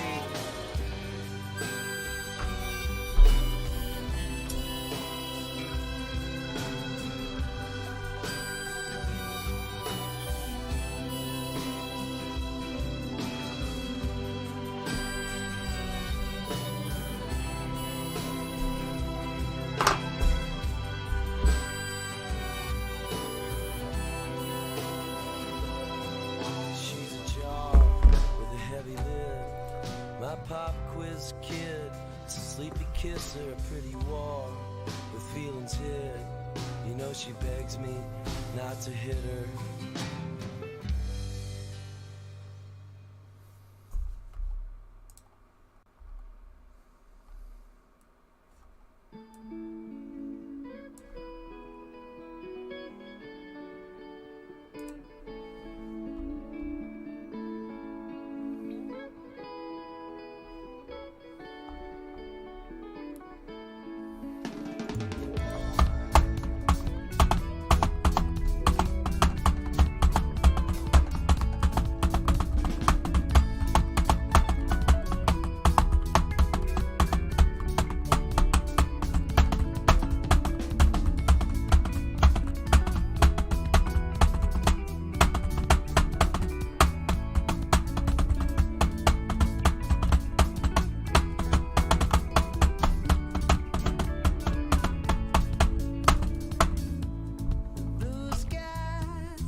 Checkout conversions increased 28%.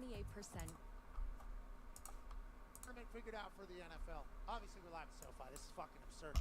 That thing is like an 8K LED. That thing's absurd. It's ridiculous. So big. Massive. Yeah. Look at the cables that hold it up. No. Yeah, that can't fuck around. No. Imagine Sting coming down from those. Oh. Yeah, I don't know how heavy this thing is. I assume it's just millions of pounds. Yes. Yeah, millions. Just ready to kill anybody except for AJ Hawk because his head could take it. Yep. Don't You might think lift it AJ? up. Nah. I think that'd take me out clean, cut my head right off. All right. No. That's good to hear. All right, the tournament has been set for the NFL. Let's back through it. We talked about the first game, Chargers, Jaguars. Trevor Lawrence, couple overthrows. I like the Jags. Seemingly, he's been his weakness. Whenever you play basketball with somebody, they normally have a miss. What's your miss? I don't bet sports anymore, but if I did, I'd bet on the Jags. It's going to come straight back at you. There's people that miss short. Seems like Trevor's miss is a little bit high.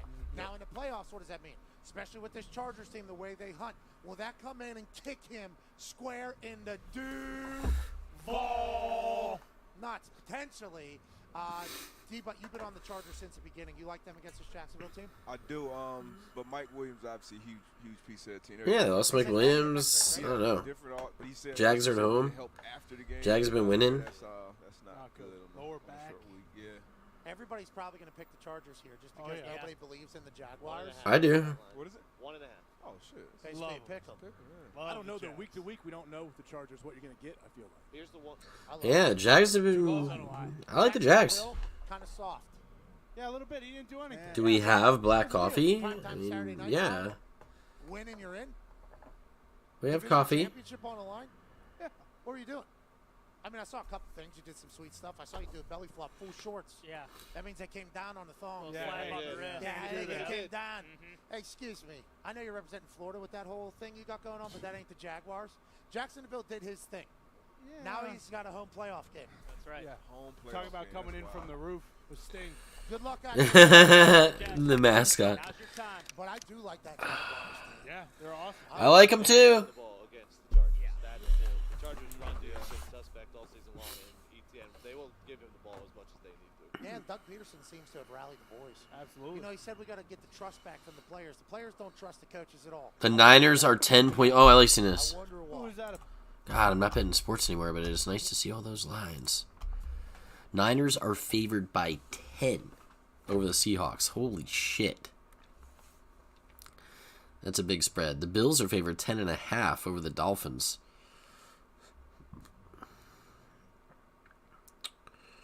The Vikings are 3-point favorites at home against the Giants. We need. Oh yeah, I still have a sports bet pending because we bet on the Giants to go to the Super Bowl and win the Super Bowl. Future bet. So we need the Giants over Minnesota.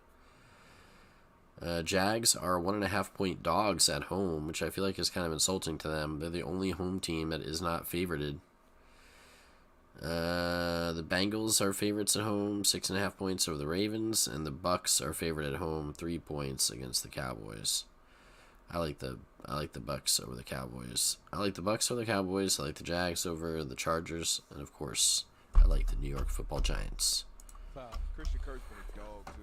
Yeah, he got that. He's been a dog. Yeah. He got one of the bonuses. There was a bunch of bonuses that were kind of. Oh, late reg is closed. Chargers, Jags. No more rebuys. First place is getting 667. I like the Jags here too. Honestly, I do. One off the devil's hand.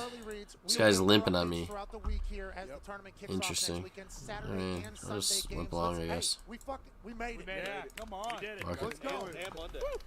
And a Monday night game between the Cowboys And the Bucks. and the Buccaneers on the NFC side. Let's stay on the AFC side. Ravens, Bengals, Lamar Jackson allegedly playing. Ian Rappaport says they're saying he's going to play. People that have seen Lamar around say probably not likely. What does that mean? We do not know. How bad's the limp? How bad's the injury? Is Lamar just going to go out there and tough it out because he's Lamar Jackson without receiving $230 million guaranteed like somebody in his own division already did, who has accomplished much, much less. The Bengals seem to be rolling, though. Joey Burrow and the boys have it figured out. An AFC North rivalry is on the docket for weekend one. Can we put the tournament back up? Plus 34 hunch Jeez. They do not is think the Baltimore they're Ravens. Bengals plus 750. Bengals plus 750, not a bad bet right now, especially with everything going on around the NFL. Ty Schmidt, your thoughts on Bengals-Ravens, pal? Even if Lamar, I mean, I guess Lamar's 100% healthy, which none of these guys are going to be, I think, differently. But I think even with Lamar playing, the Bengals are just playing too good right now. It's really tough watching the Ravens to be, you know, in the mindset like, oh, these guys can beat anyone. I don't know if they can. Darius, look how fucking good you look, dude. I'm ready, man. I've been in this suit for a long time today, so I'm glad it's comfortable. I brought change of clothes, as did a couple others. Darius, whenever you talk about that Ravens-Bengals game, congrats to the Bengals hosting a playoff. Yeah, let's go. Another one. Remember, there was coin toss conversation. The Bengals fan, hey. Joe Mixon. Nice celebration. How much do I, it was a nice celebration. I feel like I put over Ohio Fox more anyway. Do I? That's right. I mean, yeah, in your own way. That's the only thing I can do. Yeah, sure. I am me. I have to do things in my way. What are you talking about? In your own way. You're trying to kind of subtly. Yeah, that's an Ohio Fox. It's the only way you can do it. Okay, It's cool. just the way it's going to be. AJ's mad. I think I put over Ohio people a lot. I try my best to. Honestly, the way the Bengals fans were acting last week, with the rollout of everything that potentially was going to take, only if they lost to, who was playing quarterback for the Ravens? Anthony Brown Jr. Okay, so if they lose to Anthony Brown Jr. and the Baltimore Ravens, what would have had to happen with a coin toss and all this stuff? And once again, we're in the middle of one of the scariest situations in NFL's history. Nobody was happy that took place. Most specifically, the Hamlin family was not happy that took place. But as an NFL family as a whole, we're like, all right, whatever takes place, whatever decision is made is obviously not going to be perfect, but we are nowhere near a perfect situation. The way the Bengals fans reacted to that whole thing, wild. I didn't think that was the Ohio fuck way. I didn't think it was. It was like, hey, obviously you can feel you're getting screwed. I think that's an Ohio fuck feeling. Pittsburgh people feel the same way. We're getting screwed. We're always getting screwed. Somebody else is. But with you guys were all there for that moment, that with Lamar, and we thought the NFL did too much. Like, so many. If this, then this, we're doing this, we're doing that, we're doing that. But if you guys beat the Ravens, it was over. Like it wasn't even really a convo anymore. You do. Your team's great. Of course. And now you guys just look like you were the ones that were bitching for no reason. Still talked about it a little bit after the game, too. Were they? Said, like to have Take a nap. The fuck? Second round as well, something like that. But, interesting, though. Yeah, because Bills Bengals. I mean, they just assumed, hey. Not only have I not napped, I actually didn't even go to sleep when normal humans go to sleep. I've been up for like 40 hours. No, I honestly, I didn't pay enough attention to how upset they were. I heard Katie Blackburn's comments, Joe Mix and all that. As far as like the fan base goes. Zach Taylor. It was ridiculous. I was getting attacked. Because I said, what? That's what they're mad about? Well, it's 7-3, too. Like, you think that game's over 8 minutes into the first quarter? Because they just assumed, hey, we won that game against Buffalo, whether we kept playing or not. And that just wasn't the case whatsoever. Sorry, you can't, We love the Bengals. We love the Bengals. We love the Bengals. We call it a canceled game and let them sort out the playoffs by winning percentage. You guys got business on your No one's saying not to do that. You guys are doing all this weird stuff. We love the Bengals. I thought that was a bad look. So they were worried that something. Who gives a fucking shit about a bad look? They can never go back, right? Like they're saying. Why? It's a bad look for the NFL to be wanting them to flip coins for home field for some reason. Look, you shouldn't do that. I didn't understand the complete outrage from I didn't understand how much the fans got into it. Oh, they were fucking pissed. big time. Still are. Because if Also- they go, they won't. They don't get the home. Yeah, It's tough. Read the room. You got to read the room there, I think. I agree, though. Like, it's not great. You don't have to read the room. You can say fuck the room. Just be yourself. Maybe should have with how they're playing. Yeah. Hey, the Bengals are playing unbelievable right now. rolling. But man, just 2 days after the whole thing, you guys. I mean, What time is a good enough time to talk about business? 3 days, 5 days, it's going to get talked about. They're not going to be happy with the NFL making them flip coins for home field for some reason. No one understands. Or fair what has happened to a lot of places. But the Bengals fans, the way they act, I did not expect that. Like, hey, you were there for it. It was literally in your stadium. It makes no sense. It was scary as shit, but So, what does that scary incident have to do with them getting fucked over with the playoffs situation? Why did they just keep it the rules the way they were and keep it fair? We get pissed off about that potentially, but let's please remember we thought a dude died on prime time. Very scary. In the middle of this all. Yes, we're not saying it wasn't scary. We're just saying the Bengals shouldn't get screwed over a scary situation. Do you agree? Was that rule created for and I know the world has this problem about when rules were created and what life is like now. Sure. 2022, 2022. That's a constant battle. Yeah. But when that rule was made for the NFL, which is crazy that they had lawyers somewhere saw that coming, basically. Didn't say like the number 2 and number 3 seeds with the number 1 seed on the line, week 17, only 1 week left. In prime time, the whole world saw it. What's gonna, like, there's so many more things to it that I just don't think. I don't think the Bengals fans were like the Bengals fans there. Why does the world seeing it have anything to do with who's supposed to host the playoff game? I just don't understand the correlation between the guy getting hurt and then now let's have the Bengals flip a coin. So you're forcing the Bengals to defend themselves when it comes to the football. It's such an unfair thing to do. Do you want to hit in your window or whatever? Yeah. Do you want to hit in your window? Whole fucking career's window. What are we even talking about? He knows he's there, and he should. Yeah. He is cerebral. He's tough. He's an Ohio fuck. And he has accuracy that you just can't teach. And I think that might be one of... Now, brain, obviously, Joe Burrow is a killer. That's right. He's Stone an cold. absolute dog. I mean, Joe Burrow's a dog. I think Joe Burrow's... I think Allen's behind Mahomes and Burrow. Allen seems like he's throwing picks in the red zone. He seems immature in his press conferences. He doesn't seem as much of a leader as Mahomes and Burrow do to me. Burrow gives 0 fucks. Holy shit. That is the coolest dude in the NFL right now. Nobody else Joe Burrow with shades, puffing a cigar in the locker room. This is what I do. I win games. Now I'm smoking my stove. Joe Burrow does what the fuck he wants, says what the fuck he wants. Joe Burrow was warming up while that dude was getting fucking driven off in that ambulance. Joe Burrow was fucking throwing passes, keeping his arm fucking ready. Thanks for the luck, Eric McClelland. Joe Burrow, the Axeman. Let's remember last playoff run, they were able to win without protecting. And on the road. Yeah, the Bengals won on the road and had no O-line last year. This year, they're at home against the Ravens. They're pissed off about this coin toss bullshit. And, yeah, their O-line's a lot better. The Bengals are scary right now. Well, they weren't able to host them. For sure, but they're still the Chiefs are scary, too, though. Mahomes is scary. going to go on the road no matter what. To your point, there is fucking Paycor. Yep. Prime time. All those Ohio fucks. You know, because Ohio State, Eric, no thanks, dude. That season's over. So all the energy. 100% into. Yeah, being sucked up by Thanks, the but no thanks. Not the Browns. They're out.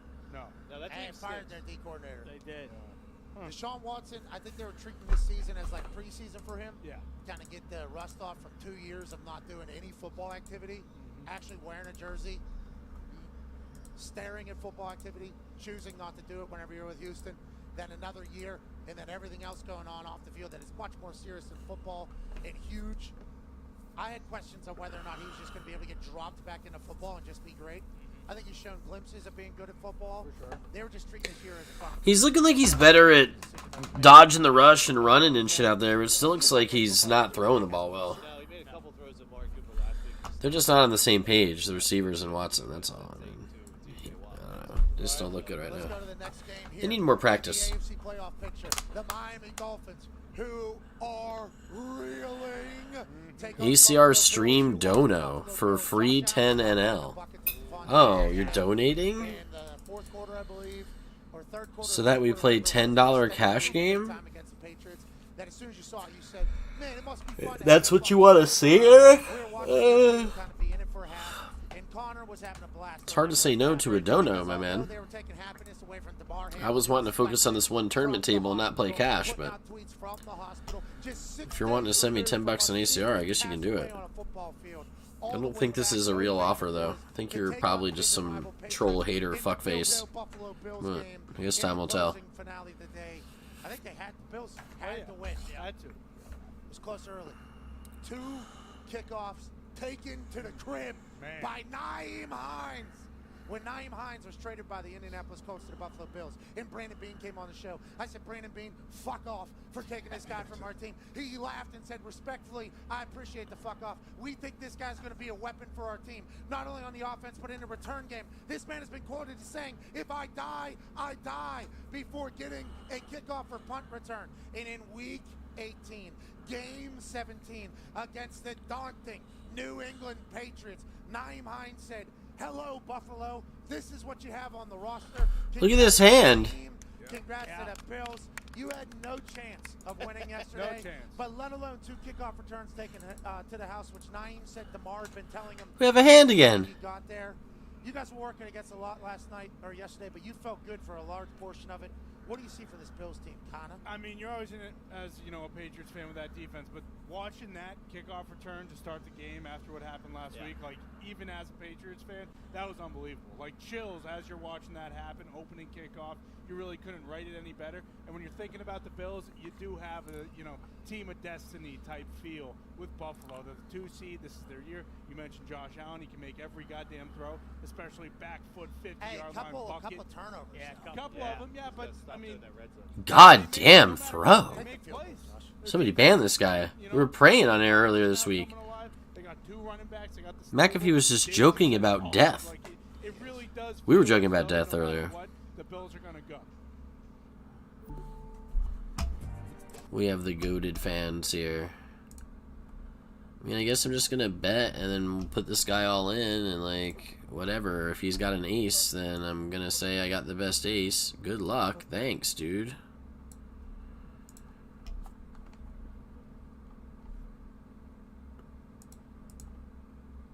I'm not gonna bet small, I don't think. I think I'm just gonna send it in.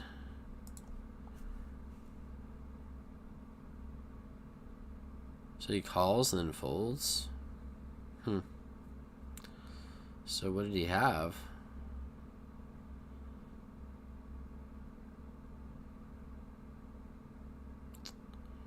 Damn.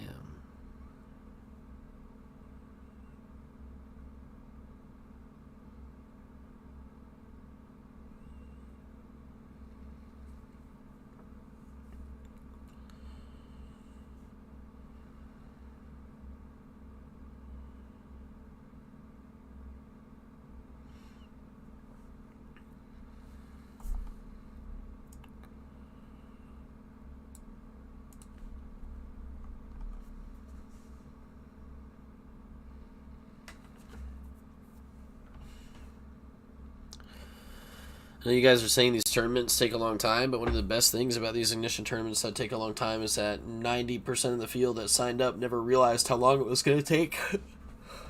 You get to the final 2 tables and everybody's sitting out. You get that free money later on in the tournament, right? Dudes, they're limping? What is going on here?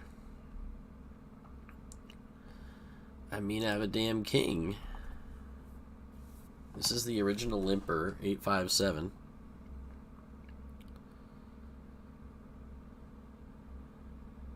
Alright, we're not folding to this guy. This guy started the hand with like 8 bigs. We don't fold to him.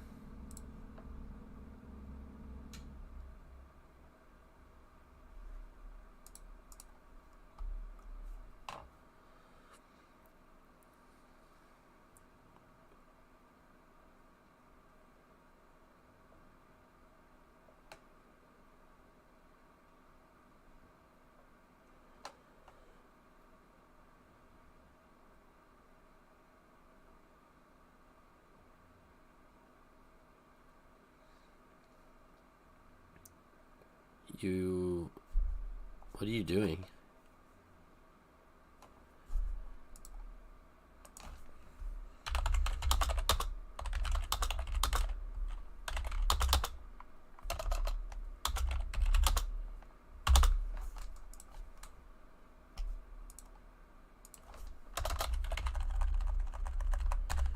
What is he doing? He's just wasting his time back. You're not going to get 50 people to bust. Like, what are you thinking? 4 ball.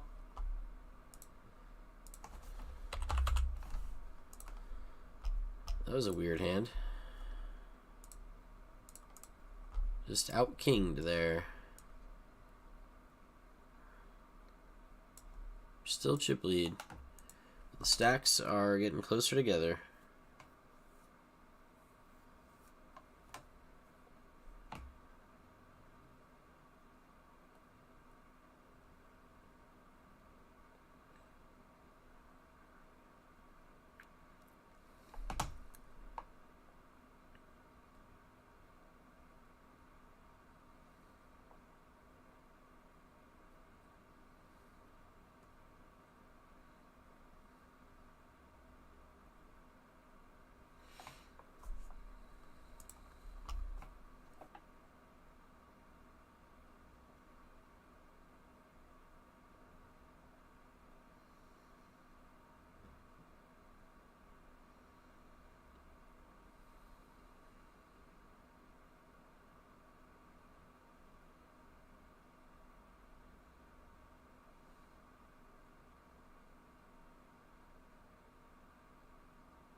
240 players remain, 189 cash.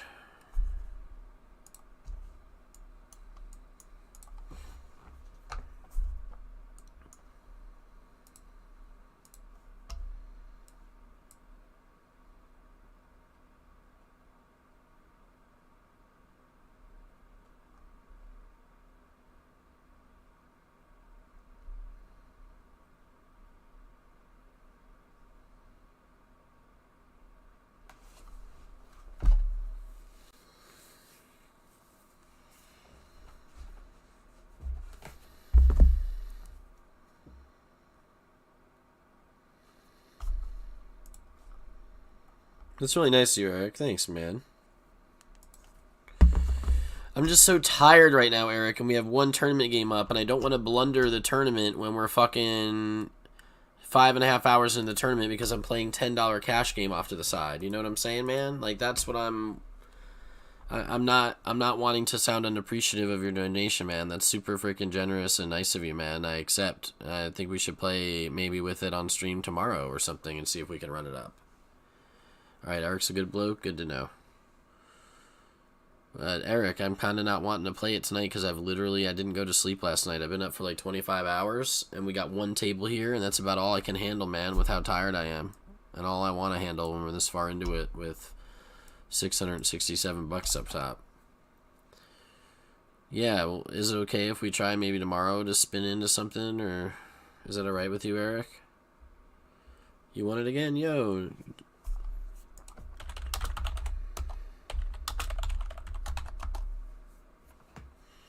Oh, you want me to do a second table?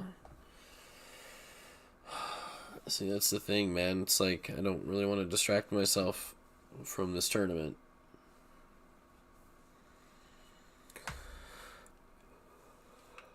I can't do it tonight, man. I know it's gonna sound silly to you guys and that I'm being a dick or something. I just can't worry about that perception. Like, I just want to play this one table. I don't want to play another table right now. I've been up for 20 hours. You can see me like falling asleep on and off. And we got a long ways to go in this tournament. And I want to be paying attention to all these anonymous players so I can be taking notes and seeing what they're doing. And figure out best how to get them in this tournament that I'm already 6 hours into. We've already invested so much time and money today. And we got freaking screwed on the every game crashing on us. Like, I just need to see this one through, man. I hope you understand that.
Break time. Fuck your life. Oh my goodness. It's gonna be alright, Jamie.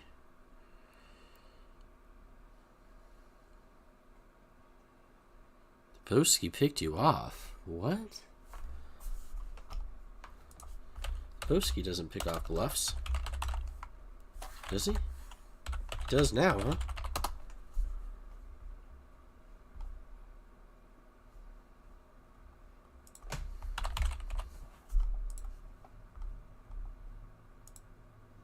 Click it. Like sit out, right next to sit out. But it's just... Are we going to be able to see this? Re-entry. Boss, boom, you're right back in. You don't have to click anything. Seems like that'd be good for business.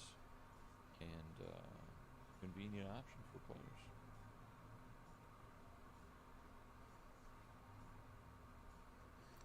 Build me a buttercup, don't break my heart.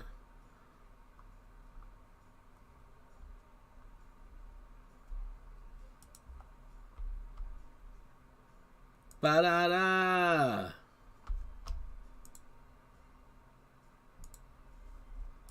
Hey, hey, hey.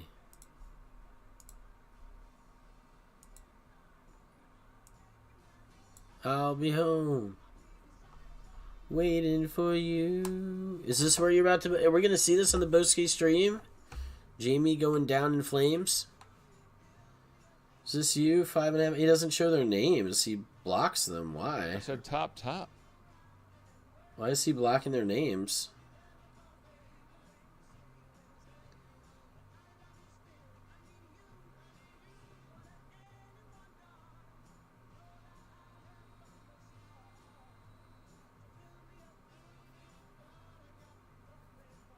Watching the replay now? He's going to make fun of your hand? No, I'm going to see what he says. I'm watching it too. He's not going to make fun of you. I mean, he might, but if he does, don't worry about it. I mean, is King Queen floating the flop here? Does King Queen suited just flat call our 3-bet? You have a big bounty. He wants their bounty. Ace Queen is actually their most likely holding. Let's find out. Got him. You had a lot of outs, mate. Queen Jack said and the top, King 10. top. Not chop. Ace and 10 couldn't put him on that. You had an Ace 10 clip ready. Before the flop, that's all I knew. Why they destroyed me so far, Jamie. He ran the Ace 10 Phil Hellmuth clip. Semi-bluffed.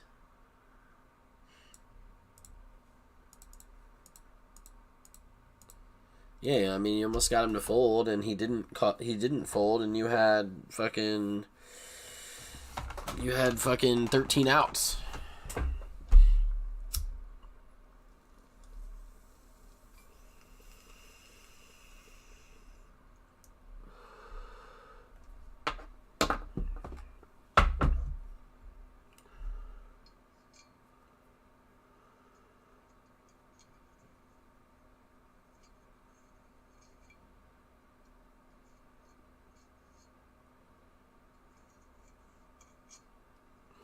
You should like subscribe to his channel and then just put in the like message or whatever, like, hey, you piece of shit, that was me, the guy who jammed Queen Jack into your Ace 10. Your call is dog shit, and I subbed to your channel just to let you know that. Peace, bruh.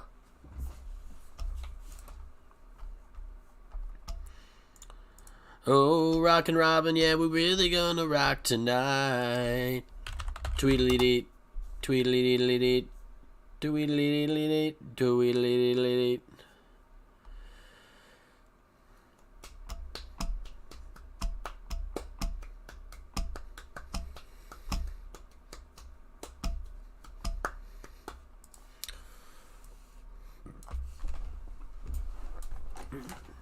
E-Gens, we're not going anywhere in this tournament. We're like 30 off the money.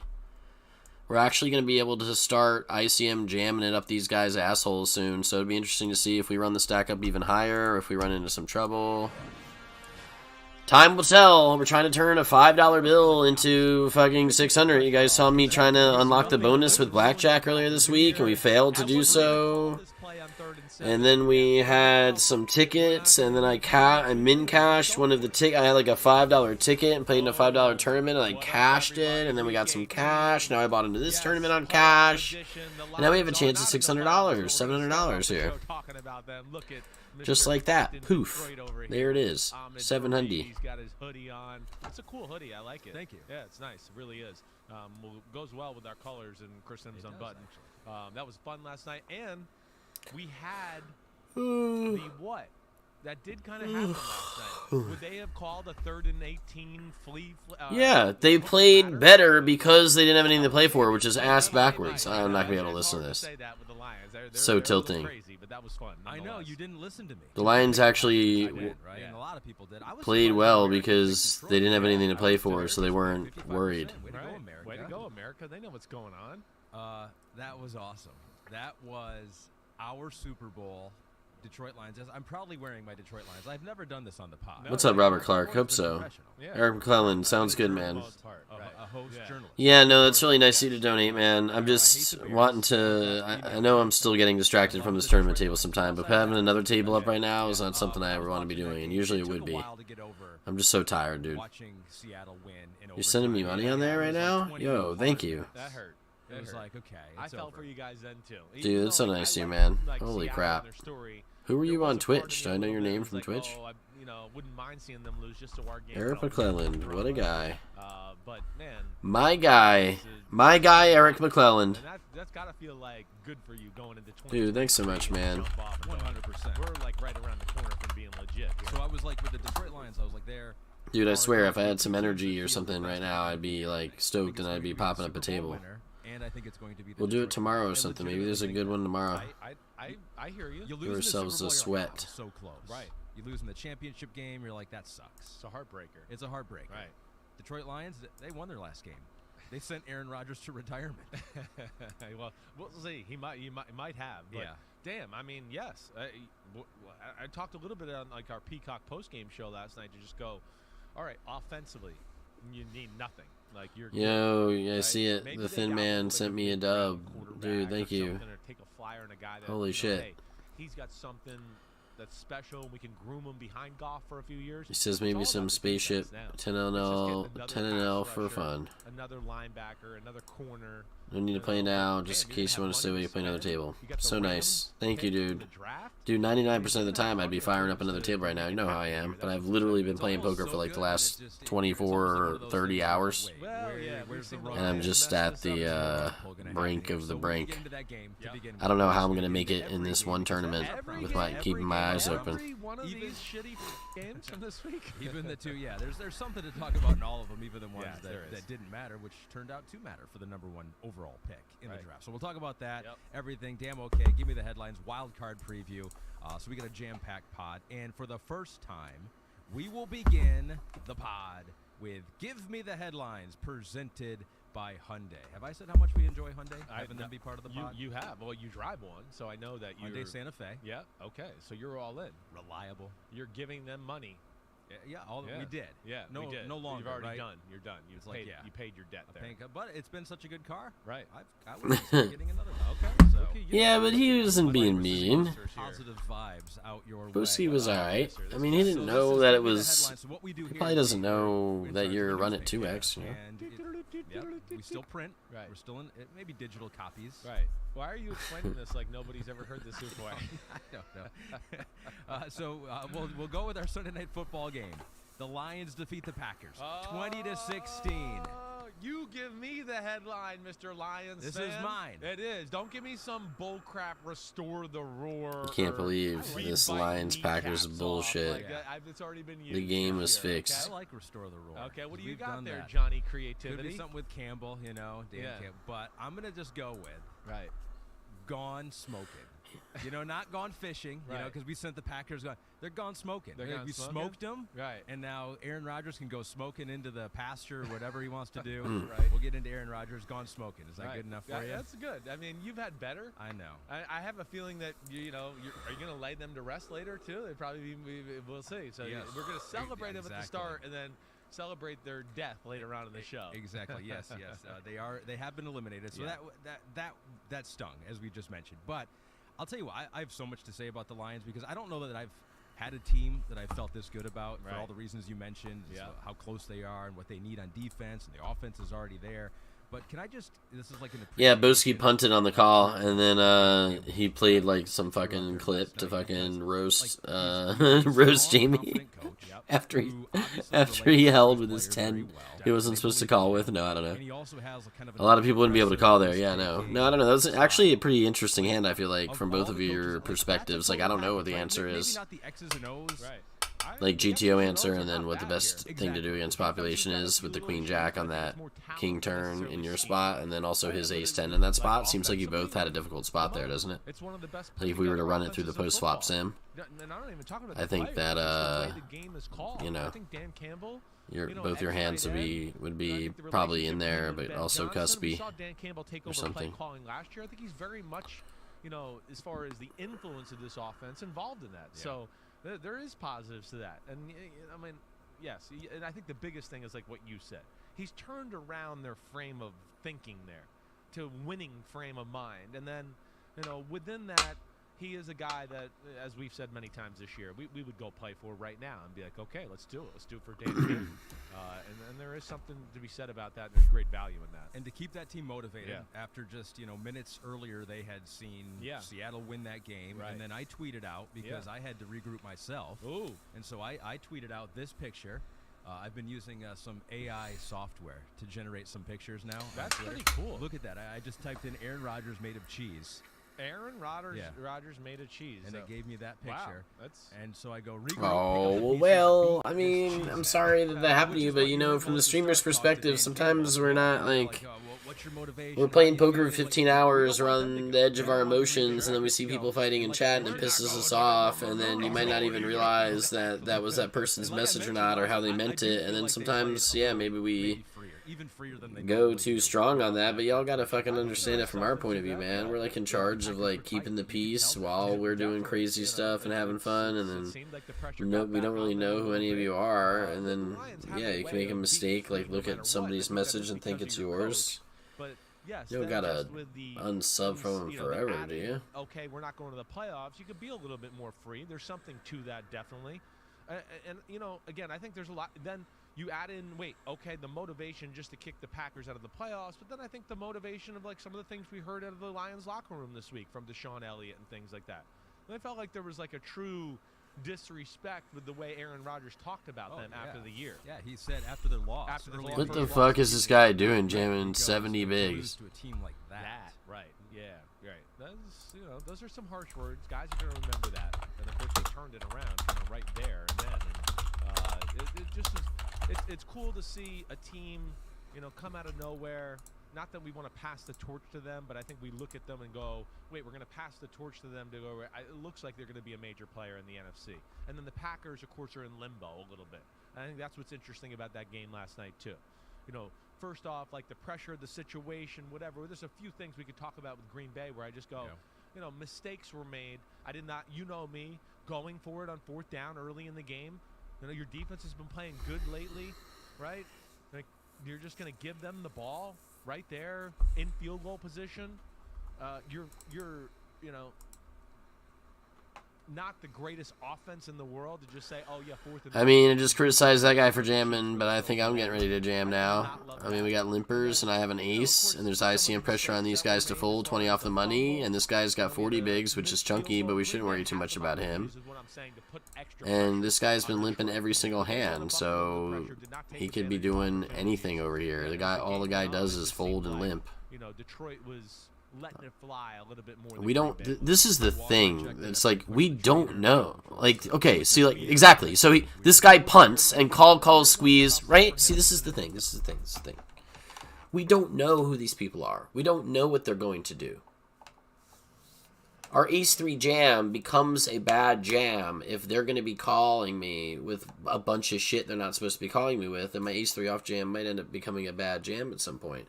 But why would I assume that that's how this person is playing this bubble? I know that we can assume that our opponents are bad at poker, most of them. I know we can assume that they're going to blunder somehow.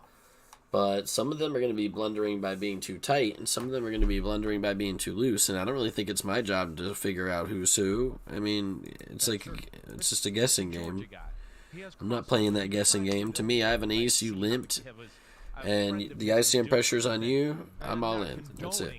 Ever putting your hands on there. Yeah. But I think he was a little bit like checking on his friend, and then the trainer came and kind of gave him the elbow. Oh my god. I fucking love Chris Sims so much. I was going to say this to you guys. Remember I was like disgusted that guy pushed the trainer? I actually saw the full clip today, and the trainer touched that guy first. The trainer didn't push him, but the trainer kind of like put his arm on him. Like, to me, man, you don't put your hands on me. You know what I mean? Like, once I saw that the trainer actually touched that guy first, I wasn't as mad about the trainer getting pushed. And then I realized the trainer wasn't old either. He was younger. And the trainer went in there all gung-ho and put his hands on the Packers football player. That guy's a Lions medical guy, and the Packers player pushed him. I almost don't care about that anymore. I got no empathy for that Lions trainer at all. Like, you don't put your hands on him, you're going to get pushed. And that's what he did. And obviously he shouldn't have pushed him, and he was emotional, and it was the heat of the game and the moment or whatever. But fuck, man, I love Chris Sims' podcast because he's honest. He tells it like it is. And he's about to say, I'm not that mad at this football player for pushing the trainer because the trainer touched him first. You can't be fucking touching him. Which was weird. Get your fucking hands off me, motherfucker. We're all adults here. Sure. It's a Georgia guy. He has crossover. He was trying to get over there to like see how a friend of his was doing, I think.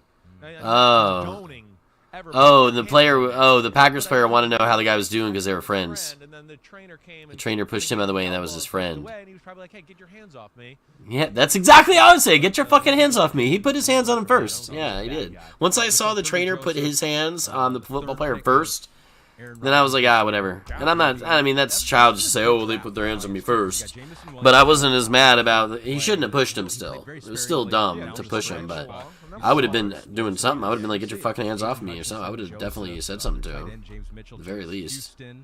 That's a good draft class for. I mean, we have to raise. He did a really good job with Detroit there. One play that we're 10 off the money to me was you saw at the end of the game too where the Packers jumped off. It was a short yardage situation. Now you 4-bet him every chance you get. That's hilarious. Lurked on Twitch. Gotcha. Go Chiefs and Niners. Yikes. Your future bets. Yeah, I placed a future bet on the G-Men. Well, the G-Men are going to play the Niners in the next round if the Niners win and the G-Men win. I mean, I wasn't necessarily trying to put myself in a position where I was rooting for the New York Football Giants, but they were getting pretty good math on their on the future bet when it looked like they were almost certainly going to make the playoffs. So it was hard for me to not want to bet on them. I bet like $20 to win before the 2-minute warning. They're 3,000 or whatever. Jump off sides and get a free timeout where the clock will stop. They'll accept it. Yes. And now it's first down again. Instead of them being able to get a first down and our timeouts not matching up quite way with that was smart. And the 2-minute warning. No, on purpose they tried penalty. To do the old Mike Vrabel there. Yeah. But Dan Campbell went, no. Yeah. We'll decline that shit. Yeah, that was a good play by Dan Campbell. One again, which was very smart. Yeah. That was a good decline. I've never seen a team actually decline that penalty. Yeah, I don't know if before. I have either. You're right. That's a new one for sure. That was a good decline by Campbell, yeah, for sure. Again, Why did he coach his ass off in a game that needed him to lose? You said it. There's weapons to talk about. They got money and draft. Dan Campbell coached his best football game by far in a game in a game that meant nothing to the team in terms of playoff hopes, at least. Where that stands, I think he'll be back. I do. People want to win their sports bets. I do. I think. So what's this whole song and dance? Is he using that for leverage? Does he really not know what I the don't future know. holds? I think he just takes it slow. I don't think he I think he literally doesn't know. He kind of just wants to get away for a little bit and see how he feels after a month, and does he still have that burn, that fire, whatever else. I don't think he's gonna go somewhere else. I don't. He enjoys being the king of the castle too much. And he's got everything laid out the way he wants there in Green Bay, and he has all the power. So I just don't envision him going somewhere else like a Raiders or something like that. Unless they both decide, hey, you know what, let's go our separate ways, right? But his money and his contract thing, that's going to be an issue in this whole thing here. But, yeah, I guess if he comes back, it's going to be with Green Bay, and I do think he will come back. It's still a good football team. You know, they need some more difference makers on the defensive side of the ball. They're going to have to re-sign Rashawn Gary, probably do a good contract. But another year with Watson, Romeo Doubs, you know, there's still some pieces. That offensive line with healthy is still good to where I would think the grass is not greener anywhere else. My big thing with Aaron Rodgers is he just got to change his approach a little bit. He's got to change his approach the way he plays the game, like you saw last night. First off, you know, some throws and decisions, you just go, what? I mean, got lucky with another interception. There was a penalty on the play. You know, left a touchdown on the board, off the right sideline. Remember, I think that I ain't was gonna change your mind on it. The don't hang with that person. Then hang with me. Jones up the side. It's a touchdown. He underthrew it by 10 or 15 yards. Did not throw the ball well this year, not to Aaron Rodgers standards, did not make good decisions, was not aggressive enough by any stretch of the imagination. Again, this throw for 74% and protect the ball, that shit is over. It's over in the NFL. You got to make plays. You're going to have turnovers no matter what, even if you play it close to the vest. Yeah. So you got to make some plays, and I think that's where he dropped the ball, they dropped the ball, and he's got to be there for OTAs this year. You got to be there through the thick and thin with the team. I think that's very important. I think that was a good point you made, too, because it's like these rookie wide receivers have to earn his trust and will take a while. Well, if it's going to take a while, maybe you should start sooner. Exactly. The fabric and the DNA of a football team gets laid down in the spring. I know it's not the most important part, and I know you don't have to be there every day, but there is something said to being there, a majority of the time, especially when you're the quarterback and especially when you're the highest paid player on the football team. You know how it works, right? If you saw Mike Tirico in the building every day working, doing this stuff, you'd go, damn, okay, I guess that's what I need to do a little bit to pick my game up, right? Damn, that's Mike Tirico. He's running NBC Sports, right? Well, that's what a quarterback does. Are you saying Mike Tirico's a level higher than Just me? a little bit level. Implying? He does not do. Yes, he does. He's a little. He does better headlines, honestly. So he's just a little higher than me. Yeah, no, but that's what it. I'm saying. You know what I mean? Yeah. That permeates through a football team when the best player is your hardest worker. And then he's also there having fun, and usually like a guy like Mahomes or Josh Allen or Joe Burrow, they're great guys to where they make it fun for everybody to be there at work anyways. They have an infectious personality with their drive and their love for the game and all that, and that's, what you need to do. Tom Brady learned that lesson. He learned it earlier in his career. He went through a stint like 2009, 2010 where he was like, I'll see you during the season. I'm going to California, I'm doing all that. And then I think he started to realize, wait, I'm not playing as good a football as I can play. There's some issues here and whatever else. And he kind of readjusted his game that way.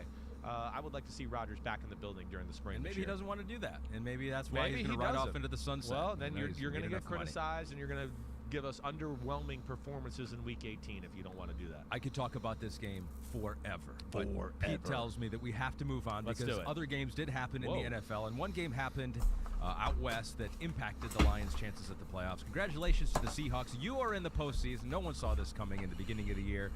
Maybe you did a little bit because you said that Geno Smith was going to be pretty good. And 3 off the money. Pretty good for them. They beat the Rams in overtime. I've lost my duties as headline writer. It can be pretty tough to exploit bubbles on Ignition when the fields are this big because you're getting close to the money. You're like, oh, we're 30 away, we're 20 away. Well, there's so many bad players and there's so many people that are fucking ready to go all in and bust that 30 away from the money is going to go to 2 away from the money quicker than shit. And then now that we're up on it, you can't really do the ICM jam or the ICM pressure thing because you're going to be worried that you're going to get your hand caught in the cookie jar and you're going to go all in, and then they're going to time down, and then they're going to realize they're in the money, and then they're going to call you. Because now we're so close to the money that the bubble might actually burst soon, especially in a bigger field, a field of 192 people still around. So it's actually kind of hard to fucking get it done on the bubble on Ignition in a way. Need to get it done early on Ignition. Big stack early. Just let them give us gifts. Up right there, but that was a tough football game, and I mean. Third downs, look at that, 1 for 11. Kenneth Walker had a few plays. They couldn't get it going in the past game. They really couldn't, but they toughed it out, made the plays when they needed to, and they squeaked in the playoffs, and I'm happy for them. Stone Bubble. Geno Smith, here it is. See what I mean? Seahawks franchise record for completions, pass attempts, completion percentage, and passing yards. That's amazing. It's truly, you can't write some of this stuff sometimes, how it all unfolds, but it's kind of its own little Hollywood script right there in Geno Smith, and I'm sure Pete Carroll loves that aspect that he can say Geno Smith one-upped Russell Wilson a little bit in some of these categories. So can they make a run? So they got to go to the 49ers. Of course, we're going to get, as the week goes on, we'll get into more of these matchups. We're not going to do it a bunch on this one. They're dangerous. What surprised me, though, is that late in the game, they were down 3, final 2 minutes. They had the first goal from the 2, had 3 straight Kenneth Walker runs. I know. Yeah, I saw it last night. I was like, oh my god! As soon as I saw the full clip and I saw the trainer put his arm on the guy, I knew what happened because I would get triggered too, especially if I was in the middle of athletic competition and I guess his friend was hurt. I'd be all jacked up, and be like, "Don't put your hands on me, man! Get your fucking hands off me!" Why did he put his hands on him? He could have said, "Excuse me," or I mean, obviously he's going to help an injured player, but I mean, you want to. We're still on the side of the medical guy and not the football player. The football player needed to chill out and not push him. But I went from thinking that the football player was just like a sociopath, like a psychopath, pushing an old guy trainer for no reason, to then seeing the clip and then being like, oh, this bro like hopped in there like he was about to push this guy out of the way and then do his job, and he was like, fuck you, bro. I'm standing here, you can't just do that. And then like when I saw it go like that, I was like, oh. Well, I mean, now I'm not really that upset about it. You know, it's 3.9. We're in the money. Somehow we did it. I mean, there was a ton of carries that were. And somehow they found a bigger stack to put on my left. Breaks 7 ankles and then gets around the edge for an 8-yard gain. Wow. You know, so it's a little bit He's of the an chip issue leader with now. I'm and third in it's an issue chips on right at the other side same of ball. table. I think you can kind of go there as well, like you saw. It's kinda With sick. The Rams, they smashed it up the middle with Cam Akers kind of consistently throughout the football game, right? And that would scare me against the 49ers as well. The Rams lost 12 games a year after winning the Super Bowl, most losses ever by a defending Super Bowl champion. They already had that 11 losses, so they added one more to that. And now Sean McVay, it's rumors that he doesn't know what he wants to do. The rumors are real. I mean, I think there's some real. I hope McVay keeps coaching. He's not sure what he's going to do. I do. I hear from too many people in the know in the NFL that this is a real thing, and he is contemplating, and he doesn't want to be a part of a rebuild. You know, which is, you know, I think that's really the biggest thing here. So I don't know where this is all going to go. You know, TV, another head coaching job. It just seems like him back with the Rams is definitely on the fence right now, as the way it stands from when you talk to people around the NFL. Sounds like burnout for him. He doesn't delegate. I think I was reading somewhere where he likes to do it kind of all of himself. He does. Have He's his fingerprints on everything. Right, right. He's whiz kid. I could totally see him being burnt out. He lives it. It's 24/7. You know, 7 days a week. You know, he could be. I could see him being that guy. Like we saw maybe a Dick Vermeil. We've seen other coaches do it. Yeah. Step away for a few years. Come back. Years before the year. Have Cool. a new project. Go at it. But we'll see. We know he'd be great on TV. Yep, I'm rooting for the He's a G-Man great now. football coach. I don't think it would necessarily be all that crazy hard. You know, it's not as hard to rebuild a football team as we've seen here. I know they don't have draft picks and stuff like that, but they're going to have some decisions to make altogether, the Rams, in the offseason, as far as some contracts, where guys are at in their career, the Matthew Stafford situation.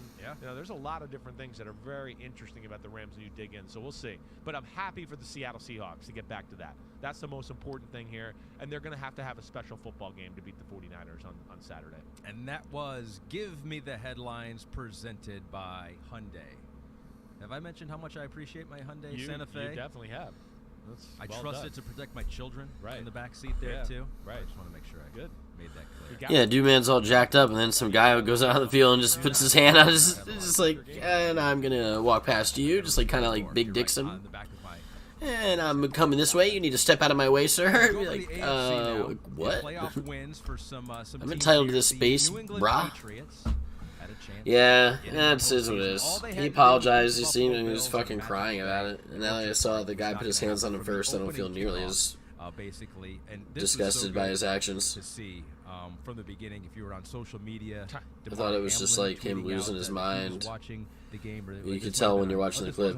Yeah, he lost his mind just because that guy triggered his ass. Parents there by his side doing the heart sign that we saw throughout the NFL, certainly from the Bills in this one. And you've all seen it by now. The opening kickoff, Nyheim Hines goes back 96 yards the other way. Just a magical moment. And let's just start with Josh Allen.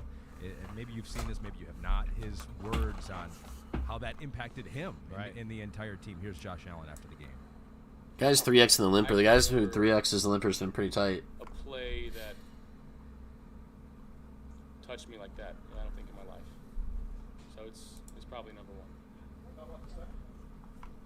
It was just spiritual, and I was going around and I was going around my team and saying, God's real. Like, you can't draw that one up, write that one up any better.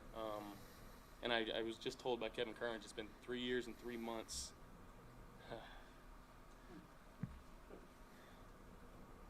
Since the last kickoff return, so it's pretty cool. Yeah, you can just tell what a difficult week First of all, it was for the Buffalo Bills. They're a close football team, and like we kind of talked about, like Rodgers and Green Bay, like he's there all the time. Josh Allen, they love him, and he loves them, and it's crazy. It's crazy. It's the most.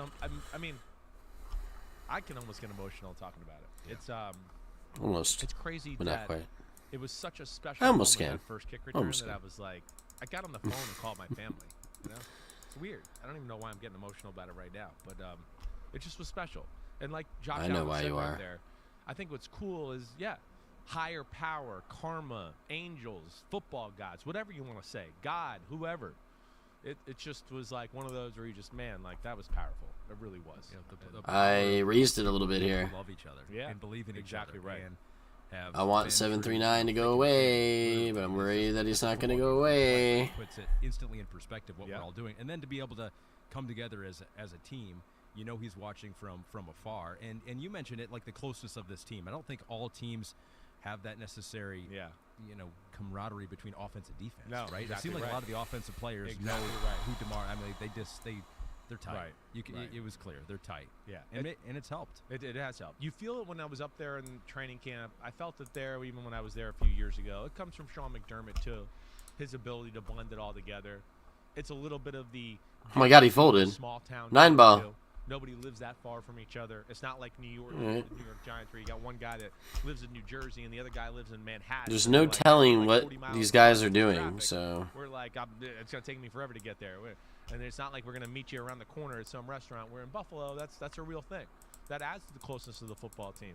But that was just like a crazy special moment. And I think also too what you saw is I think there was a part of us that were all scared to go, man, is it insensitive to play football, right? And even think about playing a game. But football players play football. And that's what I think that was a huge part of the healing process yesterday. That was the big thing to me. And I think that's going to get them over the hump here. There's certain stages, but I think that was important for everybody in the NFL to go out and hit each other and be like, okay, wait, I hit that guy in the chest. He's okay. Okay, okay, good. We're back to football. I think that was really important yesterday, and it shows you how important football is to our country and how it brings everybody together in so many different ways. That's where it's special. It is America's sport. And I think that's where it was so gloomy last week, was not only our feel for the player, but we were like, damn, our biggest sport, our favorite sport here in the United States took a real, uppercut. So I think that was awesome yesterday. It really was. And man, that place was bonkers. And early on in the game, like, the Bills were just playing on pure emotion. Yeah. I don't even know if they were playing that good. They were just flying around so fast and crazy that it was just like New England can't match their intensity yet.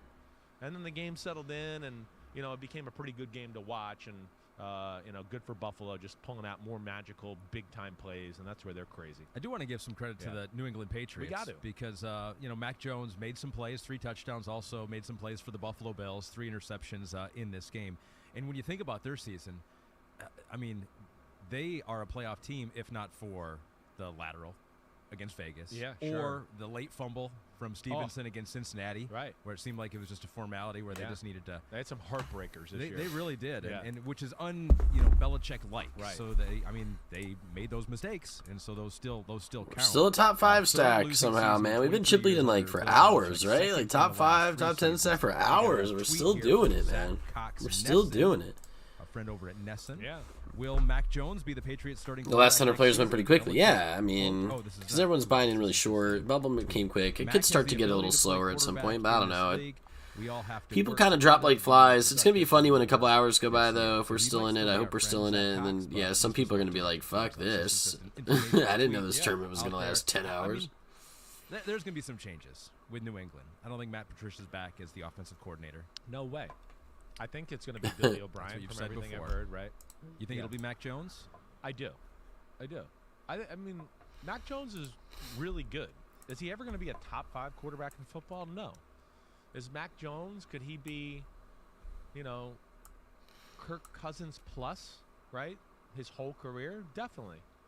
Right? And then if you put him a good team, then you can win Super Bowls with that. He's a guy like I've used this with Brady before.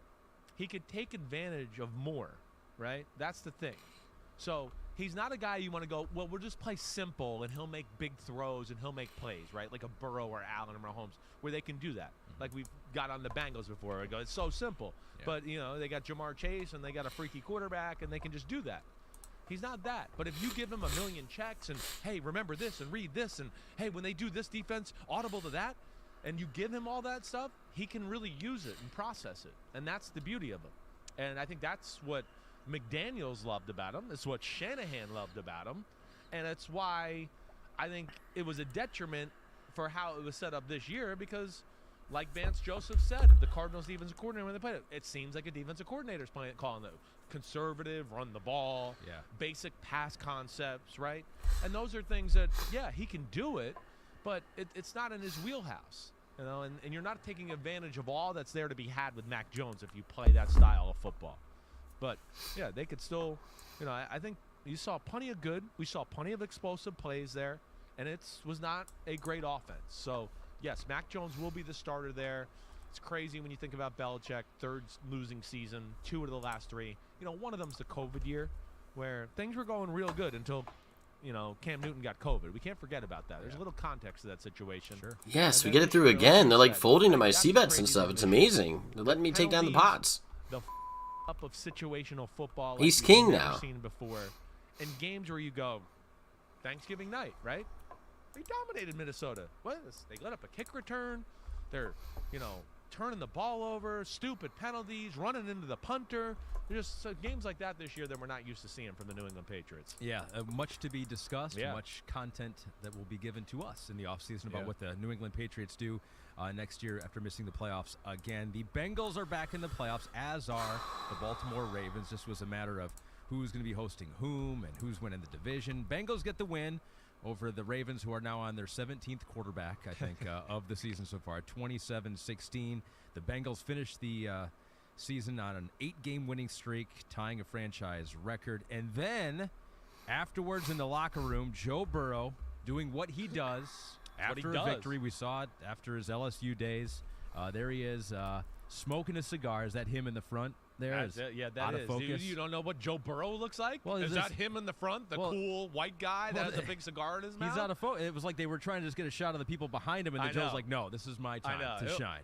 Well, Yes. that's where Joe's cool. Doubt He's it. like, no, focus in on the lineman behind me and make me blurry. Yeah. Okay? That's where they don't know who I am except for Ahmed Fareed. Everybody else will know. Or he's just like, "Oh, Joe just passed through my shot." Ace on the without, turn. We block king, queen, ace, queen. And then, So there's no way they have that. Walks in today. I doubt anyone has a queen or a hand like that. I like it. Big Joe Burrow fan with a 905, I guess. And it's hard for 905 to have a set. I think we have the best hand here a lot. Unless somebody... Who's this chick? Unless somebody has a set, you know, whatever. I'm just going to bet an amount that induces 905, and then this guy on my left, I feel like is just folding anyways. If this guy on my left is not folding, then he probably has an ace, and then I'm going to try to bet huge on the river. Get called by his ace-10, ace-jack on the river when we have ace-king. Okay, he's folding, so he doesn't have an ace. If this guy goes all in, we call. If he calls, then we're going to jam him in on the river, probably, right?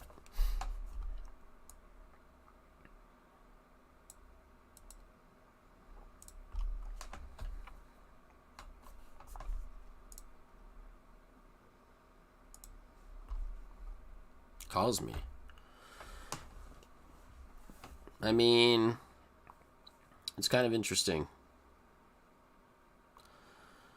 He doesn't have ace-queen, and I don't think he has any sets. So we only lose if he has ace-2, ace-7, or ace-4, and we're just going to have to get paid by his worst ace-x. I mean, if he's got ace-jack or ace-10 or ace-9 or whatever, isn't he going to call me here? Would he? He probably would, right? We got to go for value with one pair here, don't we? What if he's got ace-jack, ace-10, ace-9, ace-8, ace-6, ace-5, right?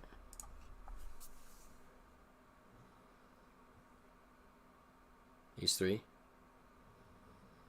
Would I bluff here, though? So, like, are we going to get called? Is he going to make a big fold with an ace? Is he going to fold an ace to us here?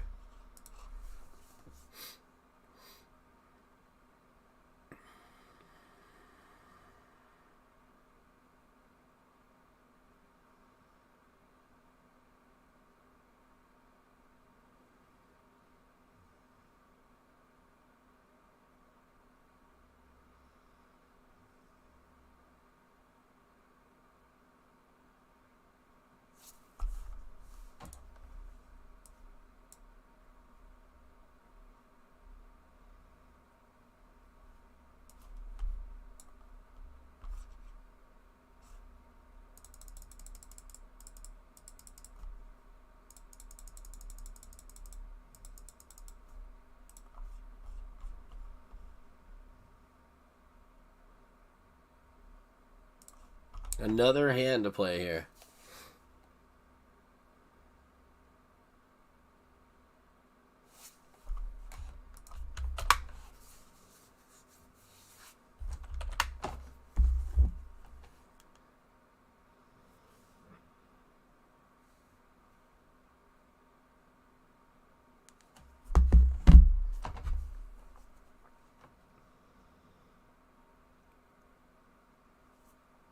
This is like my third or fourth open in a row, right?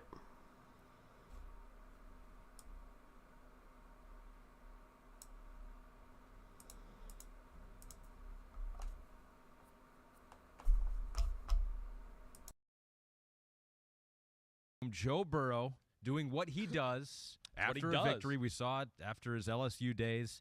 There he is. Area that you can overcome some of that. Yeah. But Like, so yeah, Joe Burrow. I think you look at the Bills, the Chiefs, right? But the Bengals, you've said, Yeah, go ahead. What do you think? you said you think they're the most complete, like have the fewest questions. Yeah, I think and that doesn't always necessarily mean you win, because you could be so elite in one area that you can overcome some of that. Yeah. But their ability to match up with more teams favorably, I think, jumps out to me more than the other two. Why is that? Can score? Can their offenses score? Can play defensive struggle type of game? That's fine. 16-13, they're okay with that. He'll just dink and dunk in, play defense. They can stop the run. On defense, they can really match up against anybody. So even if you're a great passing team, they can go, hey, we're good at that. And if you're a great running team, they can go, well, we can stop that too. So that's where they're different. And offensively, you've heard me say it. Yeah, they're explosive, but they're also Bengals are the team, you guys. The Bengals are the team, man. Joe Burrow. 17 plays. They shocked us last year, but they shouldn't shock us this year. That's what I was saying. I was sitting there watching. Here goes the Mahomes is good. Mahomes can get it done, but play zone. I'm gonna dink it here and dunk it there, and I'll run for 5 and I'll dink it there. And I think it's gonna be the Bengals. Surely the team gets frustrated, and all of a sudden, Eric, I mean, I'm ready for bed at this point. Played man to man, and then they go, oh shit, we can't play man to man. Yeah, when I get determined to do something, I'm usually pretty good at doing it. I think. And I hold that even across to the, even if they cross over to the NFC. Right, I think they match up in totality better with certain teams, but that doesn't mean necessarily that I think their offense as dangerous as the Kansas City Chiefs, right? Or maybe they don't even have, some of the guys who can make plays in big moments like the Kansas City Chiefs. But I just think overall schematics team, I don't ever look at a spot and go, ooh, that worries me against this team this week. Like, right? Well, you hear me against Baltimore every week. Baltimore, they're big, they're physical, they're going to run on it. I don't worry about that with Cincinnati. They can play that game. And that's what they did yesterday. It's a weird game, Ahmed, yesterday. Weird. Because they jumped out. Then you're going to play them the next week. Yeah. Baltimore wants to fight to get back into the game because they want to go, wait, we were third-string quarterback and we made it a game. So if we have Lamar next week, we can go in there and beat them, right?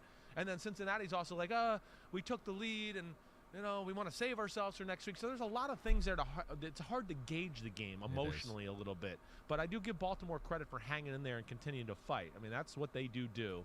But I just wonder, what I'm interested to see when I watch the film is just like, did Cincinnati go all in? Did they get conservative in the second half and just go, let's go to the basic plays of the playbook. Let's not show them too much. Yeah. Those are things I need to figure out and watch it back. They really didn't do anything offensively after, they had another field goal drive, but after their field goal touchdown.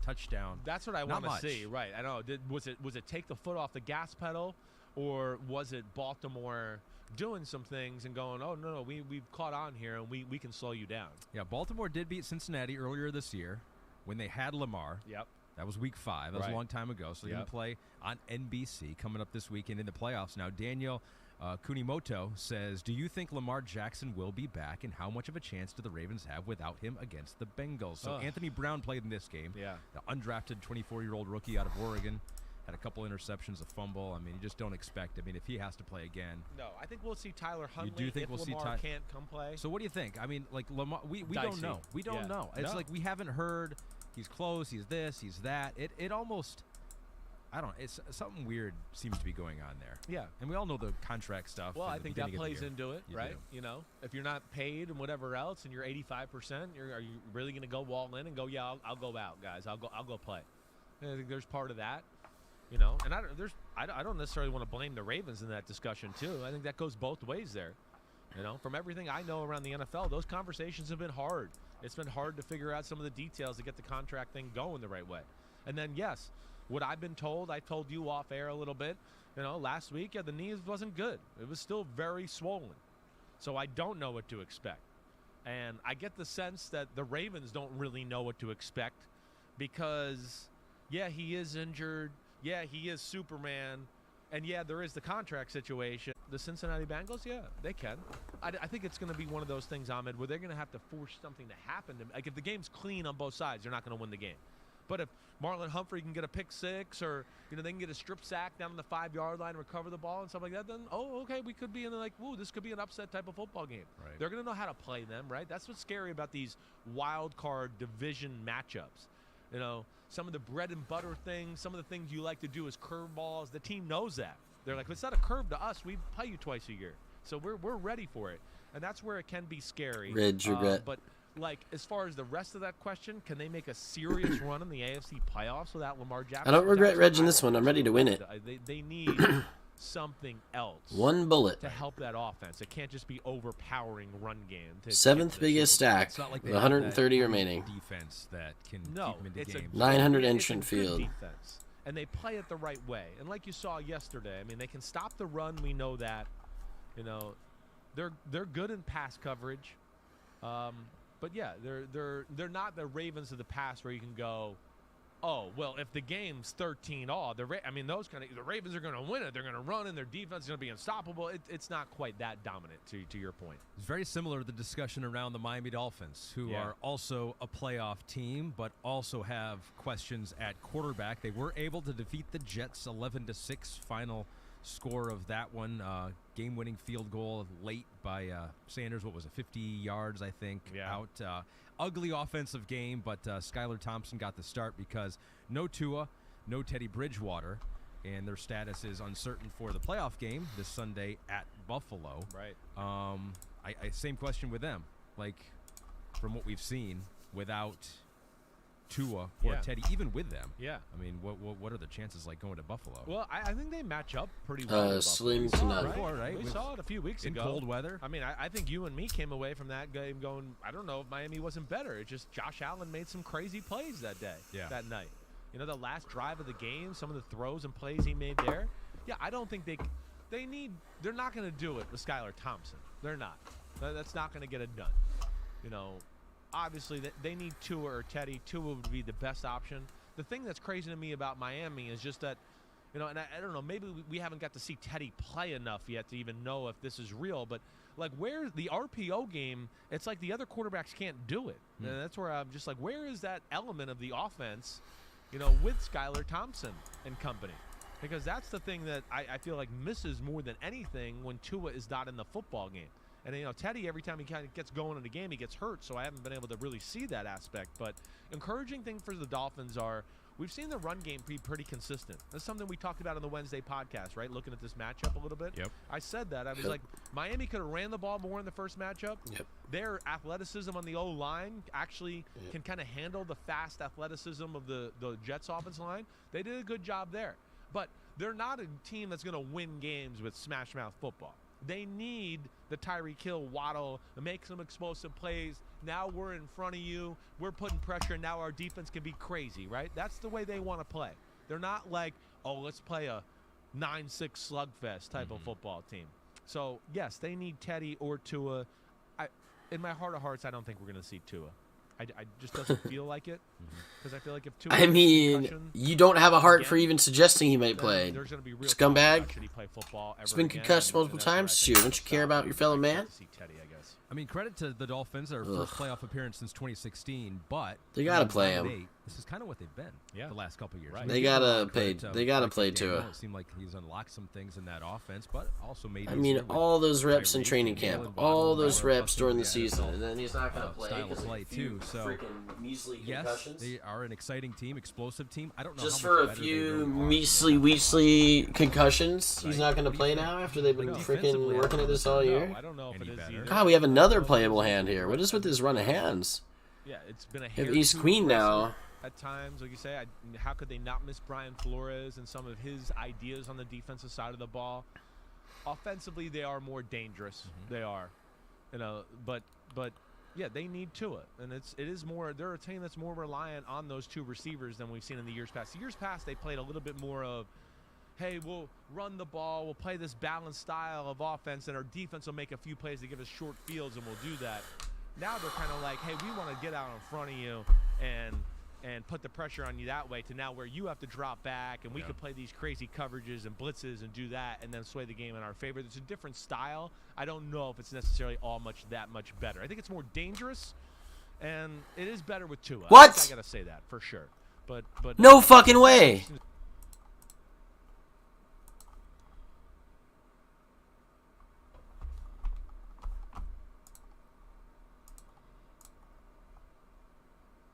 It made me fold!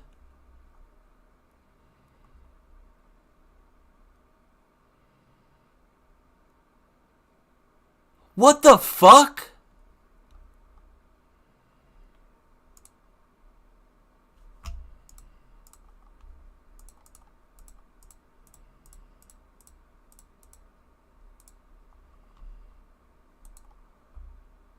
And we would have hit an ace.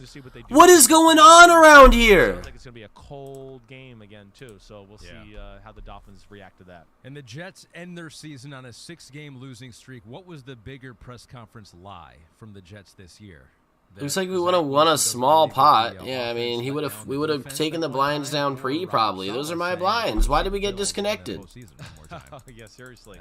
That kind of fell flat, right? Yeah. Looks like it just would have amounted to us winning a small pot, but like that's when it just lightning striking. I know it stinks the way. Well, I think there's so shit is ridiculously just unlucky for me for the last year, man. Where you just go, you look at them, and I look at them, and I go... We've been at it for 30 hours. We had every game poker crash, and now that just happened. Ignition crashed all weekend. We played the blackjack challenge for like 10 hours before we realized we weren't gonna, before we lost it, right, or whatever. Like, I'm just gonna exhaust all of my energy into these gambling games this week, and bet on the Packers too. That didn't work out.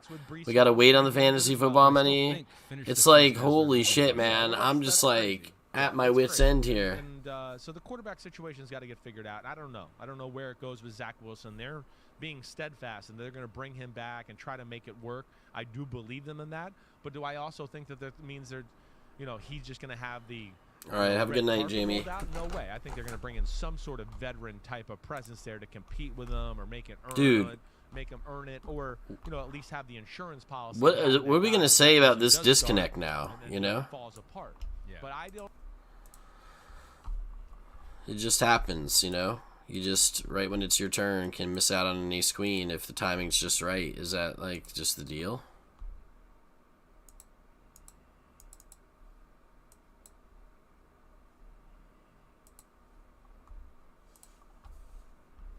King on the flop.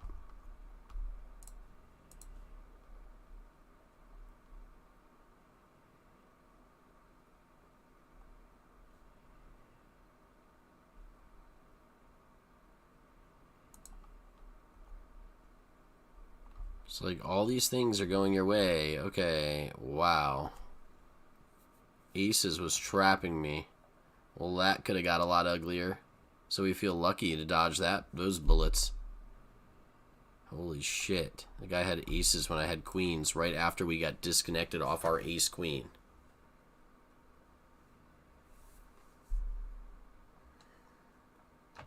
I love how positive Whale is in chat right before we're about to get fucked over on our ace queen. I can't beat the universe. The universe is gonna win against me every time, and the universe hates my fucking stinking guts right now.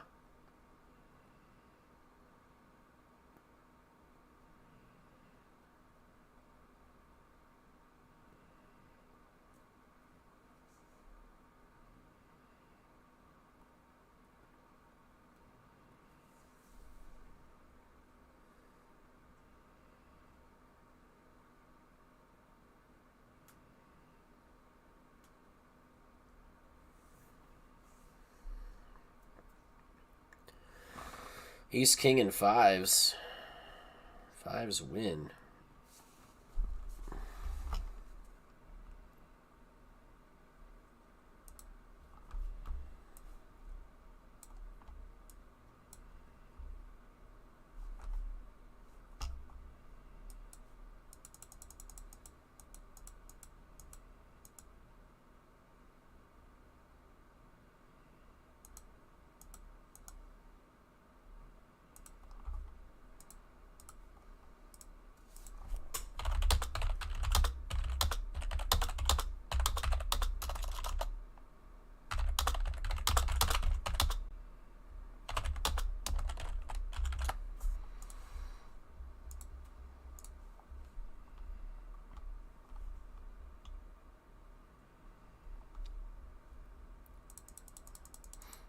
Moved to North Carolina when I was young, when I was 10 years old. It's just family, work stuff.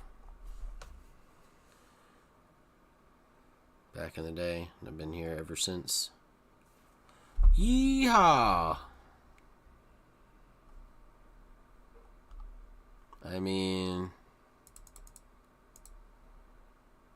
it's alright. It's alright.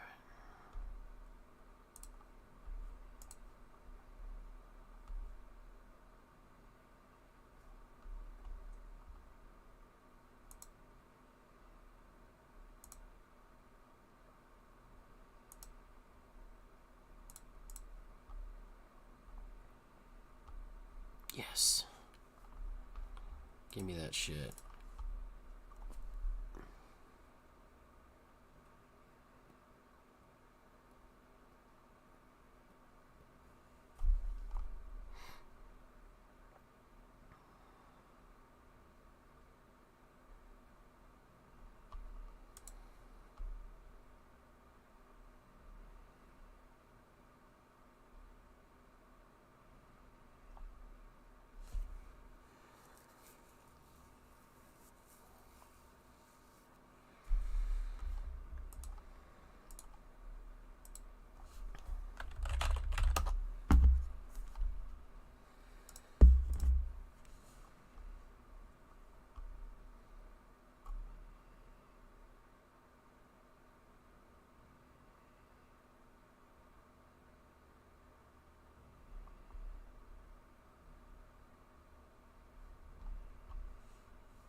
Yeah, look at that. Ace Queen and then, whoa, EMP. I get timed out. Why? How does it even show in the replayer like this? Oh yeah, and then you got, oh, Ace Queen and then you got fucking, oh yeah, and then you're back.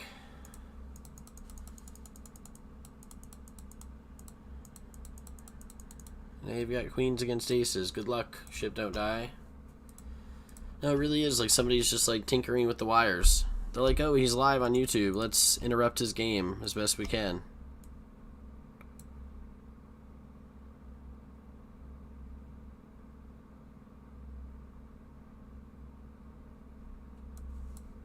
Yeah, I don't know what you're talking about in regards to that, Well.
I think he's probably been tilt punting the whole time. He's probably ready for bed. He's probably like, holy shit, there's still 100 people left and we're 6.5 hours into the tournament. He's like, fuck, I gotta go.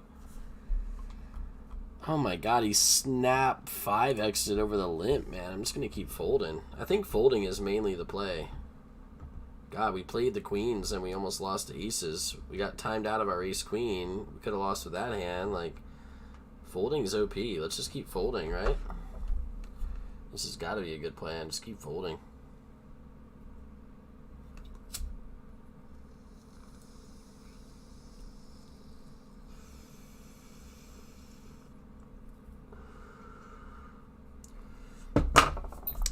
Oh yeah, I was wanting to see who that chick was in that video.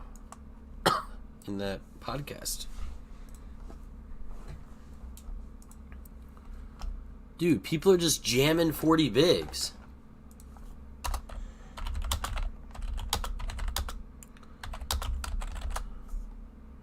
This guy jammed 70 bigs earlier. Now he's jamming 40. He just likes to do this.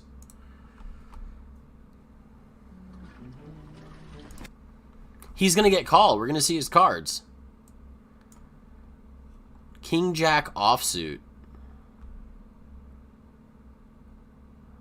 Well, no reason to take a note that he's busto now.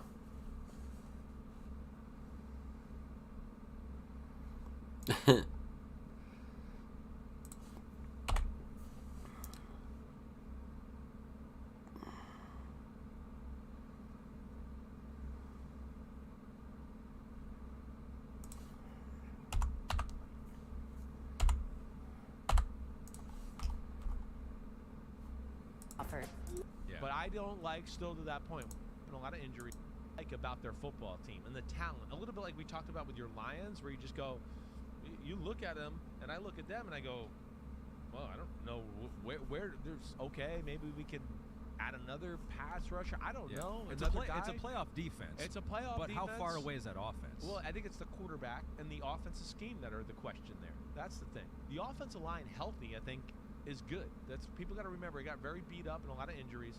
I think the receivers, we can look at that and go, that's a pretty damn good group.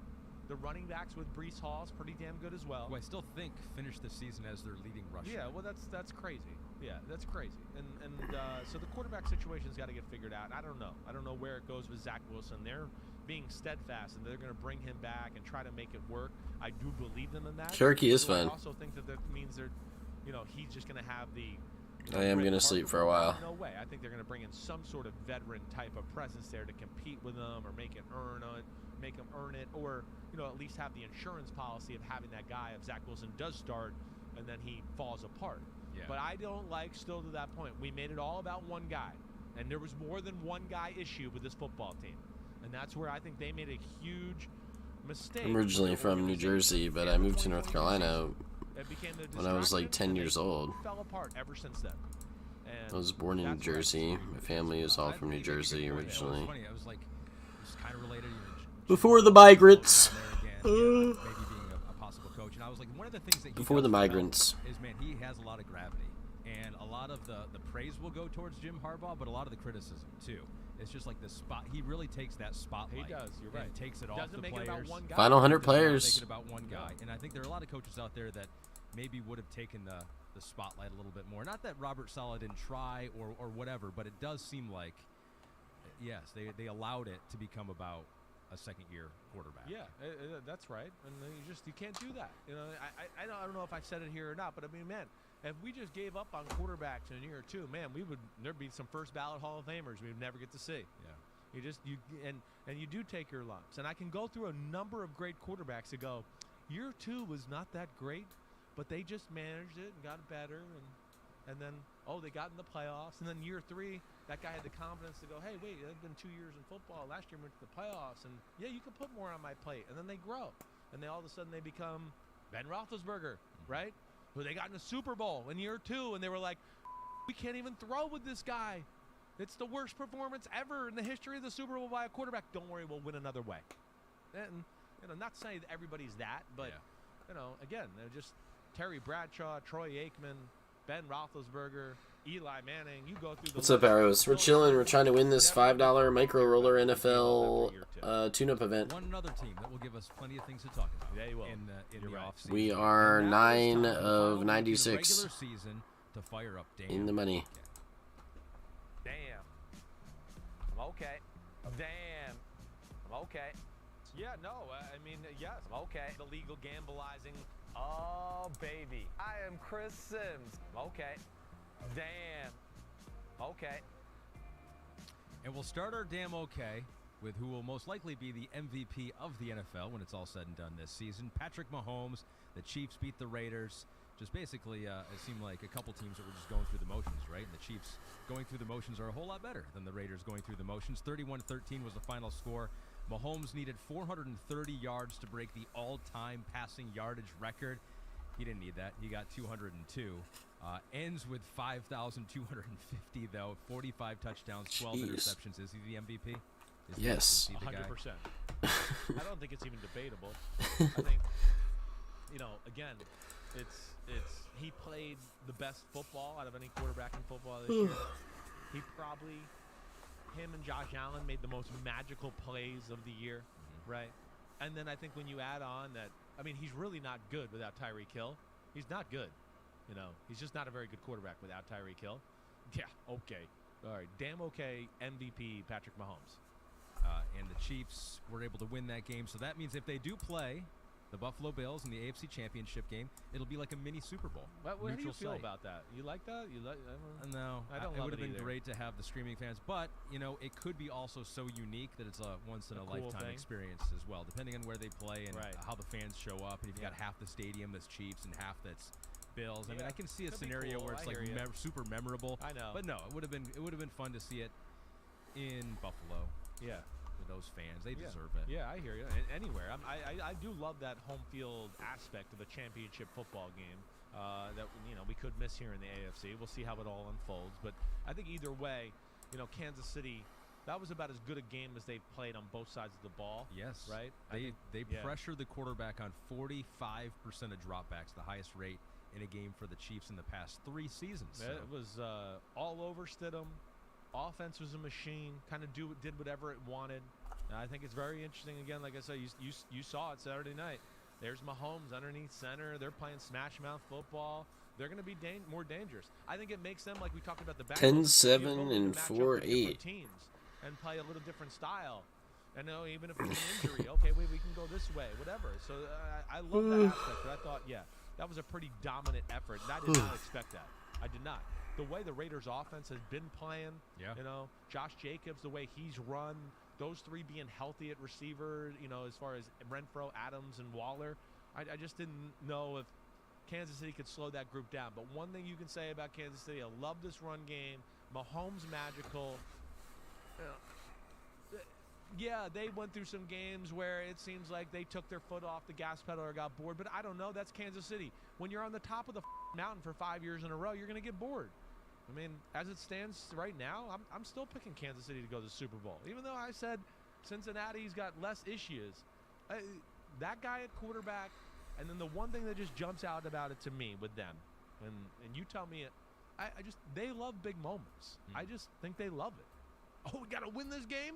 We got to get out to the quarterback to win this game. Okay, let's do it. Yeah. And they just go crazy. And then they have some guys that can go outside the realm of scheme and everything else and just go, nah, you know, I'm going to ruin this play. I'm Chris Jones. Oh, I'm Frank Clark. Screw this double team. You know, and that's where they're dangerous. Yeah, there's so many things. The running game for the Chiefs, Right. stopping Josh Jacobs. What did he finish with? 17 carries, 45 yards. Haven't seen that basically all That's season what just long. shows you when they're motivated. It's hard to get a feel for them. We've seen them do these types. Final of things, 87 but then they players. have like 4 or 5 weeks where they're kind of like, yeah, hey, we're the Chiefs, we'll win, even with their hand tied behind our back, and it's underwhelming. But that was one to remind. Average us, stack like, is yeah, here we go. 242K. Gut feeling, who's the quarterback next year for the Raiders? As we sit here right now, not knowing who's going to be available, but gut feeling, just right now. Gauge your temperature on January 9th, 2023. My gut feeling is it's going to be whoever's not the quarterback of the Rams. Oh, okay. Right. I still think there's a chance. If McVay's there with Stafford's contract, I think there's a chance they could go, you know, we'll go with Baker. And we'll do that. Stafford, you're getting up there in age. The money's too much for us. We want to kind of rebuild the team. Interesting. I could see either way. You know, Stafford certainly would fit that offense. He's tough. He plays in the pocket. We know he's smart. He makes big throws. And I do think Josh McDaniels had a real affection for Baker Mayfield in the draft. So if you gave me two that I just had to pick, I'm going to say, you know, those two. You know, it's funny. That's going to dominate the conversation, but just as important for them is shoring up. Fold to the FT. I don't think we're going to be able to. The guys that need to fit their scheme and the way they play, too, as we talked about. So that'll be. We're going to have to play some hands eventually. And, Like, this one's a good one. They got a lot of the staples to be a dangerous team. Like you said, it's just kind of the meat and potatoes aspect of the roster that needs to get fixed up a little bit. You know who's a dangerous team that's also a playoff team? Yeah. A team that you saw from week 1 of the preseason, and you go, they're real. Yeah. They got some guys. You Yeah. go, I don't know that I'm going to pick them to make the playoffs, but they're good. And that was the Jacksonville Jaguars. So if you've been listening to this podcast from the moment the preseason started, you heard Chris. You knew how much he thought that the Jaguars were for real. And lo and behold, they did make the playoffs by beating the Titans. This guy goes all in. We're going all in. I looked up a spot similar to this, like in the last 24 hours. You know what I was thinking? Where the fours hand from last night, and when we noticed I did like Div and Ace 2 suited. So this guy's been pretty tight on the HUD. Take it the other way. He's folding, huh? Oh, he's still thinking. If he goes all in, we go all in. Okay. This guy is min raising.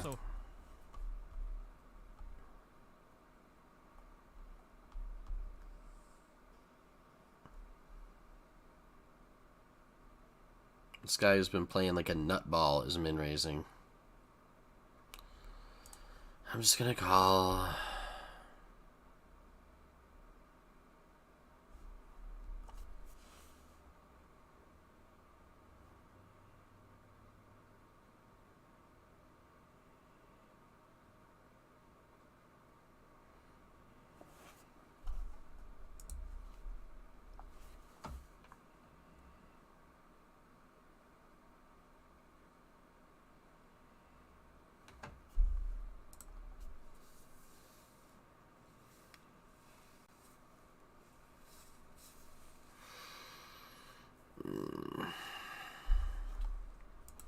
Missed some big plays out there. Definitely. Trevor Lawrence.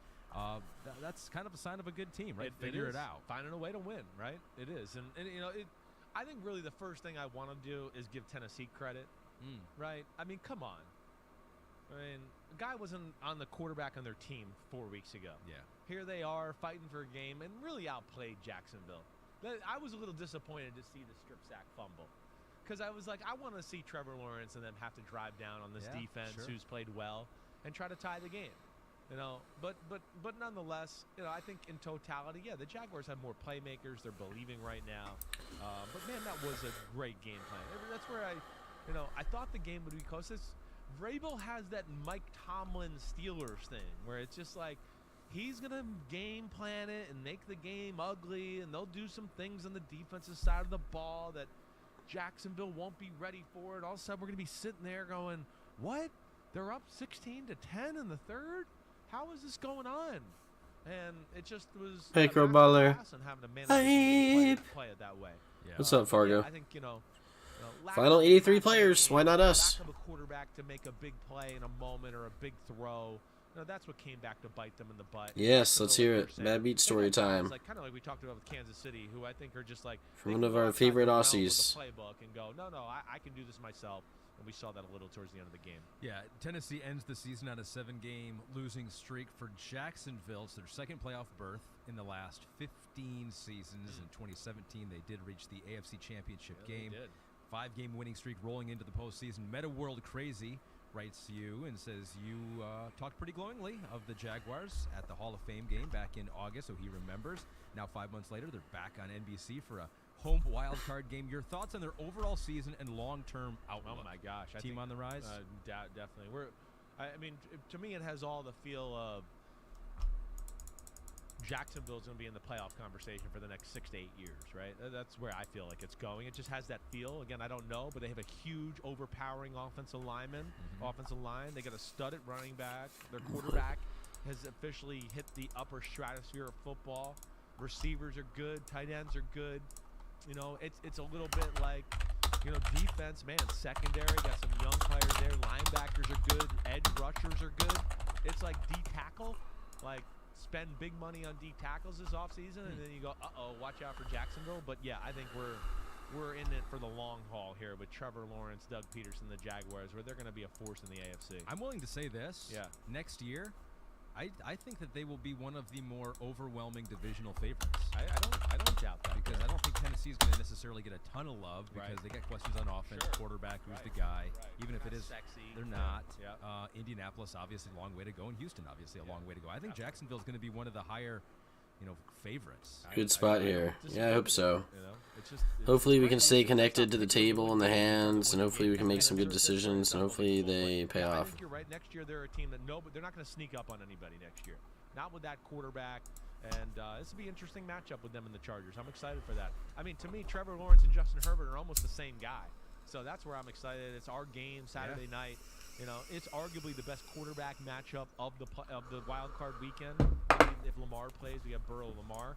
But that should be some good TV on Saturday night. For a while there, it looked like maybe we would get Kenny Pickett in the Pittsburgh Steelers for the 17th time this year. We had every one of their games on NBC. Mike Tomlin gets our damn okay because he did it again. Mike Tomlin has finished all 16 seasons with a non-losing record. They actually had a winning record again this year.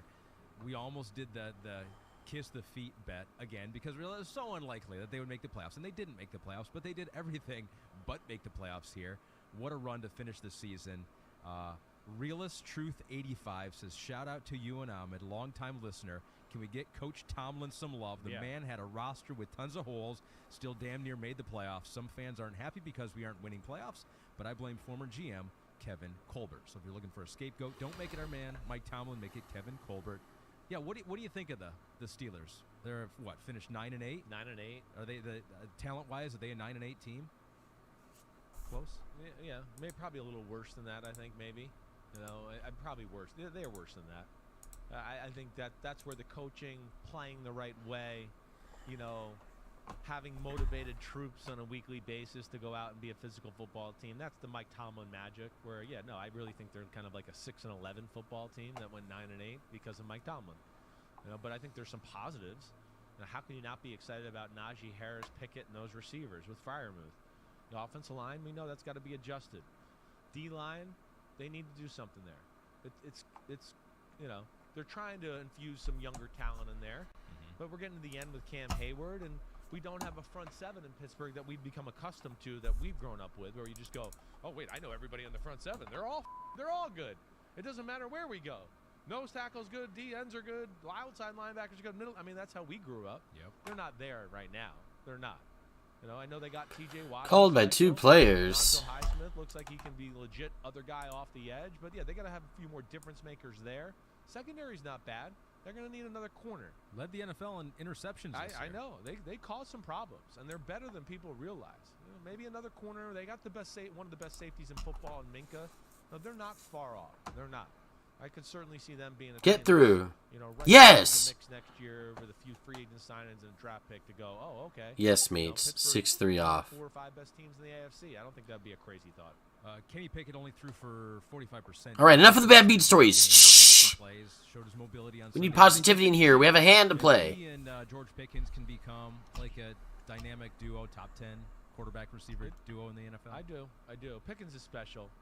It feels like they have a very natural connection. You already there. feel better. Well, that's good. I Yep, will vent be to us interested anytime. see, you know, I think We love bad beat Pittsburgh stories in say a here. little bit about the offensive coordinator situation. You know, I'm not going to lie. But you won't be seeing a bad beat story here tonight with these queens. You're going to be seeing a winning hand. Dudes, this guy's been the crazy guy. He flats the 9-7 suited. He jams 5s for 50 bigs. This guy doesn't give a fuck. Should I just commit my stack? Like, I put in a third of my stack whenever folding kind of thing? He won't know what's going on. Yeah, let's just do that. I'm committed with queens. I'm not going to flat, and I'm not going to 3-bet to a smaller amount. I'm trying to get it in with this 4-3-8 who's been making lots of fishy plays. Like, I went, man, that was a crazy escape. Or the ball popped out of his hands a few times. And I went, ooh, okay, that looks like the Deshaun I remember. So we'll see what they do there. You know, they did a lot of right things in the football game, and they fought hard too. And really, Pittsburgh just wore them down, really. And the big thing was, you know, the You save big this home and auto bundle extravagant.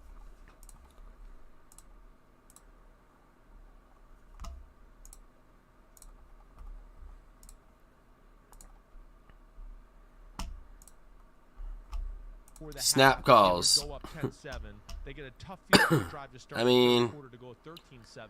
And a part of the game where I have in my notes here, I go, it feels like Cleveland was playing better, but then now it's 13-7, and Watson throws a bad interception. Steelers get the touchdown a few plays later, and that was kind of night-night, game over. Joe Woods has been fired. Joe Woods got fired. I'm not shocked by that. Coordinator. You heard me talk about that a little bit.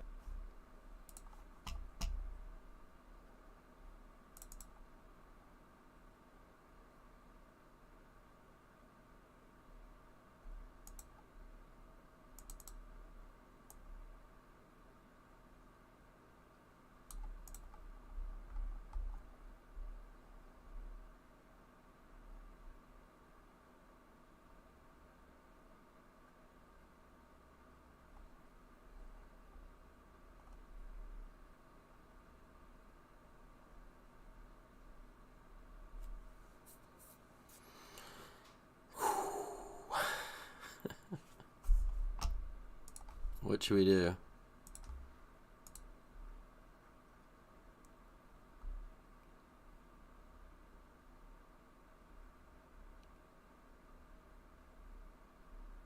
Nice hand. Oh man, somehow I'm the 11th biggest stack. 11 of 70.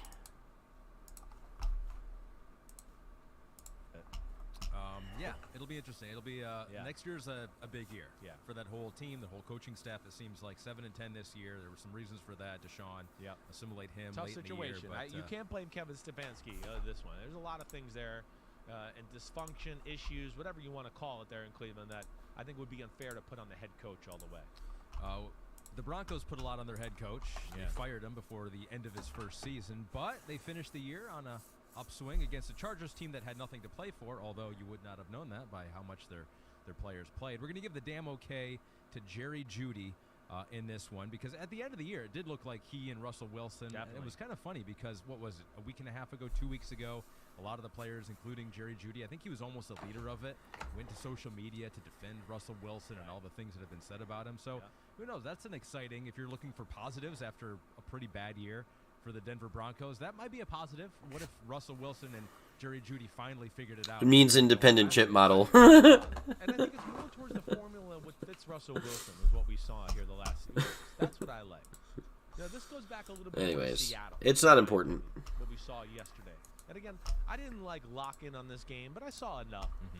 You know, it's to me that stat line is more fitting of Russell Wilson, the 13 of 24. I mean, you know, hey, that's a few too many incompletions. I get that, but I don't look at him as a 45, 42 throws a game kind of guy. He's not Mahomes or Josh Allen. He's just not as gifted of a thrower. He's not quite as good decision maker as those guys either. You know, to me, his game and what we saw in Seattle was a little bit, hey, run the ball, run the ball. Oh, wait, play action. Give me some space to see down the field. I'm a great 25 and 30-yard, you know, thrower of the football that way. Yeah. And I feel like that's what we saw. I saw Jeudy going across on deep crosses and big in cuts. And, you know, I feel like if they stay within that style, gives Russell a little confidence going into the offseason. We'll see what they do at the head coaching position, making the right hire there. But, yeah, they're definitely a team where you feel like if they got a coach to kind of just write things up in there where you'd go, next year you'd go, hey, we're in November and Denver's in the thick of things here and they're definitely in the playoff race. Would you be shocked by that? No. I wouldn't. No. I think when you look at their whole team. And they could be a trendy pick next year, you know. Definitely. They were a trendy pick this year. Yeah, I know. Depending on who they hire as their head coach, which will be an interesting story to track back in the offseason. Well, that's where the Harbaugh thing comes into your point. Harbaugh. What'd you say? You said it before, right? Yeah, He doesn't make it about one guy. I think it'd be perfect for Russell Wilson. I think so. You know, yeah. right? We're gonna run the ball. We'll be tough. We'll take a few shots down the field. You're good at that, and we'll play that way. We're not gonna make it all about you, so everybody shits on you every time you make a bad. Oh shit, that's so funny. Chris Sims, man, I love this guy. He just straight up tells it how it is. It's the only way for him to be. You can't ask this man to be any other way than this. The weirdness of Russell Wilson's personality pale in comparison. He needs some coach who will make it so that he's not getting shit on every time he makes a bad throw. How you doing? Great. Russell Wilson was supposed to be the Broncos' savior this year, and then they just stunk. I mean, it would be like all one innuendo bullshit saying after another. You'd be like, oh, look at these guys. They're two peas in a pod. They don't. Harbaugh likes the bullshit sayings too. He thinks Harbaugh and Wilson would fit good together. He snap checks to me and then laughs. Well, I guess I'm gonna bet min because I just want to control the pot and I don't want to check. Whoa, why am I timing out? Did you see me kind of glitch out again there? And then he says that he's in love, and I'm just going to bet min again because I just want to... And he folds to the min. So he could fold to the min. That's a benefit of the min. And then also I'm just keeping control of this guy because he's a freaking loose cannon. We just want to stay in control of this guy. That's all we're doing there with that bet. We don't care about GTO. We don't care about what the fuck the rules are. That's how we're playing against that guy. Should we tell him thank you? Thank you. Nice hand. Oh, we said thank you right when they said nice hand at the same exact time. Ha ha ha ha. Ha ha ha ha. Ha ha ha. Oh man, is this fun? Oh yeah. Ha. I made a friend on Ignition tonight. Oh, what a fun place to play poker. Wow. We're having fun 7 hours in, man. Can you believe we made it this far? Too bad we can't type to each other and we have to resort to just... Well, how many different emotes do we have? Oh, I can just... It's like Dark Souls. I can display 12 different emotes to you, comrade. Praise the sun.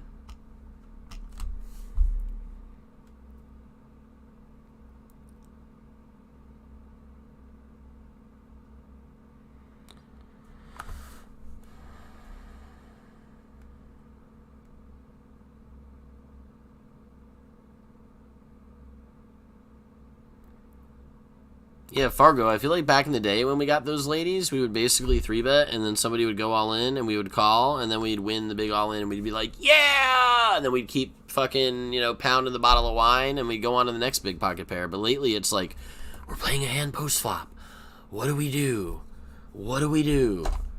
Like, for some reason, the way that we didn't realize how good we had it when we had it as good as we had it. That's for sure.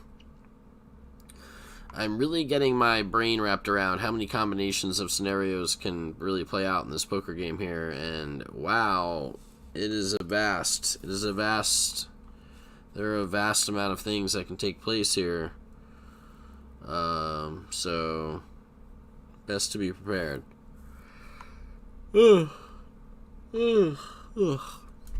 Best to be prepared.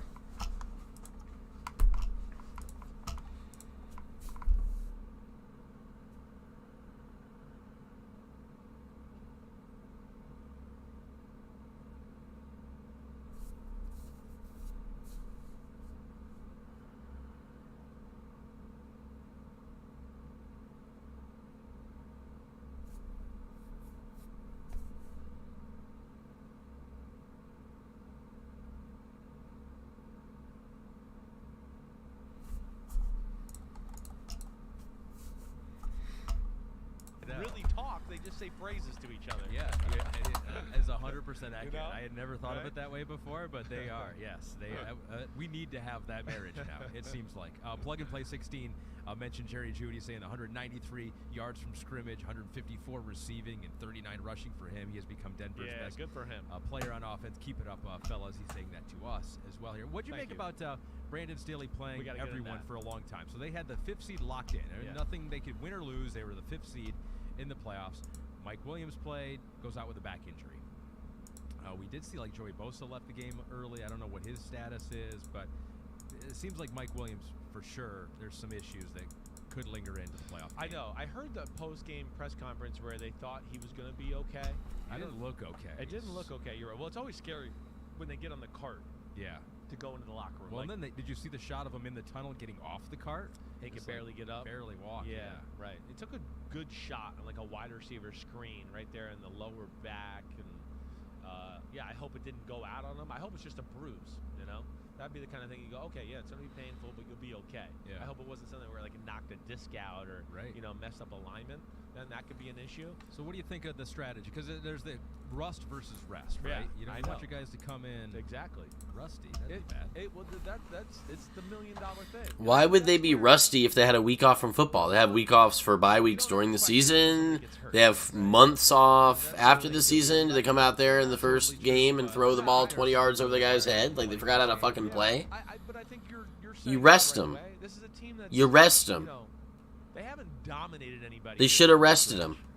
They're just getting healthy and have kind of just gotten everybody going and just started to get the mojo going. Well, he wanted them all to play together and have a good game, is what he wanted. So let's continue to build this momentum. From what I heard from this guy, said he's like, well, there's only so many people on the football team, which is kind of true. It's not like you can just bench everybody. You need to put a show on for the fans in the stands because you're selling hot dogs, so you got to do something, but really you don't really want to do anything. You only have so many people on your roster, so now they end up having to get hurt. Take our foot off the gas pedal and lose that mojo. Hey, we got It's an awkward situation, the end of these NFL seasons. The last few weeks are always awkward when teams got things locked up and other teams got nothing to play for. Gets kind of weird. All those things that go into I don't know how you fix it. I would imagine that's where Brandon Staley's head was at. Hey, Derwin James hasn't played in a few weeks. I want him to play. Mike Williams has been in and out of the lineup, right? Keenan Allen, same thing. Joey Bosa. You know, I need him next week to against Trevor Lawrence to rush him 65 times, legit. The way you fix it would be like, as NFL teams are eliminated, like this year the Bears are the first team eliminated from playoff contention, right? As soon as a team is eliminated from playoff contention, they're done. They don't play any more games. So when the Bears, this is how you fix this, right? So when the Bears were out of playoff contention in like week 12 or whatever it was, you just send Justin Fields home. He gets to have extra practice this year. So, you know, next year they don't suck so much that they're already fucking eliminated 5 weeks before the regular season's over. There's no reason for any of those Bears players to waste their fucking energy or time putting a product out on the field to get hurt so that they can ruin their fucking future of the team. Their team obviously needs to be sound if they're going to have a chance because they just missed the playoffs this year. They don't play any more games. Wherever they were at on the schedule, if they were scheduled to play the Packers the week after that, and then the Saints after that, and whoever the Bears are scheduled to play against, those are automatic W's. For the team that was playing the team that got knocked out of playoff contention, they get an auto win. And so whatever. If the Packers were going to play the Bears next week, Packers got a bye. I don't know. Oh, well, we were going to play the Bears this week, but they got eliminated from the playoffs. Oh, yeah. So we don't have a game this week. So the Packers get a bye. Whatever. It's random. You don't know what teams are going to be eliminated, which ones aren't. But at least you don't have the fucking players playing meaningless fucking games and getting hurt and stuff and nobody knowing what to do or how to call the fucking game. The fans don't even know what they're watching, and it's just a whole big pile of poop. So, yeah. It'll be less games, but at least the games that are being played will matter. And then once you get to like week 18, once you get to that final week, then there's only going to be like a couple of games. It's almost like the playoffs. It's like the playoff into the playoffs. And the other teams all get to rest and eat popcorn and figure out who they're playing the next week. And that would actually be fun, because then you're like getting hyped for the playoffs. You don't have to watch all these fucking bullshit games, or dare I say bet on any of them, and then watch them not go the way you feel like they're obviously supposed to, and then watch other players get hurt, which makes no sense. Instead of all that happening, you make it like a damn NCAA, like, let's get hyped for the college bracket. Oh, well, their championship is over. They already won the NFC North, so they don't have to play any more games. These teams are eliminated, etc., etc. Well, they're not playing, okay. Teams that are playing, that's going to be the most hyped game ever, because it's going to be like their own national spotlight game. It's going to be like their own little mini Super Bowls all on the way through the instead of the last few weeks of the regular season being a bunch of doo-doo where you don't even know, you know, what you're dealing with the teams trying, not trying, whatever, getting their players hurt for no fucking reason, shit like that. You just avoid all that. The games that are played are all meaningful games, and the ones that are going to affect each other, you make sure they're playing at the same time, and that's it.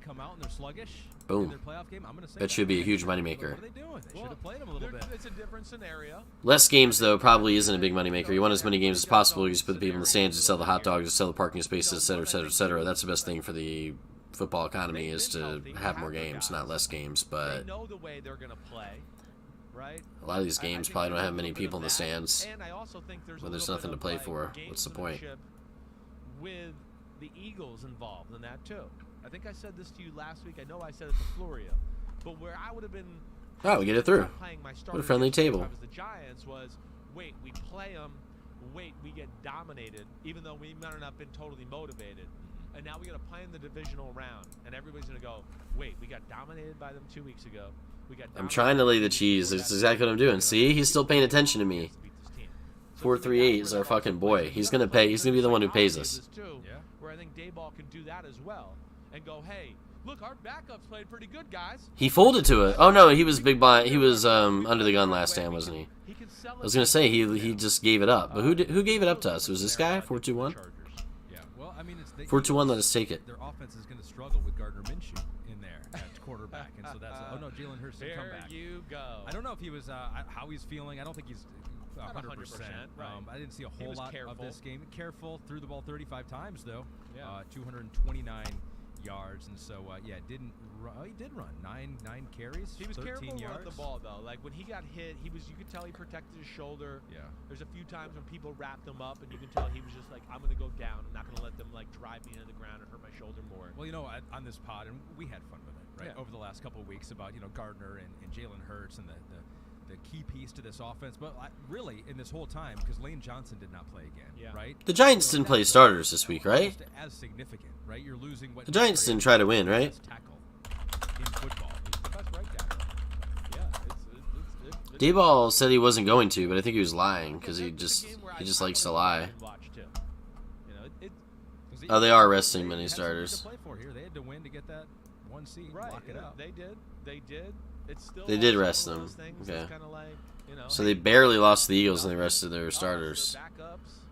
And I don't know what kind. I would like to. That's where I'm excited to see the film to just go. Wait, did they play conservatively? Yeah.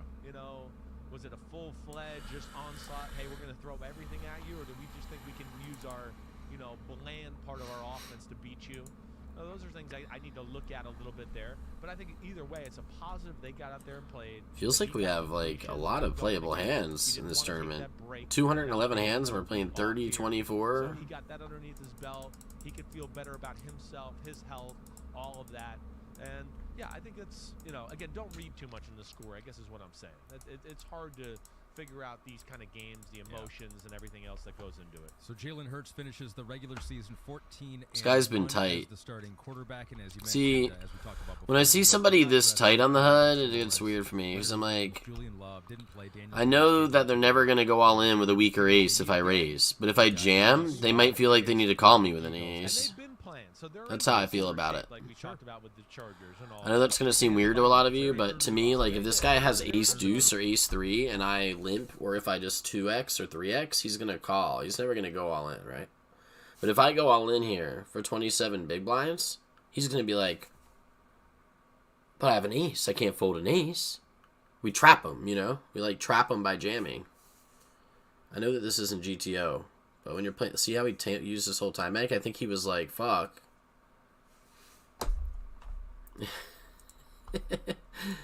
Ace 10 suited, maybe you just want to like induce the hand is so good, but to me it's like make him fucking blunder his king X or his ace or something. Maybe maybe I shouldn't have.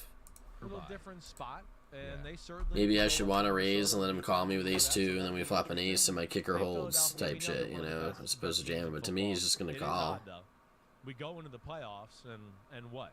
Maybe not. Like I don't feel like they're the best. There's team 27 bigs, whatever. Do you? 49ers are blind versus blind. He's been Do you tight. feel like the 49ers are the best team in the NFC right now? I think right now. I mean, if he hadn't been so tight, then I would enjoy the idea of raising him and just calling his jam, because now I know he's going to have all these jams. He's been an active player. He's playing hands, so I'm going to raise some big blind. Now he's going to jam some worse hands. Cool. But I don't think this guy's going to do that. So then we're just going to be taking a flop and hoping we hit it harder than him. I don't want to do that. Now, again, Especially, well, I do want to do that, but not if I can get him to blunder pre. Football to where, yeah, they got to a point in the year they were like, well, And the math is We're close. kind of going to be the top seed, and you do lose a little motivation. Maybe what I did was dumb, though. They're still It's hard to really sort good. it all out. I expect to see them in the NFC There was Championship. a time in the beginning. Like, I want to jam.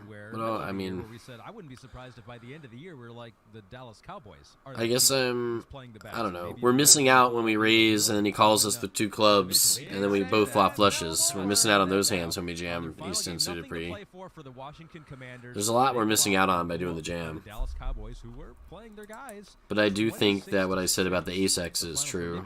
But I don't know that that's enough to make us do what we're doing And this is a there. game where I said last week, I was like, of all teams that I think could pack it in and like get blown out 40-0, I was like, the Washington Commanders are like my #1 draft pick choice there, and they totally did the opposite.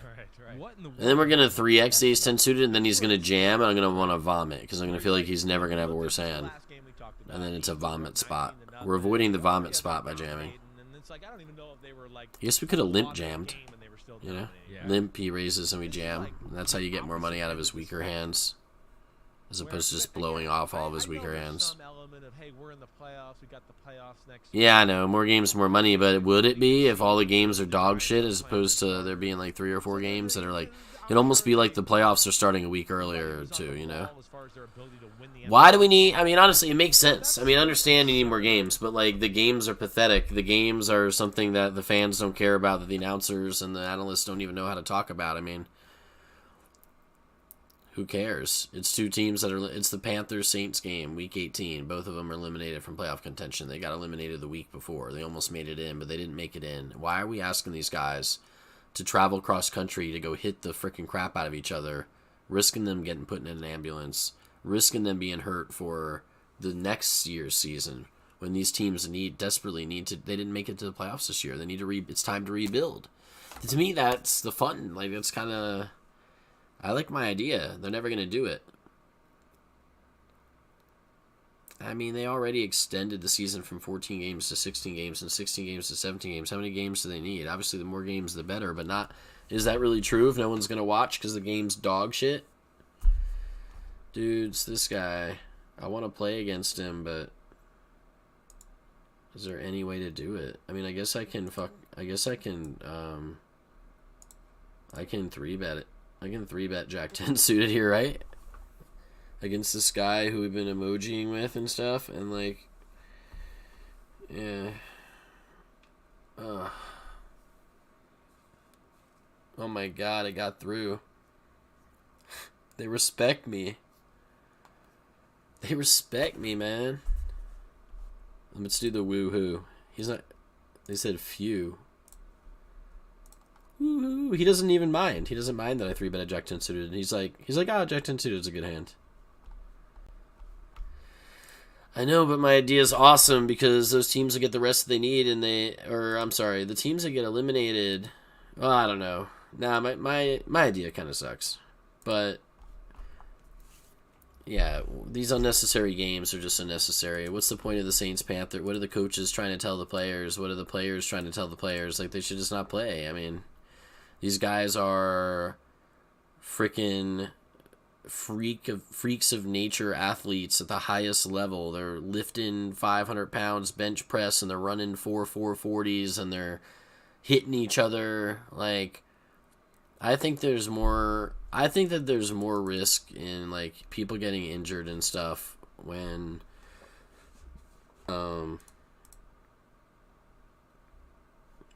like, when you don't have anything to play for, but you're expected to go out there and play at a really high level and tackle each other and this and that, but you're not. It's like you're trying to win, but you have no reason to try to win. Like, it's almost like, how do you juke? How do you cut? How do you tackle? I don't know. Could get in your head. You might not play as hard, and then now you're taking the hit the wrong way. I don't know. For football, it's just kind of silly. I guess they do this in all sports, though, don't they? I mean, baseball, those baseball players play a lot of fucking games, don't they? Those baseball players play a lot of fucking games. Do we just bluff this guy here? Like, straight up? Do we lead? I don't know what I'm supposed to do here. We could have just checked call, but now I'm like turning my hand into a bluff. I'm leading the flush. Like, I'm trying to get paid. Maybe we get it through now. If he calls, are we just going to bluff? I mean, if he's got a set, he's just going to call me.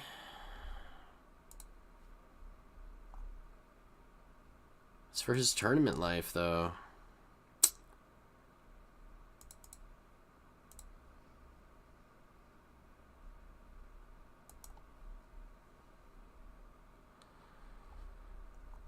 I'm not really smelling a set. And how did he turn a queen?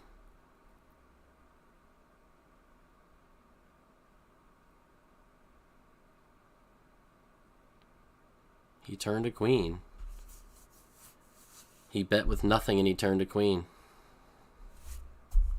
And he blocked a heart. Damn. Yeah, few for you.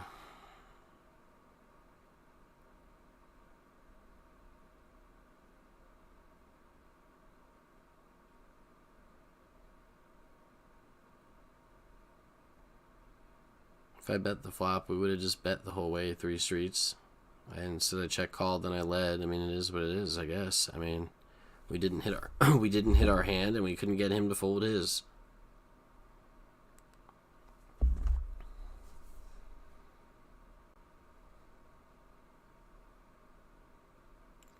That 10 just plops right out there, huh? There we go. 7.5 hours. Yes, sir. Yep. Let him bet with the worst hand. He turned his card. We started bluffing. we don't win. We could have check called the turn and he would have just checked the river probably. Why did we have to run a bluff? I guess I felt like when I have the ace of hearts and the hearts come in, I block almost like it's hard for him to have a flush. He would have needed to have 7, 8 of hearts pre-flop or some shit, 10, 9 of hearts. And then if he had a hand like that, would he really want to bet the flop when I check to him? Probably not. He would check, so I don't put him on any flushes. Right? So then the heart comes in on the turn. I'm like, well, now I can maybe get him to fold that pair I need him to fold. When we go 2 streets here, bet, whether we hit it or not. I hope my play wasn't terrible. I don't really know. You know, I don't know how good or bad that play was. But, oh man, we tried. It was fun trying. I threw the stream on. I played all night, and I mean, it looked like it was going so good. It's so weird how I was like up money, and it looked like we were at the final table there with 700 up top, and it looked like we could make money, and then it was just like, as soon as I flipped the stream on, it's just a disaster. Like, straight up. You know.